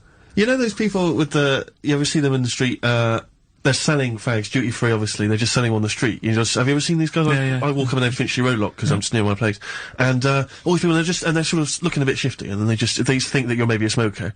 They just fags, and they'll open their jacket, and it literally will be like something from the 1940s. They won't go to you though, do they? No, smoking. It stuns your growth. They know you must have never had a fag in your life. But I might be buying them as a gift or something because I'm quite a generous guy.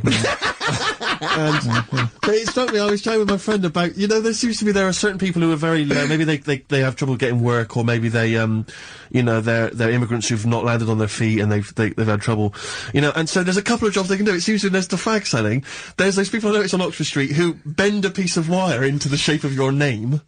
I mean, what kind of a gift is that, really? You know what I mean? I know. It's like they're literally giving them out. Or you can have the bending the name.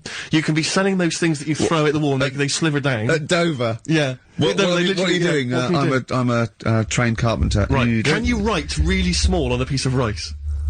I could try. Could you write those names on a piece of rice? I could try. It's quite tricky, but do you think you could what about the rest of your family? Well, that one's only 2, but he could be trained. He's got smaller fingers. Okay. Do you want to sell some knocked-off perfume?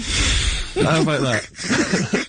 Again, we'd like to apologise for any inadvertent racism, suggestion that Lady Diana was killed by flower companies, or that Steve makes a habit of stealing from cash points. What about XFM 104.9? a picture of Rick Waller on the front of the bargain bucket?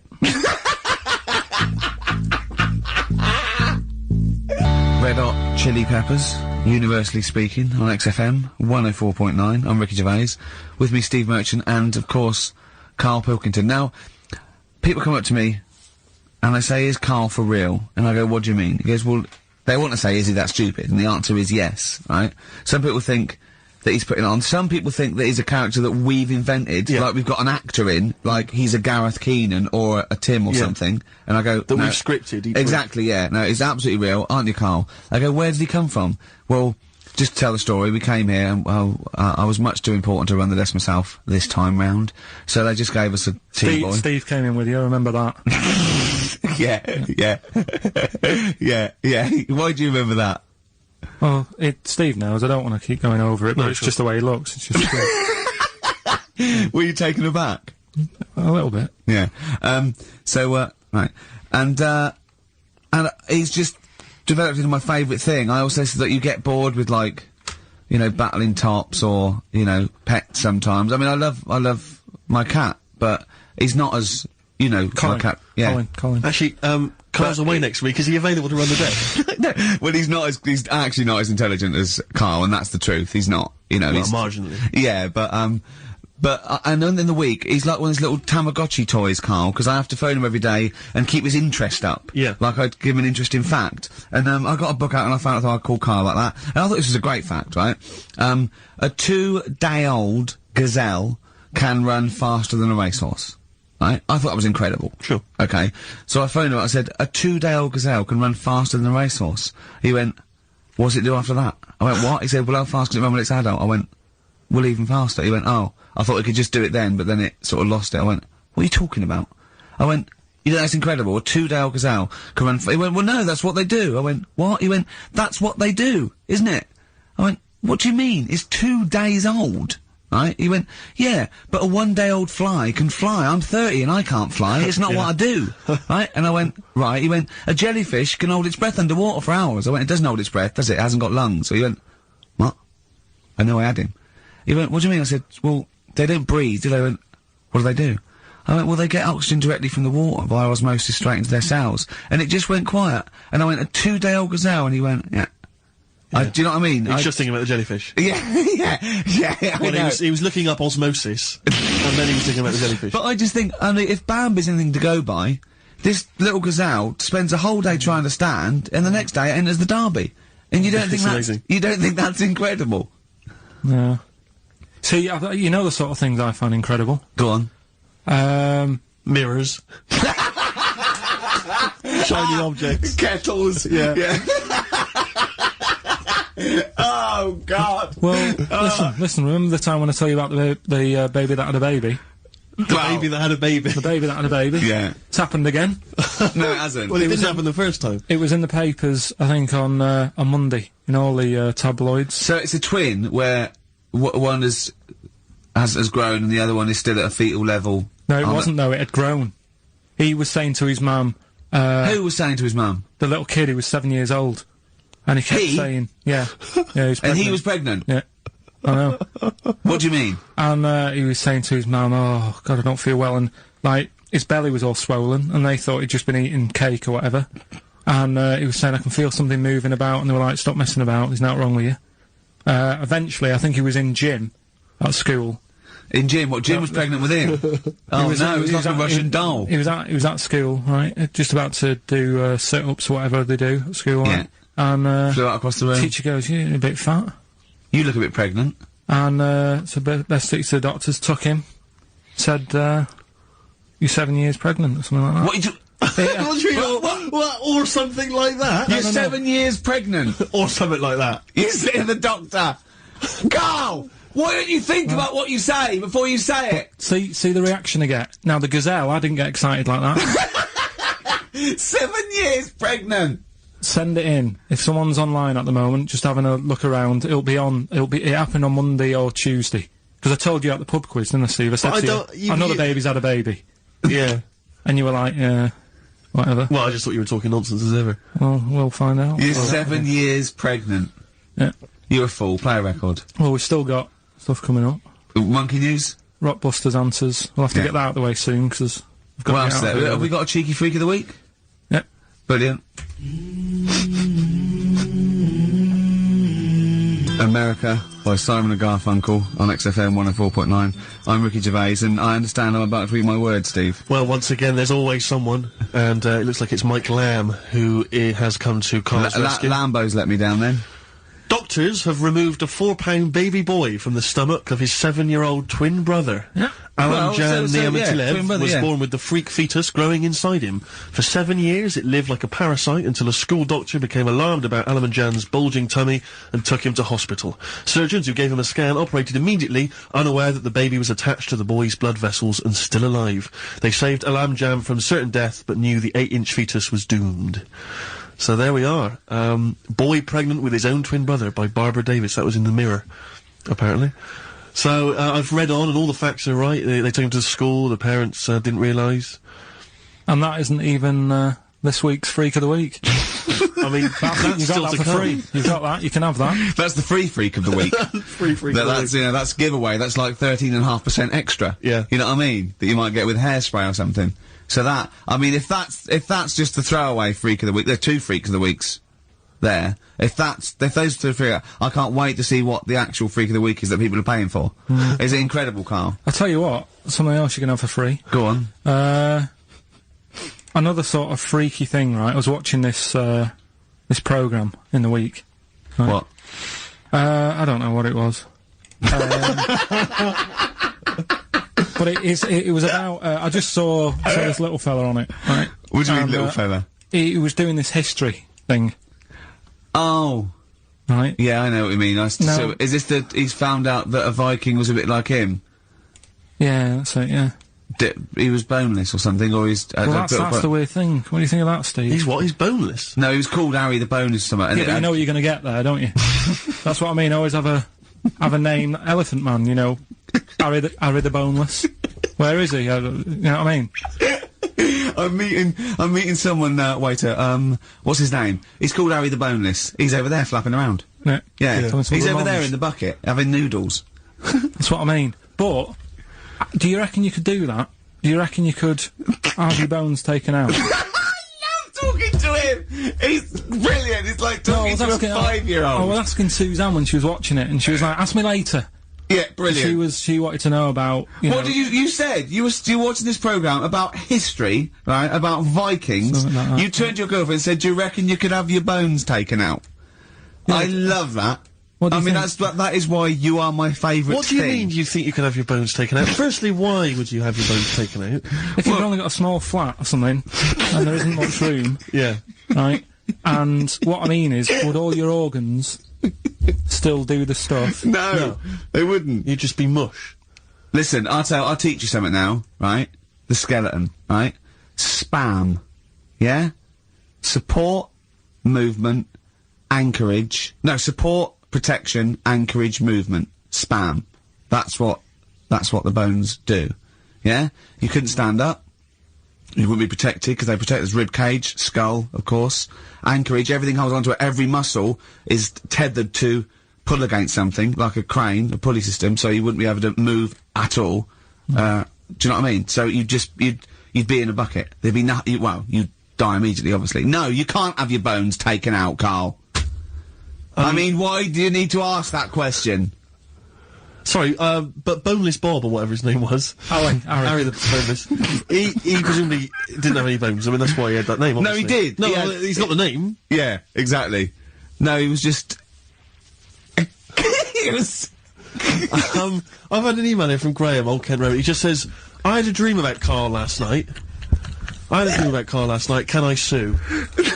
I've no idea what he looks like, apart from the boldness, and yet he turns up in the middle of my dream. I don't need this, it's harassment. Yeah. But people are having dreams about you now, Carl. You actually, it's like you're one of something that was created by the Brothers Grimm. I had a dream. You know when people used to have anxiety dreams, they had like an exam or something, like, you suddenly go to school and you realised, oh my god, you didn't have, your trousers on, or, I had an anxiety dream. I assume, we started off in anxiety dream about The Office, about filming The Office, and we had to film in HMV, but someone hadn't cleared it, and so we had to find an R price. And I went, oh, okay, that'll do. And as I was walking there, right, I didn't have any shoes on, which is like an anxiety dream, but I looked down and I went, so what? Yeah. So I'm so lazy now, I think even anxiety dreams don't kick into me. I'm not sure that's a dream. I think that's just a memory. I wouldn't be at all surprised if you, turned up with the film in The Office. Yeah, with no shoes. We don't need shoes. When we were originally doing the pilot for the very first series, obviously Ricky's the main character, he's in it all the time. It's obviously important, this is our big chance to get something made for TV, this could launch our careers. And, I turn up on the Monday, he's twisted his ankle. He has to be wheeled around in a wheelchair, because he went out jogging, stepped on a tin can in the street, and fell over. Who left that there? Like a 40-year-old man with brittle bone disease, he just twisted his ankle and he was out of action. It was pathetic. Yeah, that was the pilot. Absolutely pathetic. But I still turned up, Carl. That's the sort of trooper I am. Well, yeah, but you moaned the whole week. Wait. Well... I didn't like having to go around in a wheelchair, did I? Yeah. It's not pleasant, but... In a weird way, it taught me all the problems. Do you have anxiety dreams, Carl? Do you ever lie awake worrying about stuff? Because I have a lot going on in my head. Yeah. I don't have... What do you do, rent it out to people? Is it two monkeys swinging in a tie at the moment? Yeah. I just don't have that many dreams. No. I love that! I love the fact you don't have that many dreams. Well, you haven't had a decent night's sleep till you were 14, according to you. 12. Really?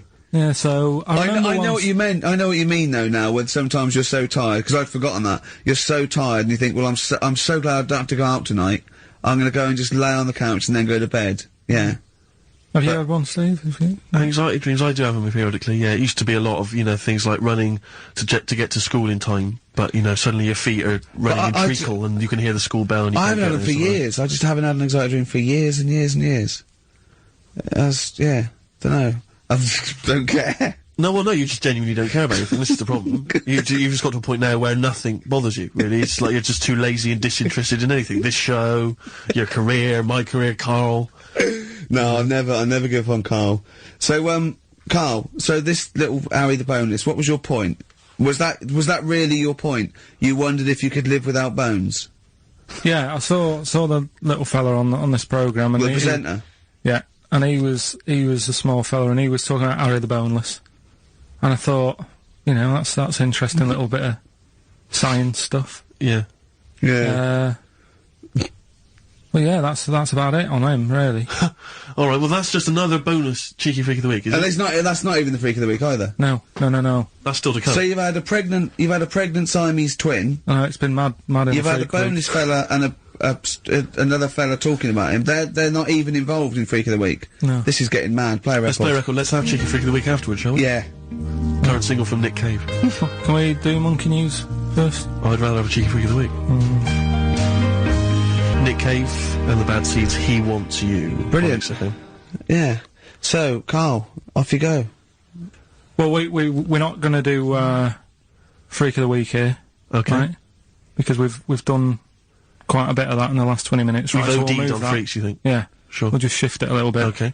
And I don't, like I keep saying, don't want people to be thinking we're sort of taking the mick out of anyone. No. Right? Because we're not about that. I feel like I can do a little bit of it because I work with you, Steve. Yeah. Right? Sure.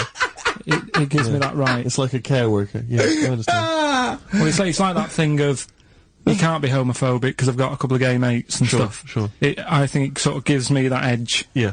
Right? So you're not freakophobic because you work with Steve? No, that's right, yeah. So, yeah. Okay, Well, by that token, I should be able to sort of slag off, the mentally ill. What do you Or mean? at least mentally handicapped.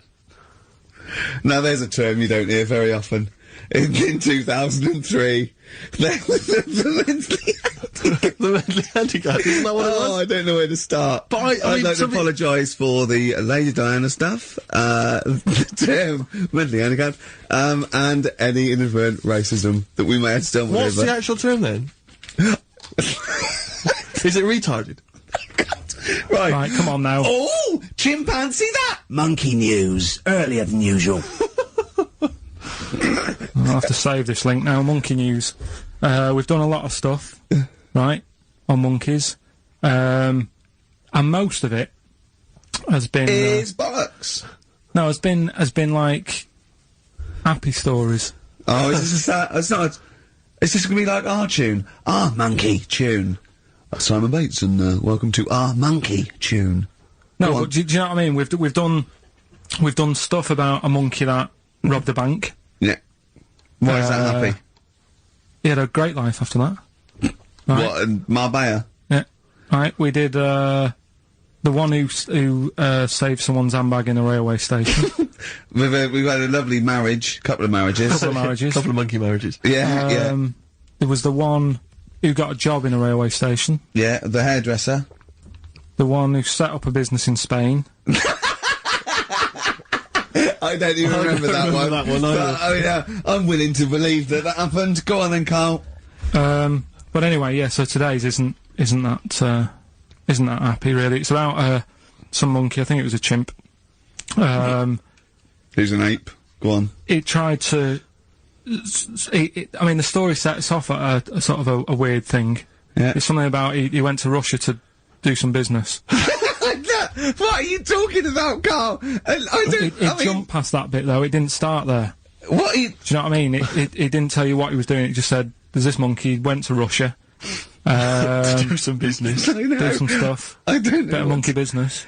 And anyway, didn't work out. So, they were furious. We wanted a surgeon. You send us a monkey. Anyway, ended up being homeless. Oh no, So joking. it's taken a turn for the worst. What? Couldn't even get into like a tree hostel or anything like that. That's the problem. And God. ended up homeless. Got in with some tramps. I don't know where to start. Come on. Yeah, so he's knocking about with some tramps and stuff. Sharing drink and what have you around a little fire. They broke into some home, not sort of squatted. Right, so in I'm some not homeless flat. anymore. Problem was, he had a roof over his little area he had. Yeah. And he goes, "Oh, this is good. This is we're having a good time. This is sorting me out." Yeah. He had his He mate. said that in Russian then. didn't he? What was he eating? I don't know. It didn't say. But they're in this house. Well, he could only be eating sort of like fruit, nuts, vegetables. They classically sort of don't eat pork pies and. But they've got drink McDonald's coffee. in Moscow now, so Sure. you probably chow down on that. Yeah. Yeah. Anyway, there was a bust. What? I knew this was There was a bust in the flat that they were squatting in. All the other tramps sort of knew what was going on, legged it, left little chimps out there, got arrested. And they thought it was a real fella at first. They were like, get him, he's obviously just a scruffy bloke who hasn't had a shave and stuff. Yeah. Yeah. Hasn't shaved his back for a while. Or his face. Yeah. His head. Yeah. Got him down the station. And the boss was like, "What's going on here? We've got a monkey here." He was like, "What?" So you arrested the monkey? Well, so the arresting officers hadn't noticed all the way to the station that he kept slipping out of the handcuffs and was going for the entire journey. They didn't notice till they got there. What, did they put a hood over his head maybe and just like, you know? I don't know. I'll give you the story if you want. There's the headline. What is it? What's the headline, Steve? I don't want to see it, but... The headline, this is once again from supposedly reputable news organisation Ananova, homeless monkey arrested in Russia. Did you read on, or did you see the headline and make up that whole story? It's, most of it is there. What isn't there? What bit isn't there then?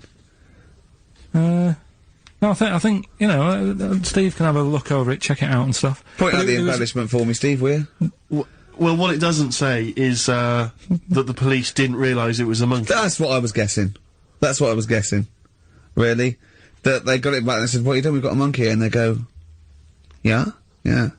Oh, God."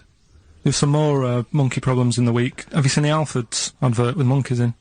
No. There's a new advert out for Alfords, selling bikes and stuff. Yeah. Got some monkeys in it. It's caused an uproar. Why? People are saying it's, you know, dressing them up in tracksuits and that is, taking the mickey out of Manchester. Just, you know, it's not nice for the animals and that. So there's been loads of Will complaints they get a about free it. bike or something, do they, I imagine? I think they kept the tracksuits. Yeah. But, yeah, Shall I record that's the after thing this now. cheeky freak of the week? No, I'm just saying we're not doing this to sort of, again, take the mickey out of the animals and stuff. These are true stories and that. But yeah, coming next, Freak of the Week. Kings of Leon, Red Morning Light on XFM 104.9. I'm Ricky Gervais, with me, Steve Merchant and little Karl Pilkington. It's getting exciting because it's a special time of the week where he gets to talk about a cheeky freak of the week. Well, just get Rockbusters out of the way, right? Because I've got to put these prizes in the post bag now because I'm shooting off. Yeah, because you got to go early. So I don't know how you do your job. You went to Manchester. You went to Madeira. You had a day off because your trousers were wet and you had a cold, and now you're shooting down to Cornwall. You're leaving early. How do you get your work done? And you've got one job. Me and Steve have got loads of things to do. I'm having fast let me work. Like I said, the prize is ready and packed up. Here. No one's being affected by me shooting off early. Right?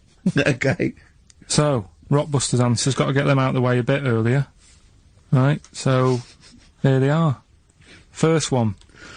He's got American coins all the way down his spine. Yeah. Why would that be? Right?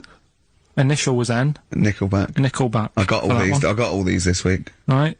Second one, Jeremy Beadle has got arthritis. What's going on there? Stiff little fingers. SLF, stiff little fingers. Yeah. And the third one, Foxy, Shipman, and No, and a country and western singer, you said. Now, what's the initial? SD. Yeah, so, Spin Doctors. Yeah, I got that. And then I said to you, why is it a country and western singer? And you said Dr. Hook. Why is it Dr. Hook? Why does that give anyone the clue Dr. Hook? A country and western singer. It's just what was in my mind when I thought. Well, there we are. There you go. So, we've changed this to Rockbusters, or What Am I Thinking? You could have had Dre. What's in my mind? You could have had And the Medics.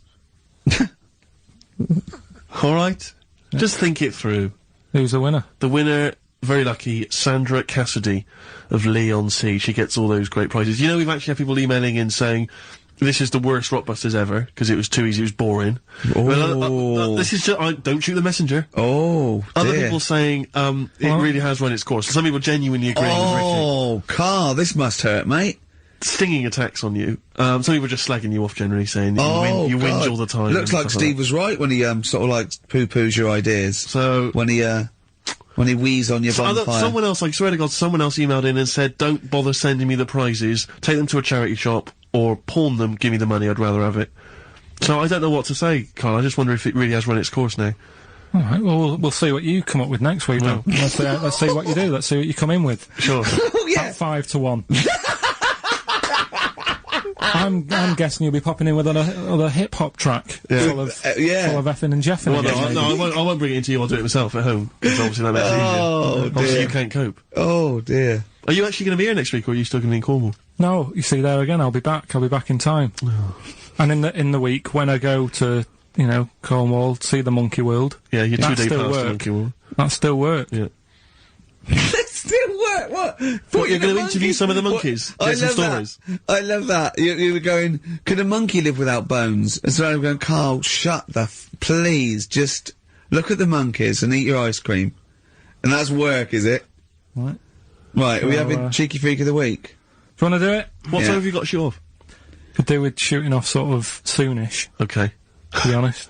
This is not radio. Have you ever heard that on a radio show? Chris Tarrant going, I got to shoot off right now. I couldn't get a later train. I know! Why did you get a later train? There isn't a later train. So I couldn't get to Cornwall tonight if I had to. If I had to finish this show, I couldn't possibly get to Cornwall. Rubbish. Of course there's a later train. Oh, I've booked it now anyway. Right, well that's the point, isn't it? Yeah, you're not falling through. Whatever. I don't think the show's lost anything. I think we've still had the, Freak of the Week's coming up now. Oh, cheeky Freak of the Week. Right, well, we've had some interesting things we've been looking at. This week, it's about the strangest couple that ever got married.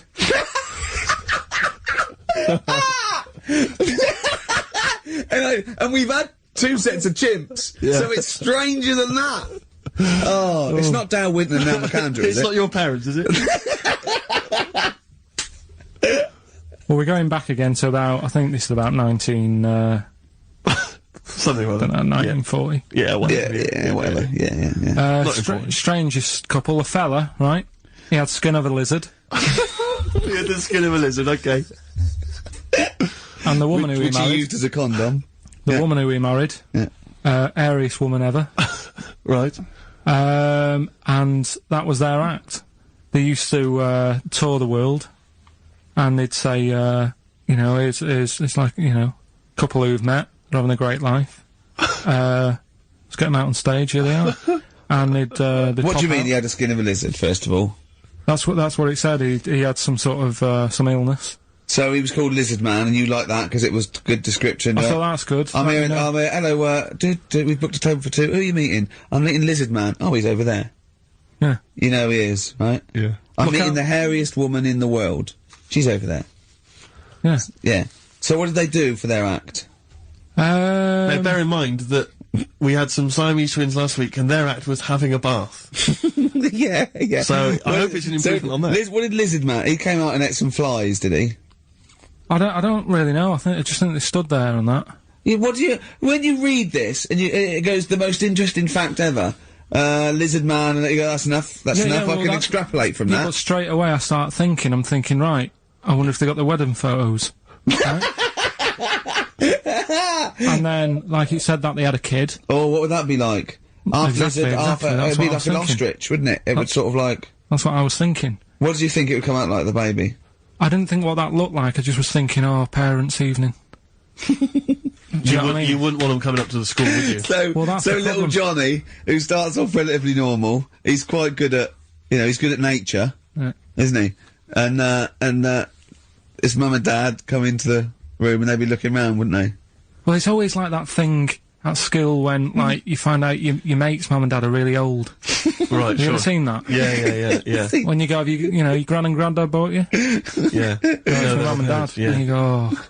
It is weird. What's that we're talking about? He calls him mum. What was that? Oh, sorry. Do you know what I mean? Yeah, And, that's always strange. If you had Godzilla and King Kong as your parents, and it was they're always fighting. They're always fighting, and like you say, you're in a school play or something, you wouldn't tell them, would you? You wouldn't want them coming up with a video camera. He didn't tell his parents he was in the... Well, exactly. You did Little Donkey, and you didn't tell your dad, did you? And he came along and videoed it. Yeah. Kept it quiet, don't want them to know anything. But you didn't... What was it was meant to be playing? You had a little drum, didn't you?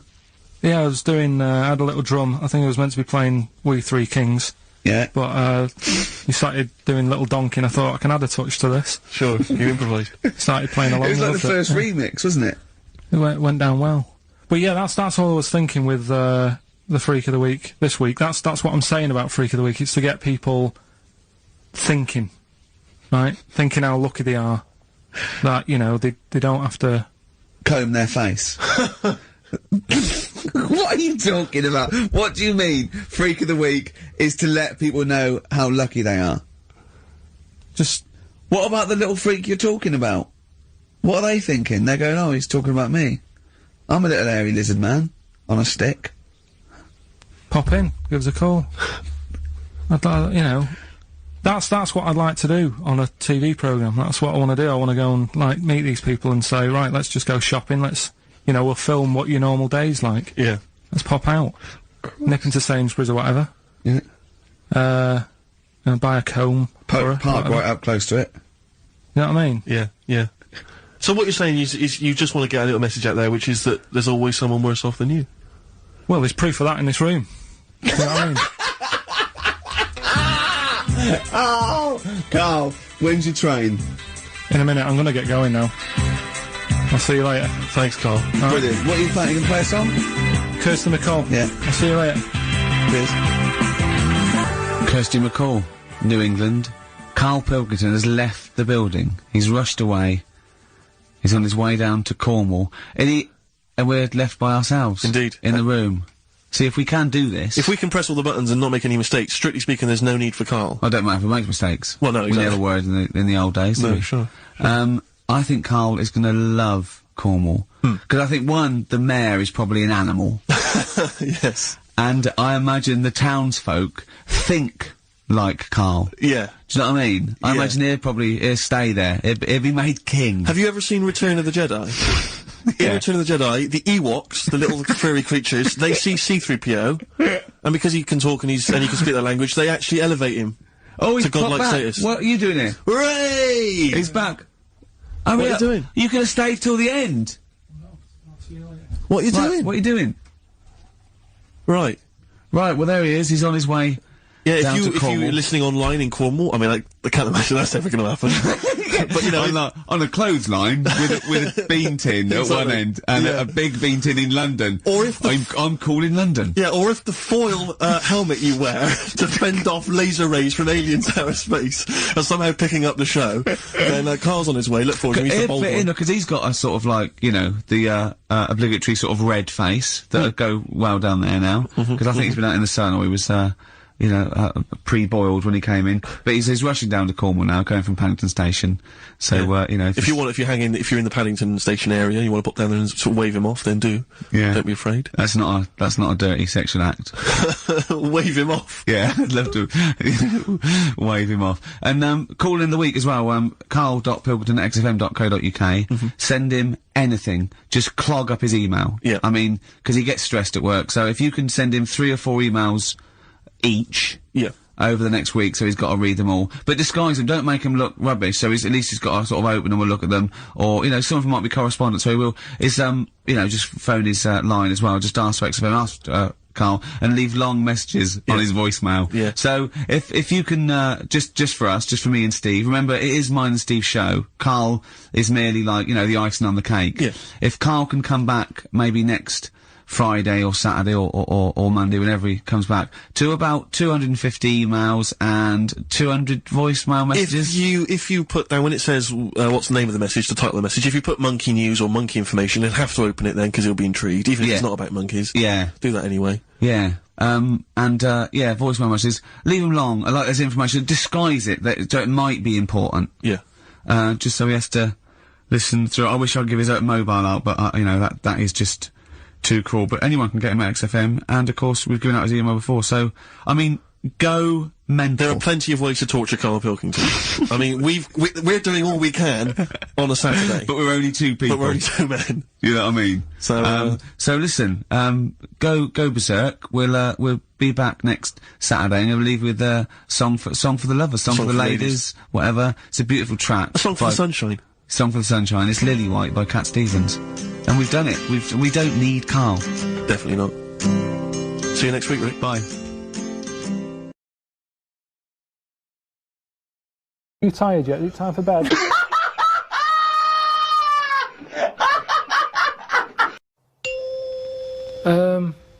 There was a bit of trouble in our yard the other day. Right. Between a wasp and a cricket. No, the thing is there any point to this at all, or are you just going to tell us you saw? Are you going to extrapolate some analogy from this? I think so. Okay, Yeah, well, let's see. So there's a wasp. Yeah, well, so look at the whole scenario. It's the whole scenario, right? As you said, sorry, just to clarify, as you said, it was kicking off. Right, okay. Whole scenario. So you're looking I'm out there. your window. No, I'm in the kitchen by the sink. Yeah. I'm washing up the few plates. Right. The kitchen door's open. Right. Suzanne says, "Oh my God, look at that! What? There's a wasp and a cricket having a wrestle." I've never seen it before. Right. Wait! Are you sure this wasn't Mexican television and it actually was a sporting event? Dressed up. Yeah. So they're there wrestling, and I was like, "Well, stop them then." So Whoa! You don't interfere with fucking Rosa Parks. Why are you interfering with a wasp and a cricket? Because one, I didn't even know they didn't get on, to be honest. Because they were sort of wrestling. I said, and my hands were wet, so I couldn't do anything. I always overdo it with the fairy liquid. Yeah. So she's there. I say, separate them. So she uses a tea towel, flicks them. Clever. Good thinking. The wasp goes its own way. The cricket's sort of jumping about a bit. But who was fighting who? So I'm sort of saying that is really weird, because wasps are changing quicker than anything else that I keep my eye on. Okay, well that's just your theory and it's not based on anything. Well, I told you a couple of years back I saw one eating chicken. They shouldn't be doing it. So anyway, so now they're causing trouble with a cricket. Whoa, how do you know it was the wasp's fault? This is prejudice. Why do you think it was the wasp's fault? What if the cricket would have started it? What if the cricket's got a society that go, we hate wasps, we hate their stripes. We hate them. If they come here, fight them. If everyone comes down here, fight them. How do you know it wasn't the cricket that started that? Well, I suppose at that time I didn't, but since... subsequent information's come okay, through. sorry. Okay, so anyway... It's like Columbo, isn't it? We saw So I saw all that, we broke it up, the cricket was sort of shaking a bit. Definitely not! Definitely not! It was shaking a little bit. Yeah. So I sort of prodded it, put a little leaf over it because it was a hot day. Thought I'd put a leaf there so it doesn't get overheated. I love I'll this. keep an eye Like on it's it. done the marathon. It's got a little. It's got Mars on the leaf, written on the leaf, and now it's just walking over with a little medal. So Suzanne, I'd leave it for a bit. Leave get it. on. What did About you say? half an hour, about left it for half an hour. What did Suzanne want to do? She wanted to interfere, did she? What did she want to do? Just sort of like. No, she just sort of said, leave it, stop messing with it. It's probably a little bit knocked out, a little bit stunned. Sure, let's Right. get on with our lives, she said. Yeah. So I put the leaf on it. We go off, and half an hour later, I get back in. I said, I'm going to go and see the Where'd you cricket. go? Where did you go? Just for a walk. So I've been out, back in, have a look. Cricket's still there. Noticed one of its legs gone. Oh. Don't know if the wasp did that or the tea towel flick. Well, Right. this is when I got the computer out. Right. Had a look. What happened is the wasp apparently does this a lot, and it stings them in the head. Right, not this particular. If there wasn't like a little profile of this particular wasp. On a kind of It's just an incident that Just happens a generally lot happens between within wasps and crickets. Right. So it stung it in the head, and what happens is it's that whole thing that we talked about before, where it lays an egg. Right. So I was sort of having a look, seeing if I could see any sort of holes in its head, and it just kept sort of moving its one leg, like, I can't handle this. We've got one big leg. One big leg at the back now. It's normally got two that it uses to jump. So you were worried that crickets aren't aware of the dangers of wasps? I just had a look online and saw that, it's a popular thing that happens. It's sort of like a bit of a mugging. It said you can leave them for about half an hour. They normally come round and they don't know they've had an egg put in their head. But There's no way it said leave them for half an hour and they come round, they don't have an egg. But there's no way it said But that. he said they're normally stunned for about half hour. Have you had an egg put in your head? Like an ostrich egg, by the look of it, it's coming out the top. So anyway, I picked it up, I placed it under a little tree. I said, it's in the shade again. No wasps can see it there. Let's just leave it.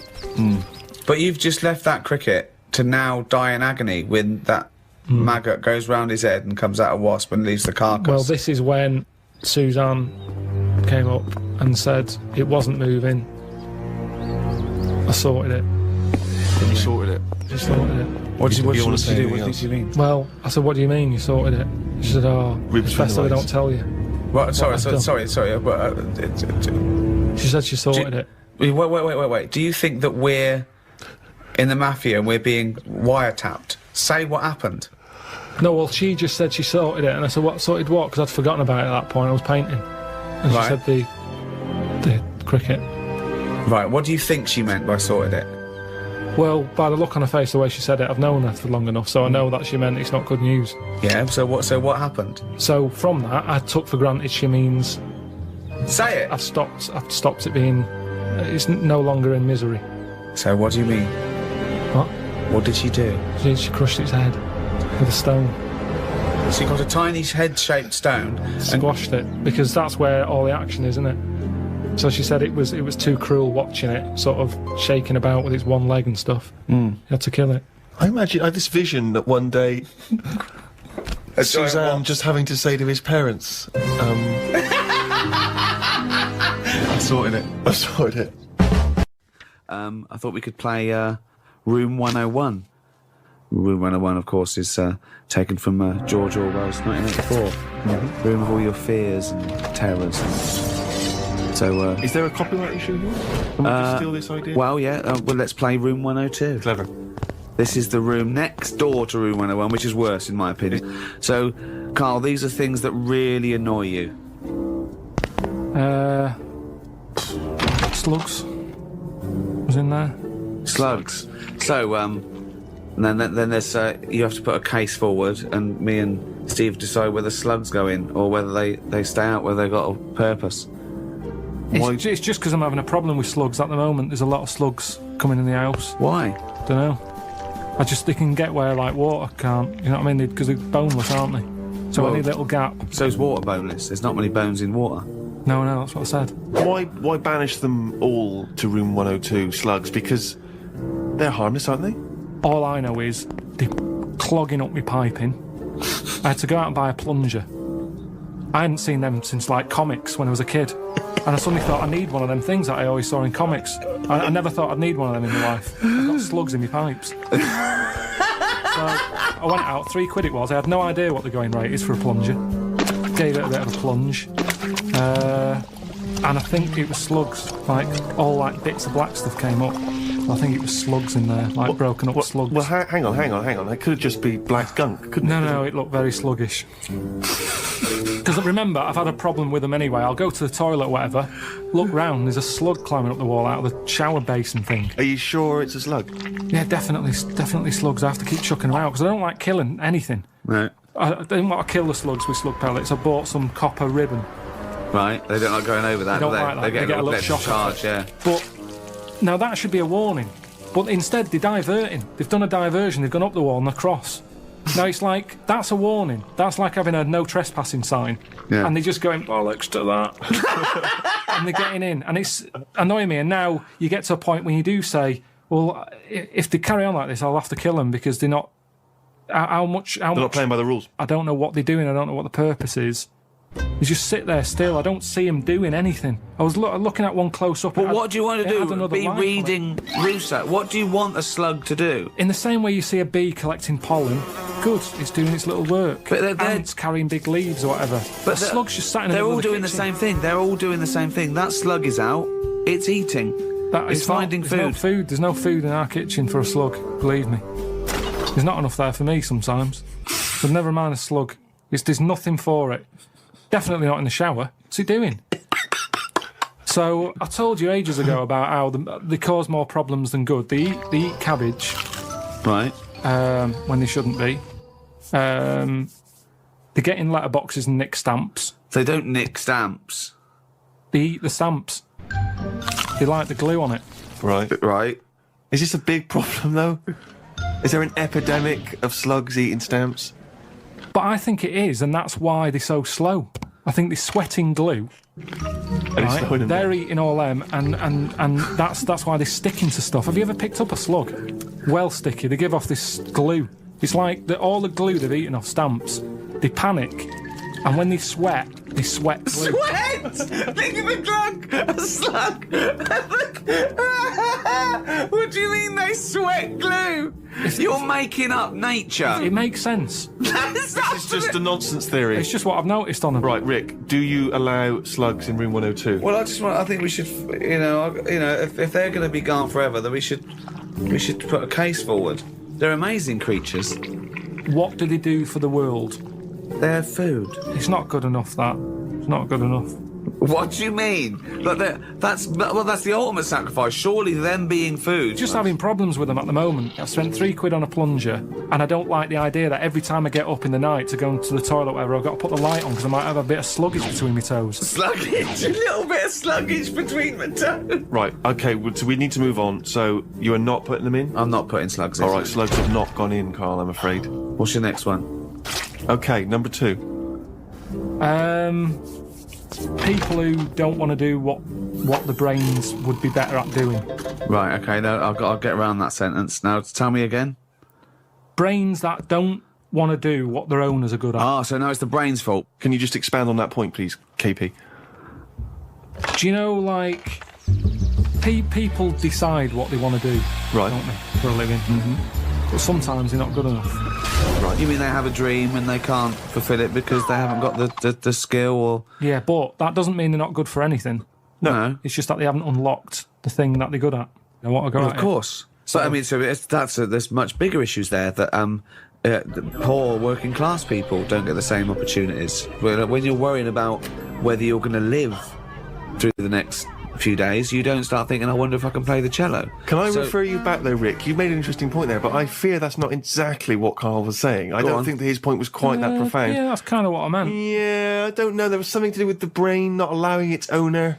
Yeah, because that's the bit that annoys me. Fair enough if a brain hasn't decided what it wants to do, because you. What is this?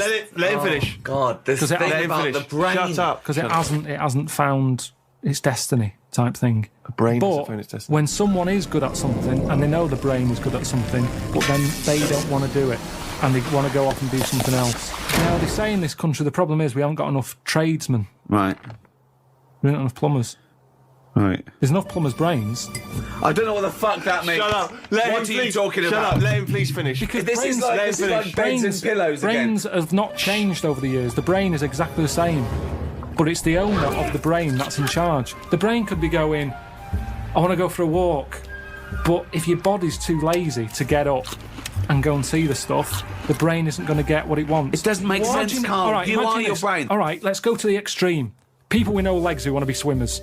Don't be stupid. Oh, God. Oh, God. I'm so annoyed. Is this a big problem? It's madness, isn't it? It's mad that the brain wants to do that so much. The brain's in the wrong body almost. Yeah.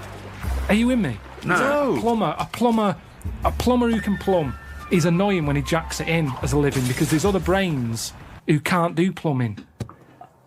They don't get their head round it. This means I don't know what you're putting in room 102 because you're saying it's like this brain's wandering around looking for a body and it goes, I'll choose that body. Hang on, this body doesn't even want to do some plumbing. It's a matter of taste. It's just a matter of taste. I'm not putting the brain in. It's just people. If I had a really good skill, I'd hope that I'd use it. So people who don't fulfil their own potential. Is that a better point?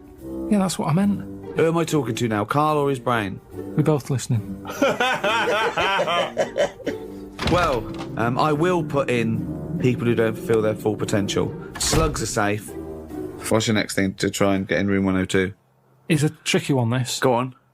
It's people who think that humans are special. Do you know what I mean? But you think that? No, I don't. I don't think humans are special. I think some of us are. Look at it like this. You see, we think we're important because we just do. Well, I don't, but some do. And they're the ones I want to get rid of. Another argument with himself. Now, we think we're special. There might be something else going on that's more important. We're in this universe, aren't we? Yeah. They're trying to make a new universe. What do you mean? There's a machine somewhere. What? A big bang. They're making a big bang again. Right, well you've got that completely wrong, but sure. They're not trying to create a new world. They're trying to recreate the conditions that happened at the beginning of the Big Bang. All right, so the world completely came different. But the world came from the Big Bang. Yeah, they're trying to recreate the conditions so they can test and they can experiment to see the conditions before. So why are they doing that? Who's allowed that? This is what annoys me. It's because humans think they're special. Oh, who made the Big Bang? Oh, I'd like my name on that. I want to claim it. Why do people always want to better someone else? It's happened. Let them have it. Okay, right, okay, Carl, you're in charge of the world now. You are this... You're all-powerful. You're like a god, okay? You can do anything. You call all the scientists, and they go, what do you want of us? Oh, orange-headed one. What the fuck do you want of us? Right? What do you want them to do? Go. What do you say?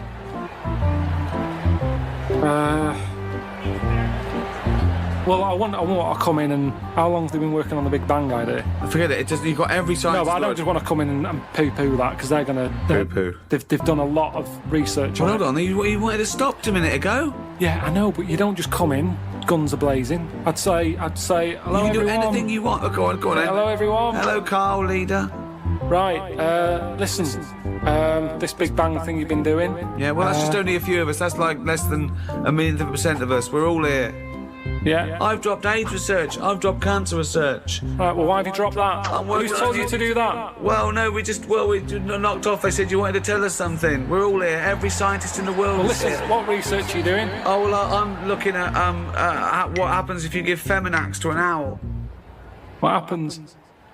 Well, I'm halfway through it. I got called away. Look, I'm really busy. What do you want me to work on? Who said they're doing cancer? Hey. Go back to work. Cheers. Right. Okay, the rest of us doing stuff that you think we're fanning around with. What would you want us to do? Well, I can't do it all today. What about me? I was doing AIDS. Hang on a minute. I was doing AIDS. You just wait a minute. Right, okay, why does cancer get to go back? Are you saying that cancer's a bigger problem than AIDS? You go back to work. So AIDS can go back. I'm doing restless legs. Right, can everybody but the Big Bang people leave?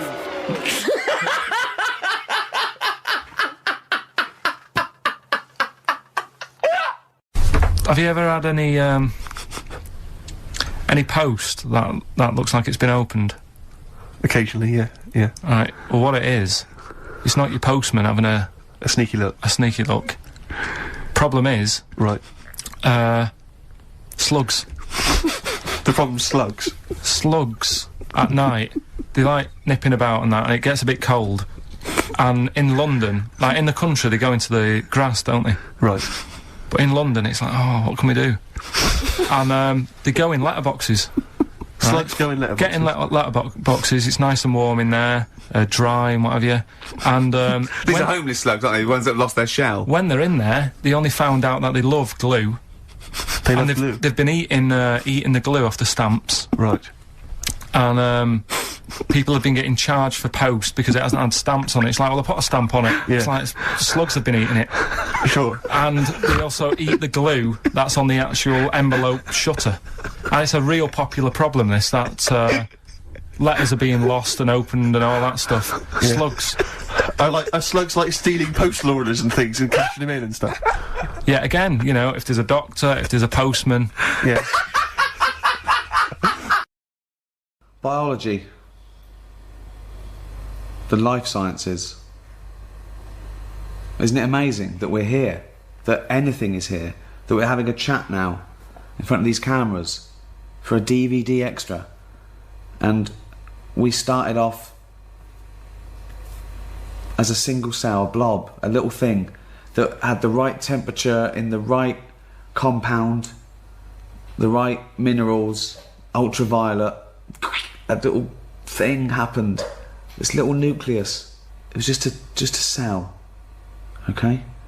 But I don't like thinking about that. And then it divided, then it Yeah. got a skin, and then... Yeah. I don't want to know, you know, when people get in touch from Friends Reunited, I go, that was 20 years ago, I don't want to know. Right. So I certainly don't want to know about 30 million years ago. Okay. I want my little time zone that I'm born, I live, and I die in. Okay. That's all I can worry about. It doesn't fascinate you at all. It doesn't fascinate you at all. It's amazing, but it hurts your head, doesn't it? I don't like it. I don't just like by it. chance something happened, a genetic mutation, and then that was chosen by nature. It worked. It survived. Okay. But certain things work and they're not that impressive, like slugs. You always say, well, it's evolved. It hasn't evolved. Okay. We share about 70% of our genetic material with a slug. What's 70%? Well, What 70% has that got that I've got? it's got 70%. I've coughed up stuff that looks like a slug. If that's a 70% you're talking about, but there is nothing else. Nothing in a slug. There is. Nothing. You share DNA with an onion. I've heard that. That's the roundness of the head, probably. I'm telling you that the slug has about 70% of the same genetic material as the human species. We're that close. We're that close. All the hard work was done then, in terms of like getting it right. A slug got it right.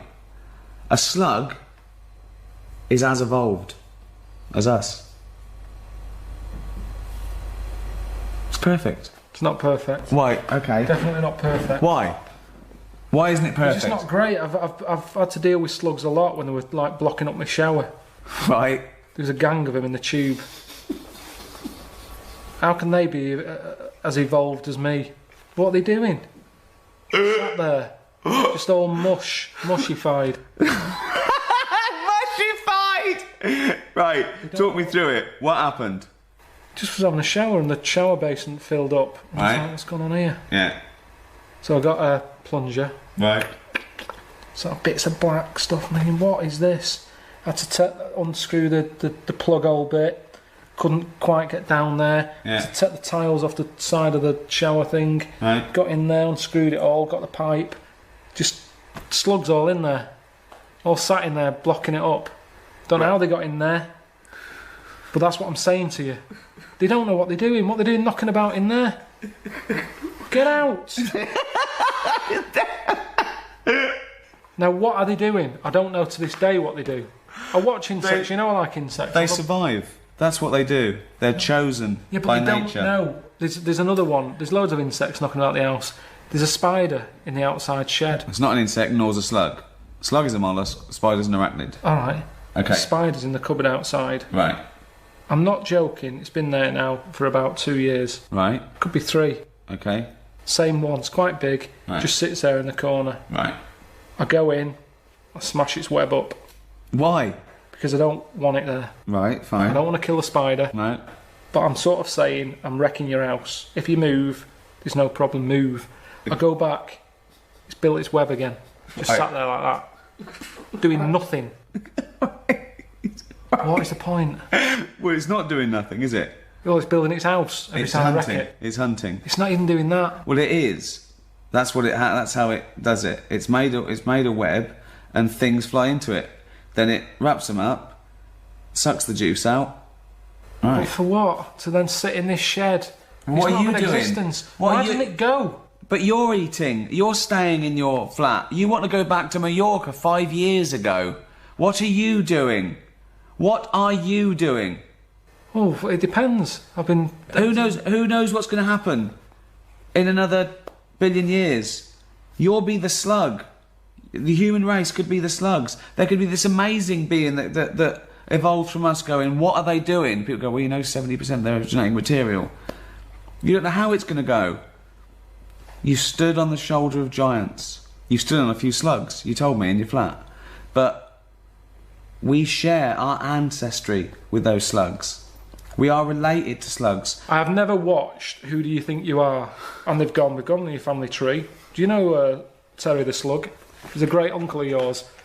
We don't need to know where we've come from. And nobody would want to hear that either on that programme. You would not want to hear that. Yeah, but you're... It's nothing to do with us. Oh. It's happened. It's all an accident. But it's a matter of degrees. Your brother. Right, okay. Very close to you. Your I cousin. haven't seen him for about 12 years. Okay, genetically speaking. Couldn't get closer, okay? It's the closest you can be. A brother, a son, a mother. Except a clone. An identical twin, okay? So, cousin, a bit less. Great cousin. Bloke round the world. Chimp. Marmot. Mouse. Bird. I don't know what you're doing now. You're just saying words at me. What's a marmot? Doesn't matter. It doesn't matter. It doesn't matter. But you're related to him. You're related to him.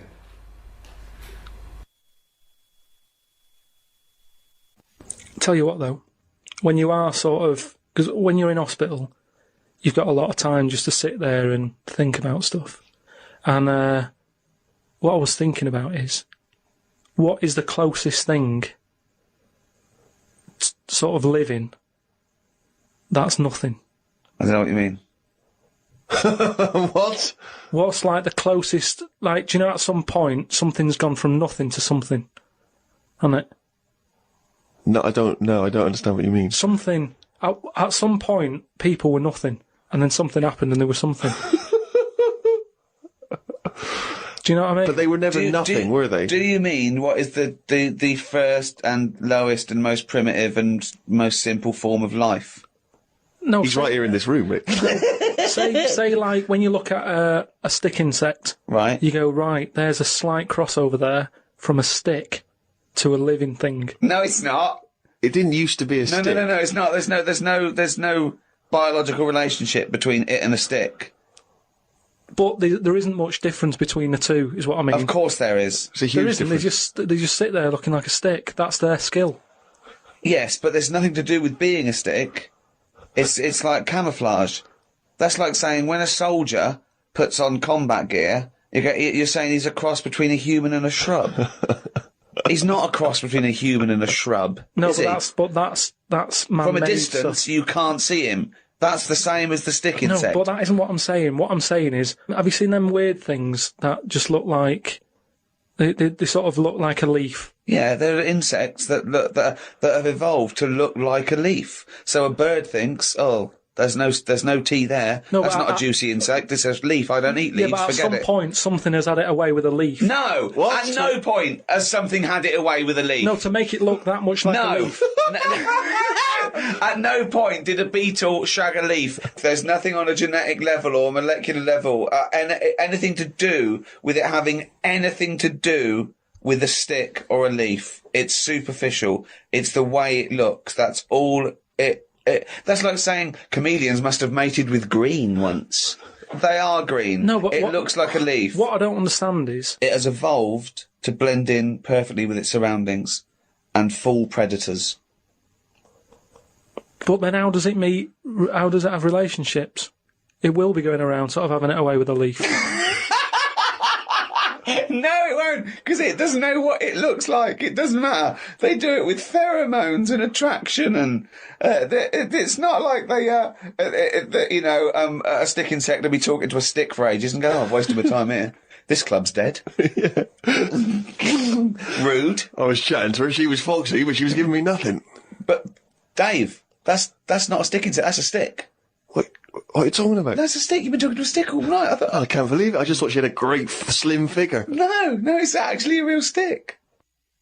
But I've been reading a lot about, I like spiders and stuff. Just reading about them.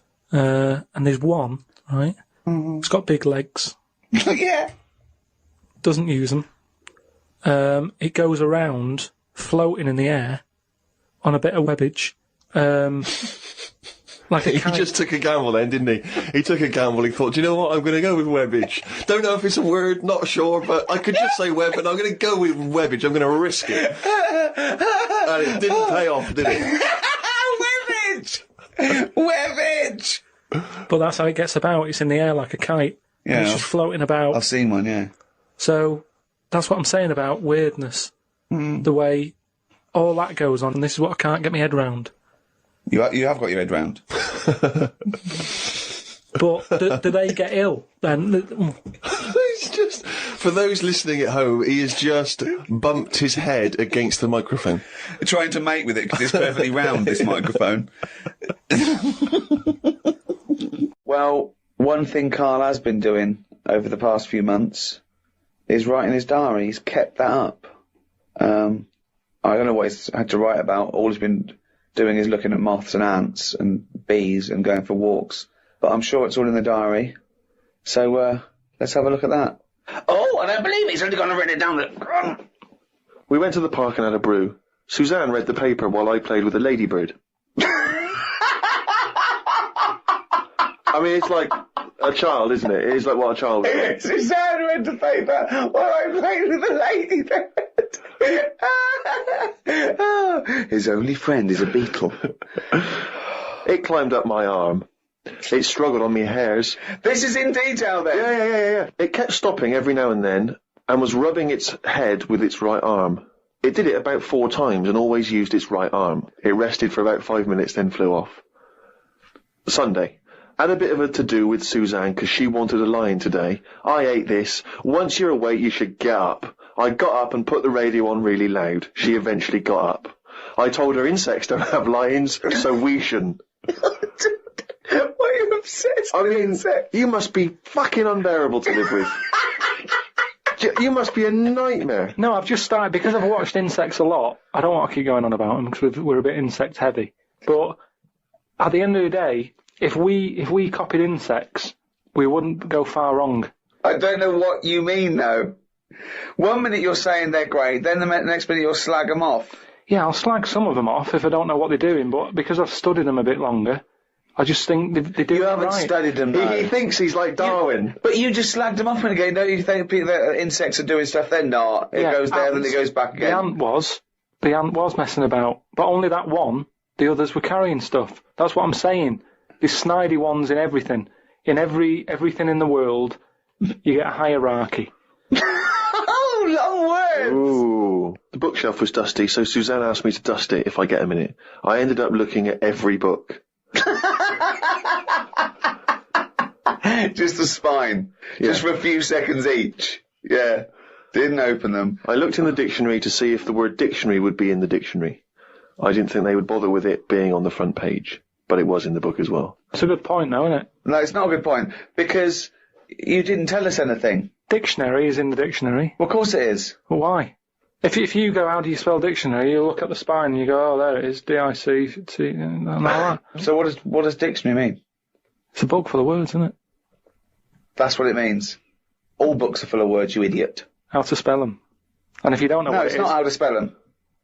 All right, then we'll... I'll just look up something. No. It's not a book full of words to tell us what... No. It's the meaning. Give us the definition of dictionary. Meaning. It's a book full of words if you want to know what the meanings are. But if you didn't know... Well, sorry, what was that sentence? Yeah, but what I'm saying is, if you didn't know that, then you wouldn't be looking in it, because you wouldn't know the book is about that.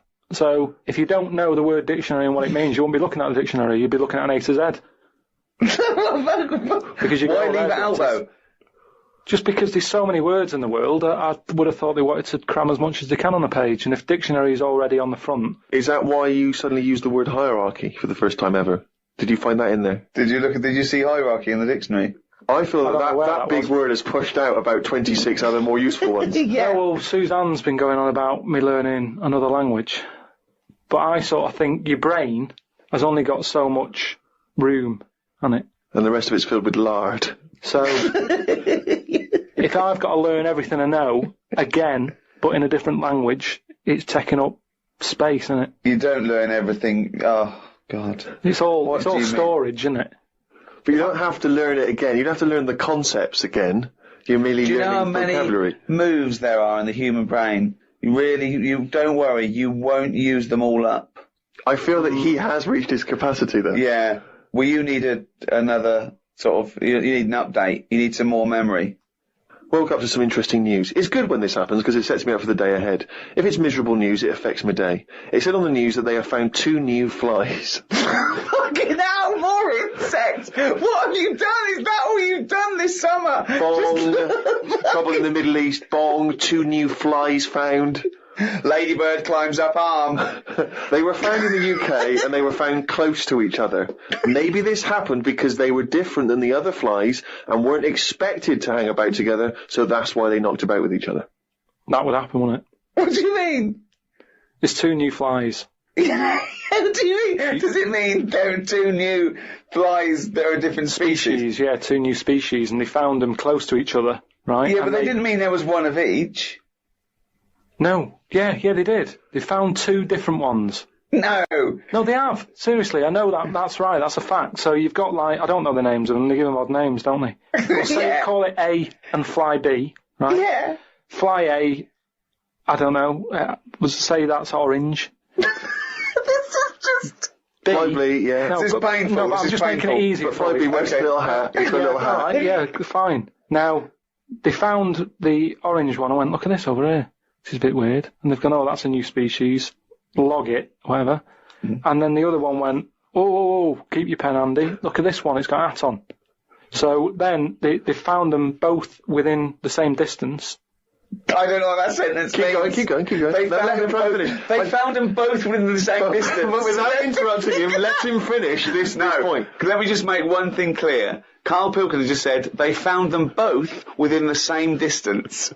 Think of that! Don't know what it means, but go on, let him finish this point. So what I mean is, they weren't knocking about with other normal houseflies because they were probably sort of going, oh, he's a bit weird. Leave it. Yeah, because the other one was also odd, they're hanging about with each other. Don't you understand that? Why is that such an odd concept? Because you think of it as like two little new kids in school. Yeah. They find out they're both new and they've got something in common. They're both goths, so they start hanging out together. Yeah. And this was on the news, was it? Yeah, just on the radio, yeah.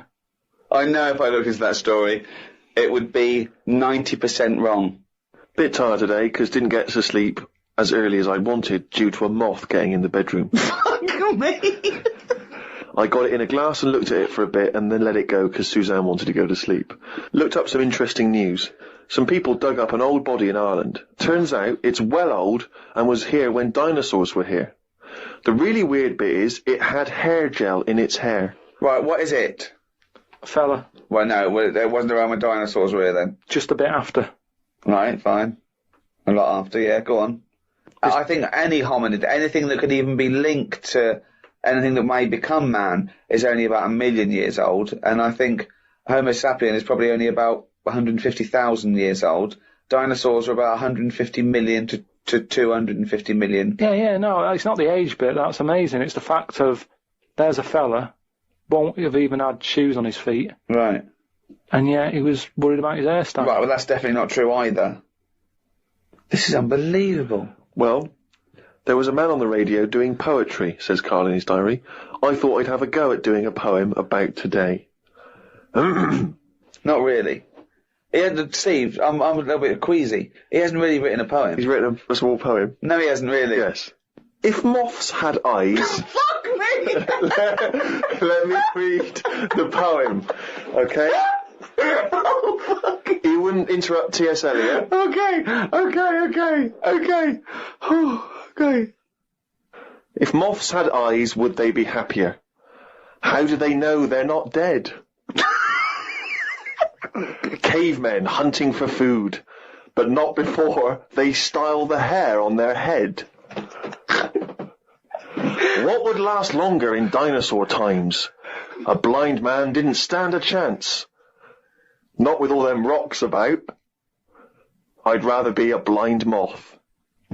Right, it may be the greatest poem ever written. Just dissecting it briefly, you attempt to rhyme in the first 4 lines, but abandon the rhyming system in the last 3. Is there a creative decision for that? Can we have Karl read that? By all Sorry, means, yeah. just you read it as you would like to. So this is, imagine this, right? Okay, this is going out all over the world. This podcast, and now Karl Pilkington, a new poet from Manchester, now living in London, England, would like to read a poem.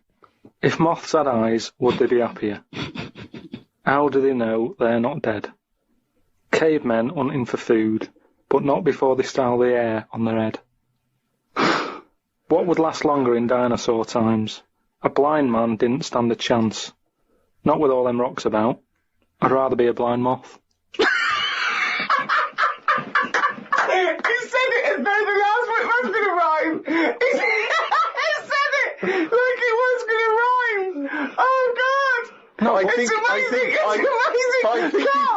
I think he feels as though the final line, I'd rather be a blind moth, is going to be one of those great, a summation that somehow the moth is a metaphor, the caveman.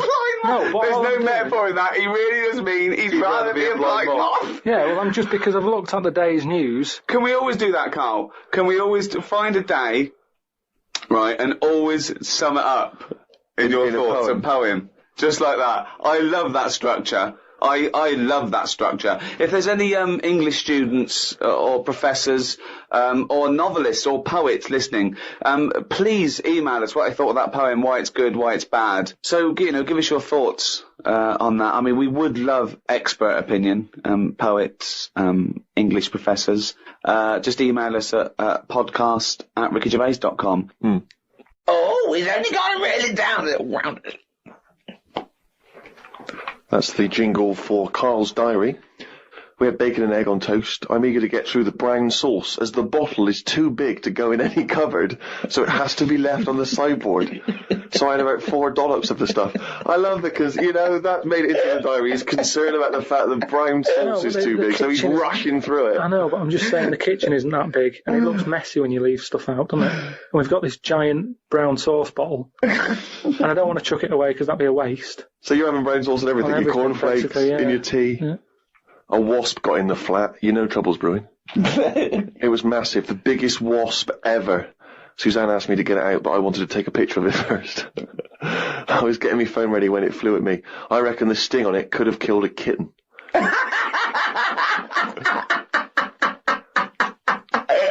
So specific. It ended up flying out the window on its own. Drama averted. Oh, God. We went out for tea. You're always in a cafe. That's what this diary. You spend so much time in a cafe. There were loads of flying ants. I kept kicking the table because I could feel them on my legs. I wouldn't be that jumpy normally, but I still had flashbacks of the giant wasp from the morning. Suzanne told me to stop being stupid because I was ruining her night out. A night out in a cab. Brilliant. Oh, God. What was it, her birthday? And flashbacks from an incident. Yeah. Like he's some sort of, like, war veteran. What is it? It's the wasp. It could have killed a kitten. Bought some wallpaper. We got back and got on with it.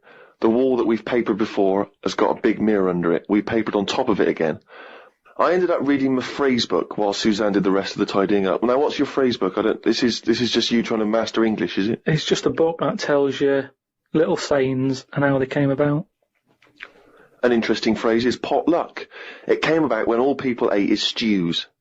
They used to chuck all sorts of stuff into the stew. You stuck your spoon in, and sometimes you got something nice like beef, or you could end up with a bit of frog. It's potluck.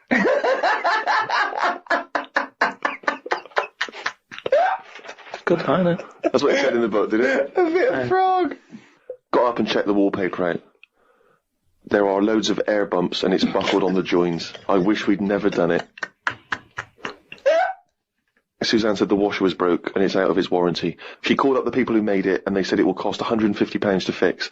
I don't know how they know that when they haven't even seen it. I want to smash it to bits and see what they can do for £150. So much anger. I want to smash it to bits. That'd be great, wouldn't it? 150, you sure? Come round. Yeah. And it's just like a cube that's been through one of those car crushers. Yeah. 150 quid, there's 150 quid, fix it. I watched the news and calmed down a bit, because there was a story about some Siamese twins who are having an operation. They've got 2 heads, 4 arms, 2 legs, 1 liver. The doctor said they will have 1 leg each. I felt bad worrying about the washer when people have bigger problems like the Siamese twins. Ricky and Steve asked me to do a poem about 1 day a week, so I thought I'd do one today. I can't obviously do it justice, so I should let the master read it. You've done another poem? Yeah, you said, just do one. If you have a day where you've had a lot of emotions. Well, I loved the poem, and so did the listeners, and I knew they would, so if you can do that every week, that would be a joy for me. You can't force a poem, though. No, I know. A diary's easy to do, because you just write down what you're doing. But you've got to have some really meaty subject matter to be able to write a poem, Rick, as you'll discover. I know. Right, so, you've heard what problems I had that day. Go on then. Bubbled wallpaper. What a mess. Washer dry and knackered. What a mess. Siamese twins separated. 1 leg less.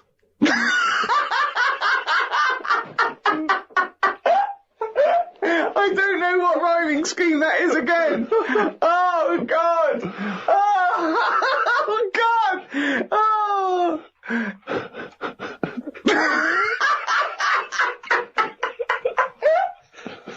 Oh, fuck me. What have you got now? Right, so we're looking into animals that we get rid of. I've spoken to someone about snails, I spoke to someone about jellyfish, and that, and looking at cockroaches today. Right, now who's the expert? It's a woman called Jessica Marshall. Right. Does she know that you're going to play this on the radio? Well, I called up, right, in the week and said, can I talk to someone about cockroaches? And she was like, is that Karl? She knows who you are. Yeah. Right, so she already knows maybe your angle, your approach. Yeah, she was up for it. She's an expert, she's just not just some random person. No, she works in a museum, a good museum. I said I'd give it a plug. It's the one near Knightsbridge. It's got dinosaurs and that in it. It's worth seeing. And Natural History Museum? Yeah. So, not sure. Not sure. This is what happened.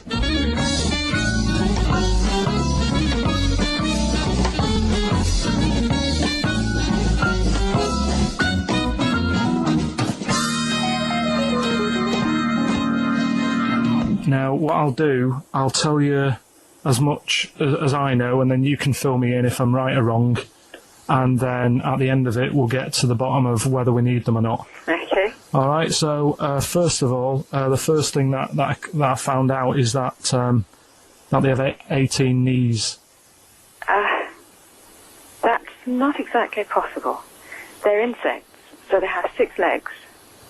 Yeah. And a knee is usually the junction between femur and tibia. That's sort of classic human knee, as in every other animal knee. So with 6 legs, you can only have 6 knees. Could somebody sort of got mistaken for seeing one that was a bit double jointed? I think you're grasping at straws or something. All right. Well, we might have to come back to that one then. Okay. They can hold the breath for 40 minutes. Well, they don't do that because they don't breathe in the same way as us. They breathe through little spiracles holes down the side of the body. So, no, they're not a very apt simile because the method of breathing is so different. What do you mean? Because insects have a totally different system. They don't have lungs in the way that we do, just breathing through one part of the body. They're actually breathing through every segment of the body all of the time. So even though they've got their mouth shut, they might be able to slide. Nothing to do with breathing. So only just feeding. So you see, maybe that's where someone's gone wrong. Someone's got hold of one and sort of taped its mouth up or something and got bored after 40 minutes and said, well, we'll call it Pretty right. unkind thing to do to an insect, even to a cockroach. Yeah, but it's all... You can't do that. Yeah, but... No. Pretty unkind thing to do anything, even a cockroach. Something else I found out. Yeah. They can live for a week without an head. Well, that's true if they don't bleed to death in the process. But the weird thing is, when I told you that they had 18 knees, you seemed a bit sort of like, don't talk ridiculous. But then we're talking about an animal that can live without an head. So there's a little bit of truth in that one, yeah? Yes. Why, when it was invented, has it got that facility? Say if someone said to humans, we could do that with humans, and, you know, if you lose your head in some accident, it gives you a bit of time to sort of go back to your family and maybe write them a note. You won't be able to have a chat, but write them a note saying it was my own fault and it was nice knowing you. Well, that would be a useful facility, I agree. But cockroaches are great survivors. I mean, they've been around for over 300 million years. They're one of the most primitive insects. All right. Well, I've also... is it true that they do a lot of resting? Apparently they can sort of rest for 75% of the time. Rest? Yeah, they just sit about doing nothing. It's probably true of a vast proportion of the world's fauna. Well, I mean, maybe the 25% that they are working, they're really giving it some, so it might make up. They're probably searching out food and, yeah, they can slow down considerably. You can chill insects in the fridge and they'll become very, very quiet. You might think they're dead. Yeah, but I'm sure, you know, if we were sat in a fridge, you know, we'd go a bit quiet, wouldn't we, you know? Well, you might not know much about it, of course. Yeah, but... Not quite reading the right sources. Well, I've been using the internet. I'm sure there are many useful sources that you could find there, but some of those seem to have been a little misleading to you. So you don't agree with a lot of what I've told you there? No. So, cockroaches, can we get rid of them? No. So we're keeping them then? I would say so, yeah.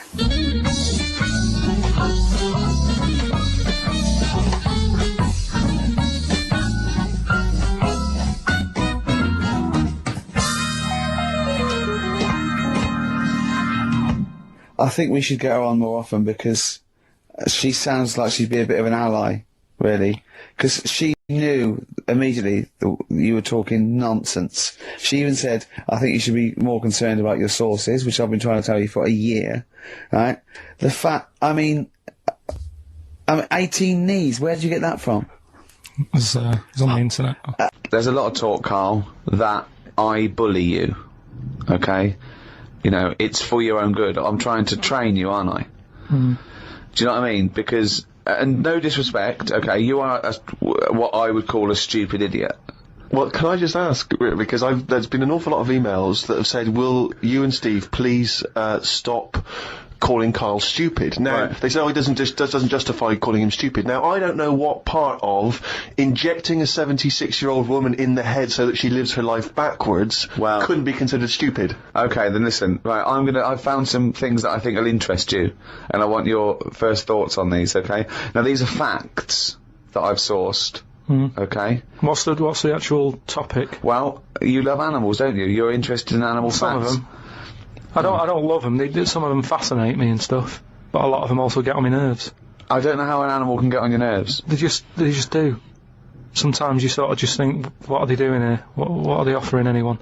Right. See, I'm worried that these facts will annoy you now, but they're meant to fascinate you, and...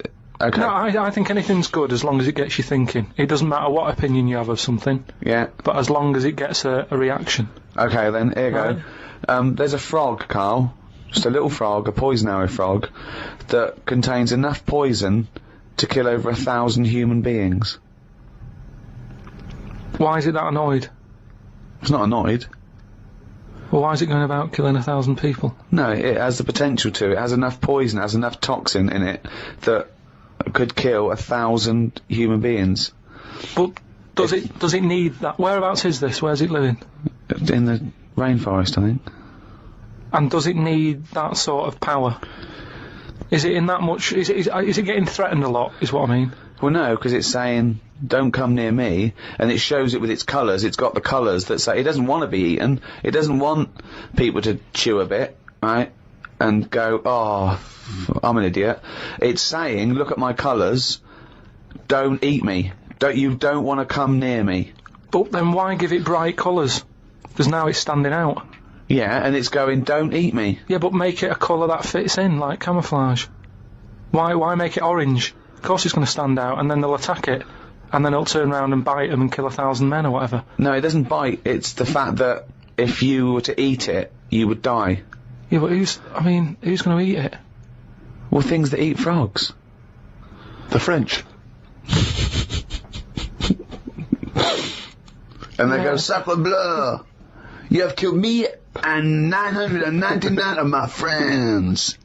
But why is everything, like, surviving like this, though? I thought it was all about survival of the fittest, not the one who looks the hardest. Well, but survival of the fittest is whether you're chosen or not by nature. No, but I'd survive if I could go about killing 1,000 men at one bite. It's not fair. It doesn't bite. It's well, whatever. If it licks you or whatever. But no, it doesn't not if it licks you. If you lick it. Well, I'm not going to lick it. It's not going to happen. I will not be licking a frog. So it's of no danger to me. So I could still kill it, and there's no chance. At no point am I going to lick a little frog's head. Not when it's alive or when it's dead.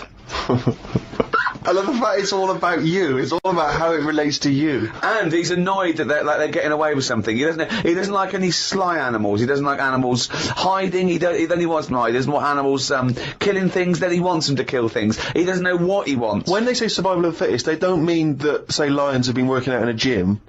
It means the fittest gene pool, and the fittest gene pool is a gene pool that's still around. That's all it is. Yeah, if it's here, it worked. I was trying to explain to you the other day. A slug is as evolved as us.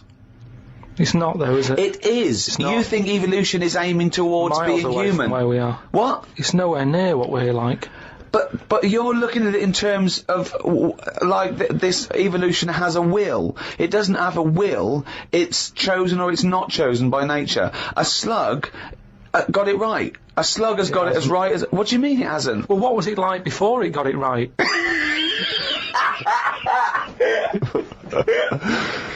But I think you think, Carl, that evolution is moving towards some kind of super being. Perhaps we're like the most advanced so far, but that one day we'll also have wings. I agree with and that. Superman-type powers. No, but something can happen in nature. There could be something like there could be less light, there could be more light, there could be meteor storms. There could be something that happen in nature, right? An external force, which means the paradigm goes back to naught. So then something that very unlikely would be the last thing to survive. There could, we don't know what's going to happen. I still don't think you've got the concept.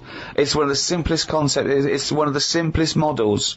This is why Darwin's a genius. But you think that everything, slugs, cats, are all somehow, their ambition is to be like us, to be human, or to have the attributes like us, that they can speak, they can talk, they can think, they can act. Only because they don't. Yeah, but I only think that because when you see people with these pets, lizards, cats, whatever, they treat them like the humans. So I think if you do that enough times, they're going to start getting familiar with certain... Planet of the Apes. No, yeah. I'm talking of Planet of the Apes. Say like you with your cat, the way you talk to it, you give it a little cheeky massage and that when it's stressed out. No, you made that up that it was stressed out. I'm just playing with my cat, right? If anything, the cat is to de-stress me. So you're talking to your cat, Rick. Is it answering back much? How are the conversations going with your cat? Well, I have more intelligent conversations with my cat than I do with him. Yeah, here's one, right? When my gran died, right, she had this rubbish dog, right?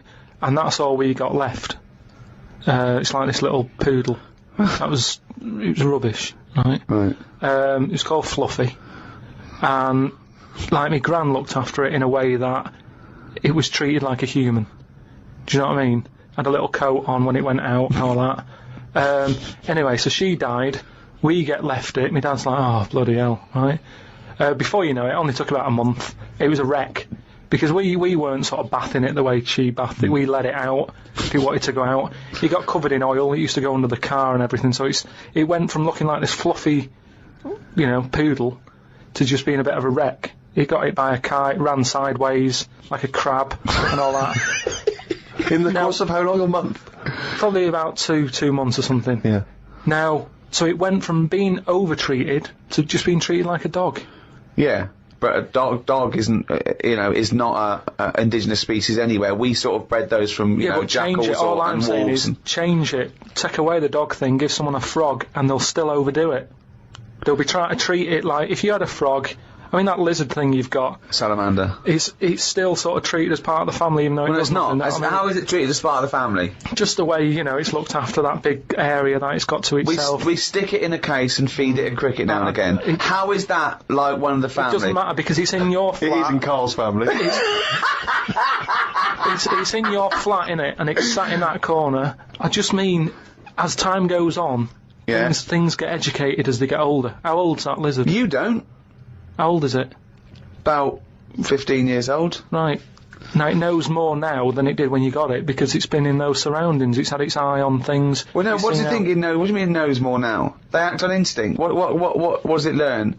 It knows when it hears the noise of a plastic case being unwrapped that a cricket's going to fall down any second. That's all it knows. Yeah, but it didn't know that in the jungle. So it's already one up. What else has it learned? Well, I mean, it's 15, so presumably it listens to a lot of Linkin Park, goes on the internet a lot. No, but do you know what I mean? You've already proved your point. It's like that fella who kept hitting the dog on the head with a stick. Right, Pavlov, at no point did he hit a dog on the head with a stick. But he kept doing it, and eventually the dog went, I'm sick of this, and wandered off, didn't it? Pavlov there. Brilliant. Why didn't you write up his experiments? Because he did it a little bit different to that. I love that. Do you know what I'd like to do? A programme where you you paraphrase someone's theory. So Pavlov's first. We could do Freud. Give us, what do you know about Sigmund Freud, the father of psychoanalysis? Right, come on in. I don't know anything on him. Well, look him up. Educating Carl. That's your next week. Right, let's do another podcast next week. Then they get an extra one free. The people who paid for it. Right. We're going to hear about Sigmund Freud. Okay. Here's an interesting fact. If the frog annoyed you, this might annoy you. A blind chameleon will still change colour to match its surroundings. You're aware that the chameleon can... Yeah, whatever it sits on. Yeah. But then what happens when you put one of them on a mirror? No, does it get stressed out, or what? What's it copying? Well, it probably doesn't need to copy anything because it looks at itself and it goes, oh, look, looks like that. It's brilliant. God, that was fast. That's the fastest I've ever done that. That is brilliant. So they can go any colour, there's nothing, you can put them on anything. And they'll go to the thing. I don't want you to have a chameleon because you'd just be trying to see what it could and couldn't do. Try and catch it out. I know, yeah. Pop it on some tartan. But again, say like the frog thing, right? Pop it on the telly. Yeah. Couldn't do it fast enough. Why does the chameleon need that skill of copying a colour? Because at the end of the day, that lizard, chameleon, whatever, that's mainly sticking in the woods, isn't it? By trees, by grass. Right. Why can't it just stay green? That's all it needs. Those colour changes are only for camouflage, aren't they? I don't know. Some of them are for attraction, some of them to show moods, anger. No, but I just think we're encouraging them. You see, maybe this is evolution or whatever, but at the end of the day, because they can change colour, they're wandering out of their area. They can be wandering about, through a car park and everything, just because they'll go, well, I don't want to get seen, change the colour of concrete. Whereas... Or into the colour of a Fiat Punto. But they should just stay green. Stay green, right? Stay in the woods and stay safe. I love this public information for chameleons. Words of advice for chameleons. Oh, God. Stay green, stay in the woods, stay safe, good night. Oh, God. Why are there blind chameleons around? I'm assuming that the blindness has no impact on the colour change, presumably is an automatic. It must be. But then that's not going to wander about much anyway, is it? If it's blind, it'll probably stay where it is. So it doesn't need to keep changing. If you know what I mean. I don't know what you mean, no. I never do, though. Right. The only time a turkey whistles is when it panics. Christmas time, then. Yeah. What do you think of that, Carl? It goes from one extreme to another, doesn't it? You've got a frog who's going mental. It's not going mental. Killing thousands of people. No, that's not. That's got that sort of power. Then you got a turkey who's whistling for help.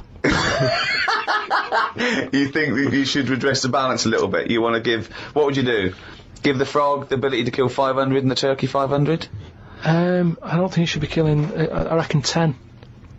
10, because... You've made your point with 10, haven't you? Do you think that he's got 1,000 in his lifetime, like he's got 1,000 to kill? I don't think you understand. I just think he doesn't really kill 1,000 people. That stat is about that if you were to boil up a frog, decant the poison, there would be enough poison to split between 1,000 people and kill them. It doesn't mean someone goes, "Frog, you have the power to kill 1,000 people in your lifetime. Choose them wisely." But I just think if it needs that sort of power... It should be fighting evil? Well, it's not... it's knocking about the wrong area, isn't it? If it's under that much danger, move. Talking yesterday to Matt Robinson, the guy I did the film with that you came over and did a part in that we've cut. And his dad as a doctor and used to go around the world and stuff. And when he was about 10, he went on holiday, and they were driving through Indonesia to get to somewhere else. I forget where, but they came across this village where he said the spiders have won. Okay, they drive in. As you're driving in, he could see these things sort of hanging from the trees and the sort of telegraph poles. And as they got closer, he realised they were just big spiders. They just made webs everywhere, and he could see them on the street, okay? He said it freaked him out. They parked up in the sort of like the high street, and he said he got out, and they were running on the pavements, like pigeons and rats, just running everywhere. He said the kids were playing with them. The kids were playing with them. There was no one else freaked out like this. He said he ran to the restaurant. They had to stop. He ran into the restaurant, freaked out. He got into the restaurant, and there was a tarantula on the floor, and he ran back in the car. And he said later to his dad, was that a dream? And his dad went, no, it's true. It's a real place, right? He was telling me that's the worst place in the world. He was looking it up. He was trying to Google it, and he can remember the name of this place, Indonesia, and he put in Spider Village, Indonesia, right? And he couldn't find it. But another one came up in Cambodia, and it was there, and he said it was exactly the same, just as bad. A place where just spiders have won, okay? But in this place, they eat them. They eat the spiders. The local inhabitants eat the spiders. Yeah. Wow. So this town is just dense with spiders. It's They're just dense everywhere. spiders. They're just happy there. No one's killing them. No one's doing anything. Are you just treading on them as you walk down the street? He said it's just they've just taken over. There's a place off Madeira they called Spider Island where no one lives there, but with absolutely no predators. There's just millions of spiders, but no one lives there. How do you prevent the spiders? You know, when you're sleeping, crawling in, getting in. You your don't. nose They just put up with them. I suppose it's that they're no weirder than any other insect or pest or whatever you call them. It's just, I suppose, because you think of spiders as loners. Yes. And they're the top sort of phobia, and it seems weird that they're almost treated like pets. But isn't that a weird place though, that you drive in and it's just, oh hello, welcome to Spider Town? I couldn't be dealing with it. I mean, my mum wouldn't be that bothered. She's still got that one that's under the telly. She's had that for ages. And my dad threatened that he was going to kill it because he's sick of it. She's put a bit of Tipex on its back. So she knows. What? So she knows. Well, how many spiders are there? What, you think you kill it and then replace it out of guilt? It's not like a budgie. No, but you can sort of say, oh, I don't know, it's gone. And then if one turns up again, he'll go, your spider's back. Yeah. But now she's marked it. What, so hang on, that's weird. It has a web underneath the telly? It's always under the telly, I don't think it bothers with a web. But what do you mean she keeps a spider under the telly? It's just there, and she's sort of like, it's not a problem, they get rid of flies, they're not dirty. It doesn't get rid of flies if it sits there watching Coronation Street. It doesn't do much. Honestly, it can be there in a corner. I don't know what it does. I don't know. He just sits there. But she likes the fact that it's there. It's that thing, innit, of older people like that, don't they? They don't like change. It's like part of the family, you know, all the kids have left home now. She's got this little spider with Tipex on its head. I like the way that she went into a drawer. She had an idea. She was worried about it. She was worried about her husband killing it. I know. This is for your own good. Tipex, pop that on you. And you've been round there with the spider that doesn't freak you out? Well, I'm going round this weekend, but I used to always sit on the floor to watch the telly. Yeah. Now it's like I'm not sitting on the floor. You'd be watching Spider-Man, it would be criticising, well that wouldn't happen. What does your mum think of it? Does she think it's like a little pet, or she doesn't want to get rid of it? I think it is a pet because, like, you know, she's had loads of cats, she's had dogs, she's got a budgie, and now my dad's sort of saying, don't get any more pets because it means we can't go on holiday. Right. Spider can look after itself. I love the idea. Someone say, do you mind coming, we're on holiday for a week, do you mind coming around with a fly every 2 days? Yeah, I just keep an eye on it. I mean, I thought Spider Island was weird, but keeping a spider under the telly with Tipex on it as a pet. What should we do next? It's too much. We do we need them out of the way? Do we need them out of the way? Yeah, just let's explain it again. If you're new, I'm sort of on a bit of a mission to find out. You know, we've got a lot of animals and insects in the world and stuff. Yeah. Do we need them all? It still amuses me. So we've found out we've got to keep jellyfish. We've done octopus. She said we've got to keep them. This week, snails. Do we need them?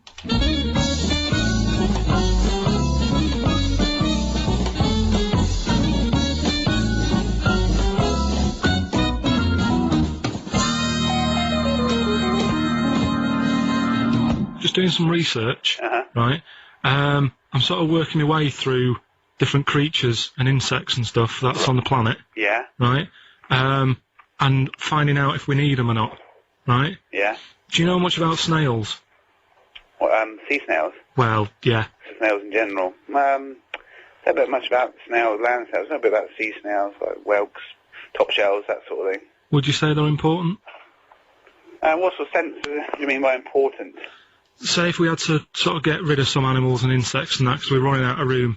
Right. Do you know what I mean? Because I'll tell you what I know about some snails. I don't know if this applies to sea snails as well. I mean, I called you today because a lot of other places are shut. Yeah. Right? So, I know they like to eat stamps, apparently. The glue on stamps. They love it.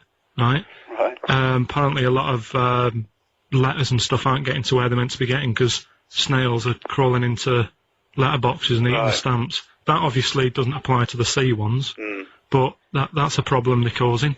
All right. Were you aware of that? No, I didn't know that. Get you glad you're onto the phone today. Right? They love beer. Beer, yeah, who doesn't? And also, I don't know if this is right, but I heard that they sleep for 13 years, or can do. Right, I wouldn't know if they can sleep for 13 years or not, but I mean, sea snails are pretty important, they do quite a good job in the sea. They graze on algae and They provide food for other animals. I mean, you can say that about any fish. You know, any animal. Why do they exist? Would you be upset if, you know, someone said, we're getting rid of them? Oh, yeah. You would be? They're an animal, you know, I wouldn't... Forget being like favouritism and all that I get for them, right? There'll be other things knocking around you can sort of spend your time looking after. You'll still have a job. Don't be worrying about that. Because I'm not going to get rid of all the fish. Jellyfish need looking after, so you're safe. Yeah. But do we need them? Come on, there's loads of people saying, come on, we've got to move on through the animals, and you're holding them up saying, well, I want to keep them. Well, who's saying we need to... That just sounds a bit crazy to me. Just imagine. Do you know what I mean? And they would come to you because you work in an aquarium, so they'd be asking for your advice.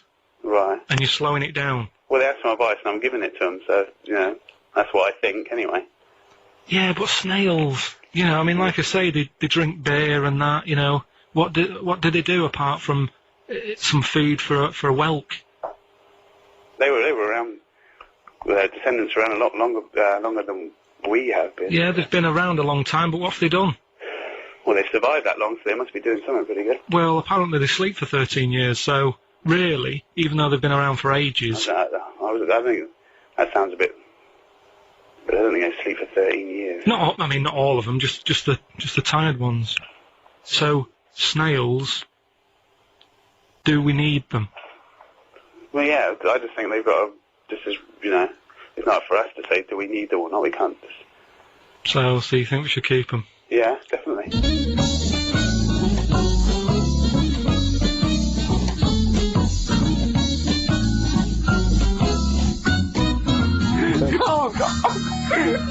Carl, I'm proud of you. That was getting really quite annoying. I know. What did he think he was doing? What? I don't know what you tell these people. I mean, you don't get their permission to play this out, do you? You just don't tell the them. thing is, right, I sort of told him what it was about, but we won't say who he is or where he works, because it doesn't matter. I just needed to speak to someone who knows. I know the fact that you were trying to get an answer out of him by suggesting that he would be safe, because he could look after jellyfish if he gave the okay to destroy snails. He was getting livid, you could... Yeah, if that was like a blob, like a slug, there's no way people would be that friendly towards it, and it just annoys me how you get this pecking order. For, like, no matter what creature you are, favouritism. And that slug was only eating that bird poo because it wasn't being offered stuff. If it was offered toffees or whatever. Well, it's just sad, isn't it? It's come to that. That's what its life has come to. Yeah, but it's not! As mollusk that's down on its fucking luck. It didn't live in a big country house No, and his but wife left it, the kids went, it started hitting the bowl. And I kind of thought, and look, they do only come out in the rain and it's depressing and it'll probably get killed in a bit. And that was its last meal. I just... Last meal! But it wouldn't prefer steak and chips, Carl. It doesn't have... It must like a leaf or you know, at the end of the day, it's an insect. They love It's leaves. not an insect! Well, it's part of that gang. It's part of that... No, it's part They of that... hang out together. They hang out together. Why do you think it's part of that Because gang? it knocks about in the woods in the same place as a spider does. But what I'm saying is they're eating boring stuff because that is what's It's in not their boring area. stuff to them. They're not. I have no opinion of it at all. They take in sustenance. No, but where you are is what you eat. When I'm in London, I'll have beans on toast for lunch. On holiday, what? Tapas? Go on, I'll have a bit. So it's whatever you eat, what's in that area. I do watch a lot of insects and stuff, and you never see them wasting time. They're always doing something. An ant's carrying something somewhere. Sometimes I watch it and it goes somewhere and comes back again. You think, does it know what it's doing? But at least it's trying. What do you... Now, if there was a What is it doing, though? What is that ant doing? work, it's building a house or... What's the point? It's everything it does is pointless.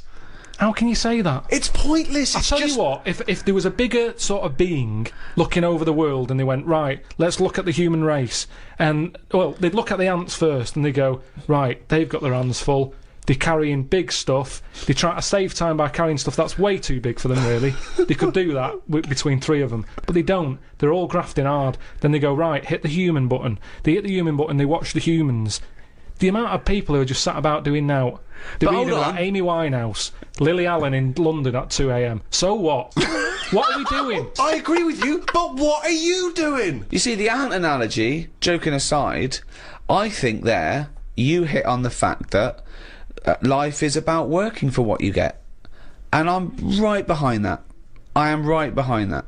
I think that's I think that's absolutely true. That's what I meant. What's dangerous is A boiling kettle to an ant. At the end of the day, right? Yeah, but that's evil, isn't it? What? You know, I mean, you sometimes make out as if I'm an evil man. We had an ant problem in the garden. Suzanne said, we've got to get rid of these. And I said, well, it's a bit out of order. They are outside. And she said, yeah, but there's getting a lot of them. She went and popped the kettle on. I said, I can't handle this. I went in, right? What? You didn't want to see the ants burn? That's sweet. You know, they're there. Yeah, they might be causing a problem, but I don't want to see this mess. Now, the thing is, she went out. She poured the hot water on it. I left it a few minutes. I went out. I had a cup of tea. I thought, it's a waste of electrical line. So I took my cup of tea out there, and I'm sat there.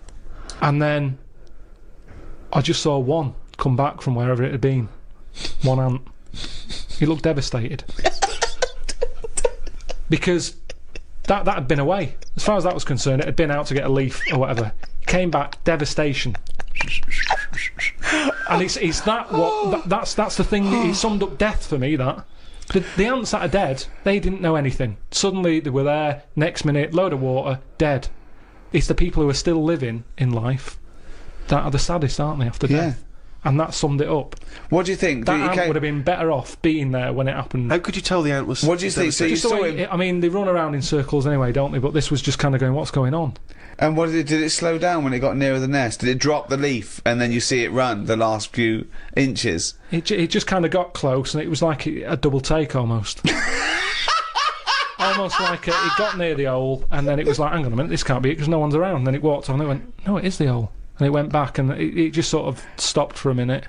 Ah. And that for me, that's the sort of thoughts Descartes should have been having. What? Things that you can look at as a human and appreciate it and understand it and go, yeah, that's true, that is like life. Instead of, oh, am I awake? Am I asleep or what? No. Well, you might as well be asleep because you're doing nothing else. Oh, God! Alright.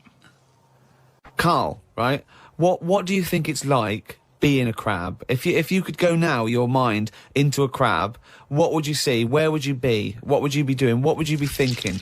What would you think of all the other things the crabs you'd see, the squids you'd see? What's it like, do you think? I want you to... It's like creative writing. Just think. Just let yourself go. Come on. It's got to be a crab. What do you think of a slug? What do you think to be a slug? What would you do if you were transported now into a slug? What would you do? And Suzanne, you're suddenly in the kitchen, but you're a slug, and Suzanne's sort of like there, just making tea and that. How do you let her know it's you? It's impossible. I'd just chuck myself into the salt pot or something. No, because what do you do? I'd hate that. That would be horrible, that. Oh, God. Have you ever read Franz Kafka's Metamorphosis? In which a man wakes up and he's turned into a giant beetle? And that's the whole story. I think it might be of interest to you. So what happened to him with the beetle? Well, I don't want to ruin it for you in case you read it. I won't be reading it, don't worry. He joined a pop group with 3 other people. He was brilliant. No, it's a really wonderful book. It's a kind of almost heartbreaking because, of course, he does, like Ricky's saying, he finds it very hard then to relate to other people, even though he still has the consciousness of a human. You know, his parents, his rest of his family, they don't know how to deal with him, you know, because he's a giant beetle. He becomes a freak, he becomes an outsider. It's terrible, you know. But hang on, though. Is he a giant beetle? Or Yeah. is he... Well, yeah, well, that's not going to go down well, is it? That, of course, people aren't going to like you. But if it's a normal-sized one, then you just get in with the other beetles, don't you? Whereas if you're a giant... How would you do that? How would you ingratiate yourself? Right, so you're suddenly a beetle, you're Karl Pilkington, right? There's other people, they're doing their business, they're scuttling around, and you go in there, and they look at you as a new beetle. What's your first... What do you do? How do you ingratiate yourself? Well, for a bit, I wouldn't sort of barge into their house and that. I'd wait until they're out and about, and I'd like in life, right? Sort of help them out. I don't know what beetles do all day. I've never seen one doing anything. They just seem to be going from one place to another. Right. I've never seen them carrying anything. I don't know what they eat. I don't know what they do. I don't know why we've got them, right? But what I mean is, I'd watch them and I'd sort of help them out. And, I mean, you know, it's like going on a date or meeting a woman, isn't it? But what if there is... Whoa, hang on, what do you mean? How is it like going on a date with a woman? Well, it's like I said about Suzanne with her hot chocolate. She bought me that and I've gone, she's all right. Right? She gets me another one before I know it. She's living with me. So, So you're all these beetles, they're scrubbing around, right? You're sort of like watching them, and then you realise that you want to mate with this female beetle. What do you do? What's your first move? Yeah, but I don't know what beetles do I? So I don't know what you do. I don't know if you go up and go, all right. What do they do? How do they get on? Well, it's a different world. I don't know yet, do I? Because I haven't done it. Would you feel bad, because having your own mind in this beetle, right? Would you feel bad shagging a beetle? Would you feel that was a bit sick, because you've got a human mind? Well, no, you just close your eyes and that, wouldn't you? Think of something else. So, get round it that way. There's no point getting down about it, because I'm stuck now as a beetle. So you've got to get on with it. But if you're a slug, you said you'd throw yourself in the salt pot. What would you do if you were a beetle if you got depressed? And you see all the other humans. No, you see your mates, right? They're listening to the iPod. What would you do? Well, no, that's what I'm saying, though. Beetles are different because they do tend to hang about with each other. A slug's always on its own. It's a lonely insect, isn't it? It's not an insect. All right, what is it? A mollusk. Right, they're lonely. I've never seen a load of snails all together or slugs wandering about, whereas beetles seem to knock about in crowds. Yeah. So, oh God, okay, all right, another one. So they're sociable creatures, and it wouldn't bother you that you've got the mind of Karl Pilkington in there? Because you can't communicate with these people, because they don't speak English, they don't have any communication with you. Yeah, but if it's happened to me, there'll be another one in there. Okay then, right, okay. What would you do, right? That's the most disgusting thing. What could it be? Well, what would you do, right, if you were suddenly a fly, right, and you were knocking around with the flies, right, and you had to land on some, excrement? Yeah. What would you do? Yeah, but I don't have to. What do you mean? You're a fly. You're yeah, loving I wouldn't. No, I wouldn't be loving it, though, would I? Why? Because I'm me in that fly's head. So I don't think other flies would be going, come on, join in. I'd just be like, no, I'll wait here, wait, watch and that. Because I don't see why they have to do that. What would you do, right, if you had to go back and you were in a, had to go put your mind in, like, an unhatched egg of something, like maybe one of those, that a wasp was injected in a spider. So you're in an egg, right, which is really uncomfortable, in a spider. How would you feel about that, Karl? You're a baby wasp in the abdomen of a spider. And I know everything that I know now. I'm sat in there. Yeah. And now I'm in a spider as an unborn wasp. What the fuck am I doing here? What's going on? I don't know what I'll do there. Probably try and sleep. There's nothing else to do, though, is there? I just pray. When I was about 13, 14, I once tried to improve the animal kingdom by making the hardest animal ever, the most perfect animal. Now, just to clarify, you didn't, in sort of Frankenstein style, try and bolt various bits of animals together? It was a drawing that I sent to Blue Peter. There was no competition going on. You just thought they would be appreciated? I thought they'd look at that and they'd go, well, he's a genius. Yeah. This is like Da Vinci. Sure. And this is the animal. This is what I thought, the perfect animal. I mean, when I say perfect, I meant the hardest animal. This animal, it could take anything. It was just the strongest, hardest, fastest, right? Yeah. So I started with the head of a lion. Of course, that makes Do you know what I mean? sense. It looks good. Bite you, right? Yeah. Okay. I popped that on the body of a rhinoceros. Okay, so it's got the toughness, the armour, if you like. It's full strength. Head of a lion. Think of that. So you've got this picture. Head of a lion, body of a rhino. Perfect. Okay? Hold on, though. Pop some arms on it. The front arms were the arms of a gorilla. The arms of a gorilla? So it could punch, grip, it could make stuff. The lion, I mean, that's where the lion falls down, because it can't make stuff. Sure. It can't climb, you know. So, okay then, wait a minute. You think that's got enough weaponry? Sounds like it. No. Pop on the tail of a giant scorpion. A giant scorpion? Yeah. Yeah. So a scorpion that's the size of a rhinoceros? Exactly. So the tail was as long as that rhino. So now this is a scary animal. Yeah. And this is where the animal fell down. I thought, right, legs. Well, the fastest animal is the cheetah. Cheetah. Popped on 4 cheetah legs. 4 cheetah legs. It would have collapsed. Crushed under It would the have weight of the collapsed rhinoceros. immediately. So, Yeah. And you drew this, did you? Drew it, yeah. Did you show it to anyone? Yeah, my mates went, that's brilliant. Right. They said, that's brilliant. And then just sent straight to Blue Peter. Yeah. Any reply? No reply at all. Really? No reply at all. Surprised. What do you think of that, Karl? if you wanted to make the ultimate fighting animal, what would you come up with?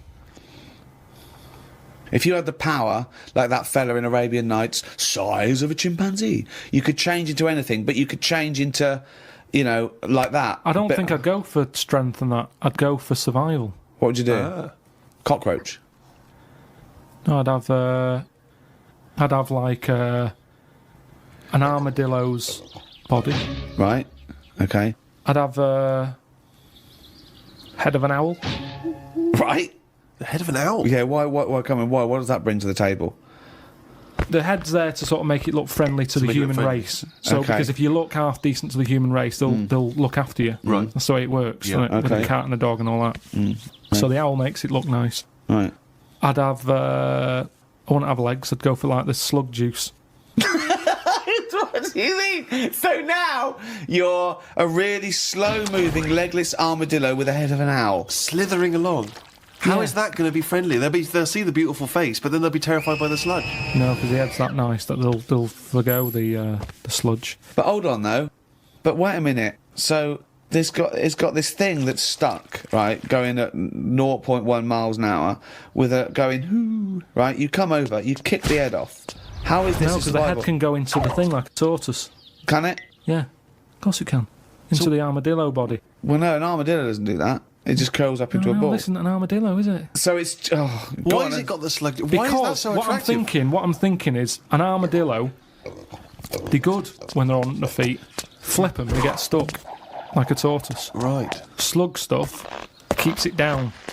So if anything attacks it, it's like a limpet or one of them things that can. Why lock have a to limpet stuff. then? But it can't get any. How it can barely move. It can Just hardly go and, get just anywhere. go and kick it. What do you mean it can't get Well, how anywhere? can it escape from danger? It's going to move very Rubbish. slowly. No, because That's the worst it'll lock animal. itself in. It'll lock itself in. Yeah, and then I just scoop it up on the You sand. can't scoop it up. It locks itself in if it's in danger. I'd give it peacock feathers. This is the worst animal Why is it got peacock feathers? Again, it's just the worst animal I've ever heard. Why is it on peacock feathers? threatening. It looks more threatening. That's what peacock That's the feathers do. least threatening thing, peacock feathers. It's like Danny LaRue coming at you. There's Yeah. nothing remotely scary about peacock Yeah, feathers. to humans. Yeah. But the humans won't be harming it because they like the owl head. People will like to have these things in the garden. They eat lettuce. They eat lettuce. Why has it got a beak? They eat lettuce. He's telling them what it's going to eat now. The owl's going, fuck that, I want a mouse. I love the fact that he's based what it eats on the fact that how it moves a bit like a slug. Yes, Let it eat lettuce. It moves that and let it eat lettuce. Like I said, it's not that weird if that existed. If that was normal, like when you went out to empty your bin, there was one of them sliding up the wall. You wouldn't even double take. It'd just be like, oh, there's the owl head peacock feathered thing. I don't know why it's climbing walls in an effort to find lettuce. Yeah, why is it climbing up that wall? Because that's the only way it can see properly. Because its head's coming out like that. So even though you've designed this animal, now you're even explaining its got problems. limitations. Well, No, it's mainly made as to be on walls. Because what else is living on walls? Oh, God. Oh, fucking hell. What a useless animal that is. Carl, I mean. But nature chucks up odd things, doesn't it? Don't. Why are we starting on this again? No, I'm just saying that is nature. Now and again, you'll get stuff that. Oh, was he looking at you? Yeah. Was he really? Look at his fucking head. Look at his stupid round fucking orangey head and... Oh. Why aren't you a freak? You've got a little bald head. We're not meant to be bald. Well, I was. I think that's the thing. That's what nature's done. You see, I didn't do anything with my hair when I had hair. I didn't style it, I didn't do anything with it, and it probably thought, what am I doing here? Whereas people who love their hair, and they comb it and have different styles and look after it, they have hair for ages. Nonsense. No, nonsense, absolute nonsense. Well, you're saying that. Absolute nonsense. Well, it's a little bit weird then, isn't it? And that's what happens with old people. Once they lose their, will to live, once they lose the job, they get old. What's my purpose? What am I doing here? And it's like nature goes, you're not needed, and they die. Maybe that's what happened with the dodo. What's it doing? Can't fly, its wings are useless. Eat it, tastes horrible, kill it. No, they did eat Nature. it. I think they did eat it. Yeah, but it wasn't very nice, was it? I think they over-farmed it. I think that's why it was extinct. Because they did eat it. No, but they did eat it, but they didn't like it. Everybody, you never saw like a fully eaten carcass of a dodo. You're You know, making it'd this be up half again. eaten. All conjecture. No, but they didn't eat it all. Everybody would probably try it and go, it's not for me, that. But you don't know No this. idea, You you're don't just know making this. it up. What's this based on? That people... And also, why would that kid it out? Because I'll tell you why. Because if it's not nice, people don't get another one in. And they die out. The reason we've got loads of chickens and loads of cows is because we eat them. If we ate polar bears, we wouldn't be short of them. Because you'd farm it, you'd take more care. But what's a polar bear doing? Sat on a block of ice floating about. It's no use to us, is it? It sounds harsh. Once it's again, no got use... his information from a Glacier Mint No, advert. but it's no use to us. We know they're there, and it's all very sad when you see them on the news sort of struggling and all that. Yeah. But it's going to make them stronger. It's very honest. Had a late night last night because I stayed up to watch a programme about monkeys. It's already good. Of course he did. It's already good. Now, before I read on, I mean, is this not some kind of monkey news? Is this not a late return to monkey news? Well, it's not that good. Is it not? Whereas the other monkey news is... Oh, chimpanzee, that's some more shit! This is what he says. This is what he gleaned from the programme about monkeys. It sat on a bridge and wanted stuff off people to walk over the bridge. What? So it was acting as some kind of toll booth, This was is it? ridiculous. No, it was a bridge in like the jungle. Oh, shut the fuck up. And it's a monkey that sat on a bridge, and a lot of tourists go through the area. No, it's a monkey to look at them. who realised that if he sits there, he'll get stuff because it'll look like it's a cute little chimp begging. No, but every time. Yeah, because you give a monkey, you give it. I'm as bad as him now. If you give a chimpanzee a banana, and he starts realising that humans have things to give. Yeah, but it's all squirrels sorts of learn that. If you don't go, you wouldn't say, went to the park. There's squirrels waiting at the gate. You have to give them a toll to go in. They're only going to give them a nuts. They come up to you every time. You fucking idiot. Went to bed after watching it and fell asleep thinking about it on the bridge right now. It's a bit bad, really, because the monkey should work harder for its food. It made me remember the slug I saw yesterday that was eating bird poo. Nobody would ever help a slug with food like they do with ducks and monkeys. A slug's life is pretty bad. The only time they come out of their den is when it's raining. Den. So even their days out are depressing. It is. Do you know what I mean? No. It is like it's a horrible thing to be, innit? A slug. I love him talking about what is it like to be a slug. No, just because like the monkey, even though it's been quite aggressive, everyone was like, "Oh, give it some water," and it was well like kitted out. It had like chocolate bars, bottled water, some like fizzy stuff, and all that. An iPod. It was listening to Monkey News. It could have had one if it wanted one. It was getting away with murder on that bridge, and that's just because it was furry. Yeah, if that was like a blob, like a slug, there's no way people would be that friendly towards it. And it just annoys me how you get this pecking order for like no matter what creature you are, favouritism. And that slug was only eating that bird poo because it wasn't being offered stuff. If it was offered toffees or whatever. Well, it's just sad, isn't it? It's come to that. That's what its life has come to. Yeah, but it's not. As mollusk that's down on its fucking luck. It didn't live in a big country house, No, and his but it wife is. left it. The I kids was went. It started hitting the watching bottle. it, and I kind of thought, and look, they do only come out in the rain, and it's depressing, and it'll probably get killed in a bit. And that was its last meal. I just last meal. But it wouldn't prefer steak and chips, Carl. It no, doesn't a leaf. have. It must like a leaf or at the end of the day, it's an insect. They love it. It's not an insect. Well, it's part of that gang. It's part of that. No, it's part of They that. hang out together. They hang out not. together. Why do you think it's part of that Because gang? it knocks about in the woods in the same place as a spider does. But what I'm saying is they're eating boring stuff because that is what's It's in not their boring area. stuff to them. They're not. I have no opinion of it at all. They take in sustenance. No, but where you are is what you eat. When I'm in London, I'll have beans on toast for lunch. On holiday, what? Tapas? Go on, I'll have a bit. So it's whatever you eat, what's in that area. Suzanne went off to work and I went to the shop to buy some envelopes. The shop was empty, but the fella behind the counter was on the phone and just kept talking even though he could see I was waiting. I started to count backwards from 20. When I got to 6, he hung up and served me. I won't use the shop again. Question, why count backwards from 20? So he's thinking, what's going to happen at 1? If I start counting from 1, he's going, well, let him carry on. What, out loud? So, not really loud, but like more of a mouth action so he could see who was doing it. Do you know, like Sorry, you just started miming counting backwards to a man in a shop. He's on the phone. The Yes. shop is empty. I Yes. thought he'd like me custom. he could have served me and stay on the phone. Even though I don't like that, at least he's still doing what he needs to do. I'd have said, working in the sorry, shop. can I just get these, please? Yeah. Well, I stood there and I thought, it's annoying me now, my kidneys aching, and I started to get a bit of a sweat on. So I thought, right, I'm going to give him 20 seconds, and if he hasn't got off the phone, I'm leaving. You are one of the strangest people. It's just giving yourself a thing. I could have been stood there for Free. ages. He's one of the strangest people who's free to walk It's the about, streets. No, I set myself a little target, and I thought, I don't want to waste another 30 seconds in here, I'll give him 20. It worked. He served me at 6. But it didn't work.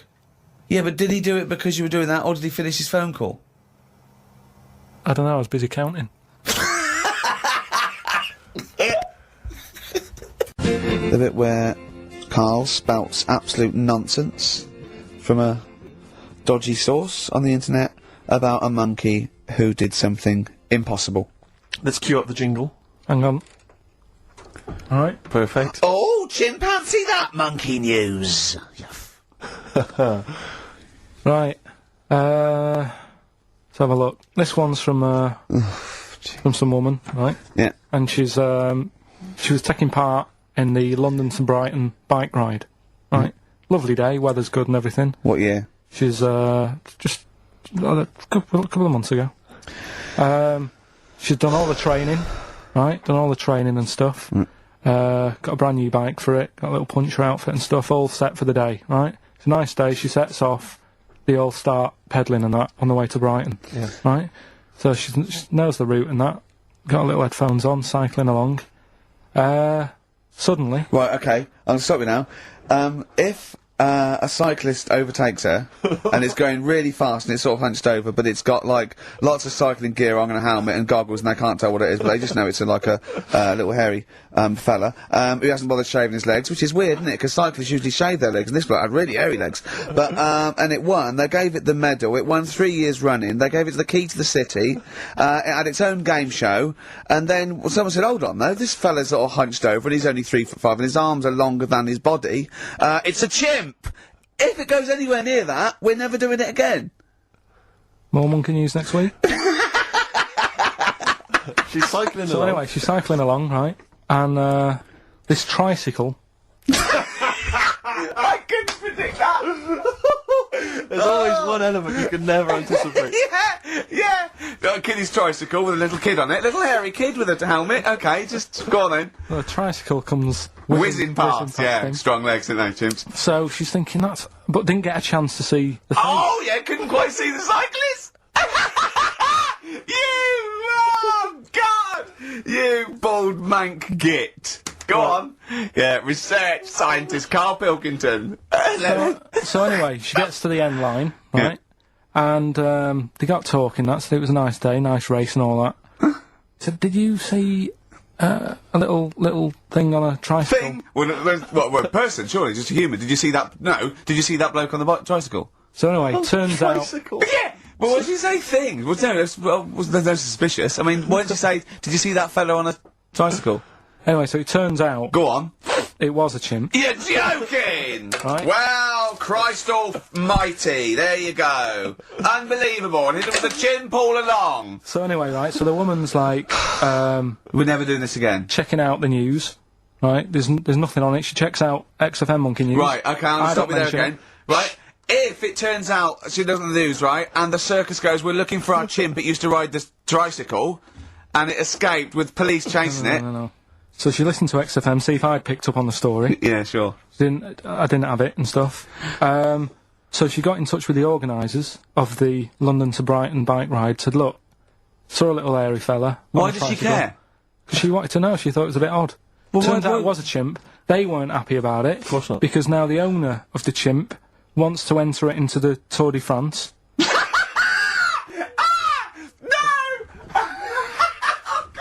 I'm gonna die! Oh, God! In 2005. Now, a couple of questions. I trust you'll be able to answer these. Oh, God! Steve, help me out. How did it get hold of the tricycle? I don't know. Okay.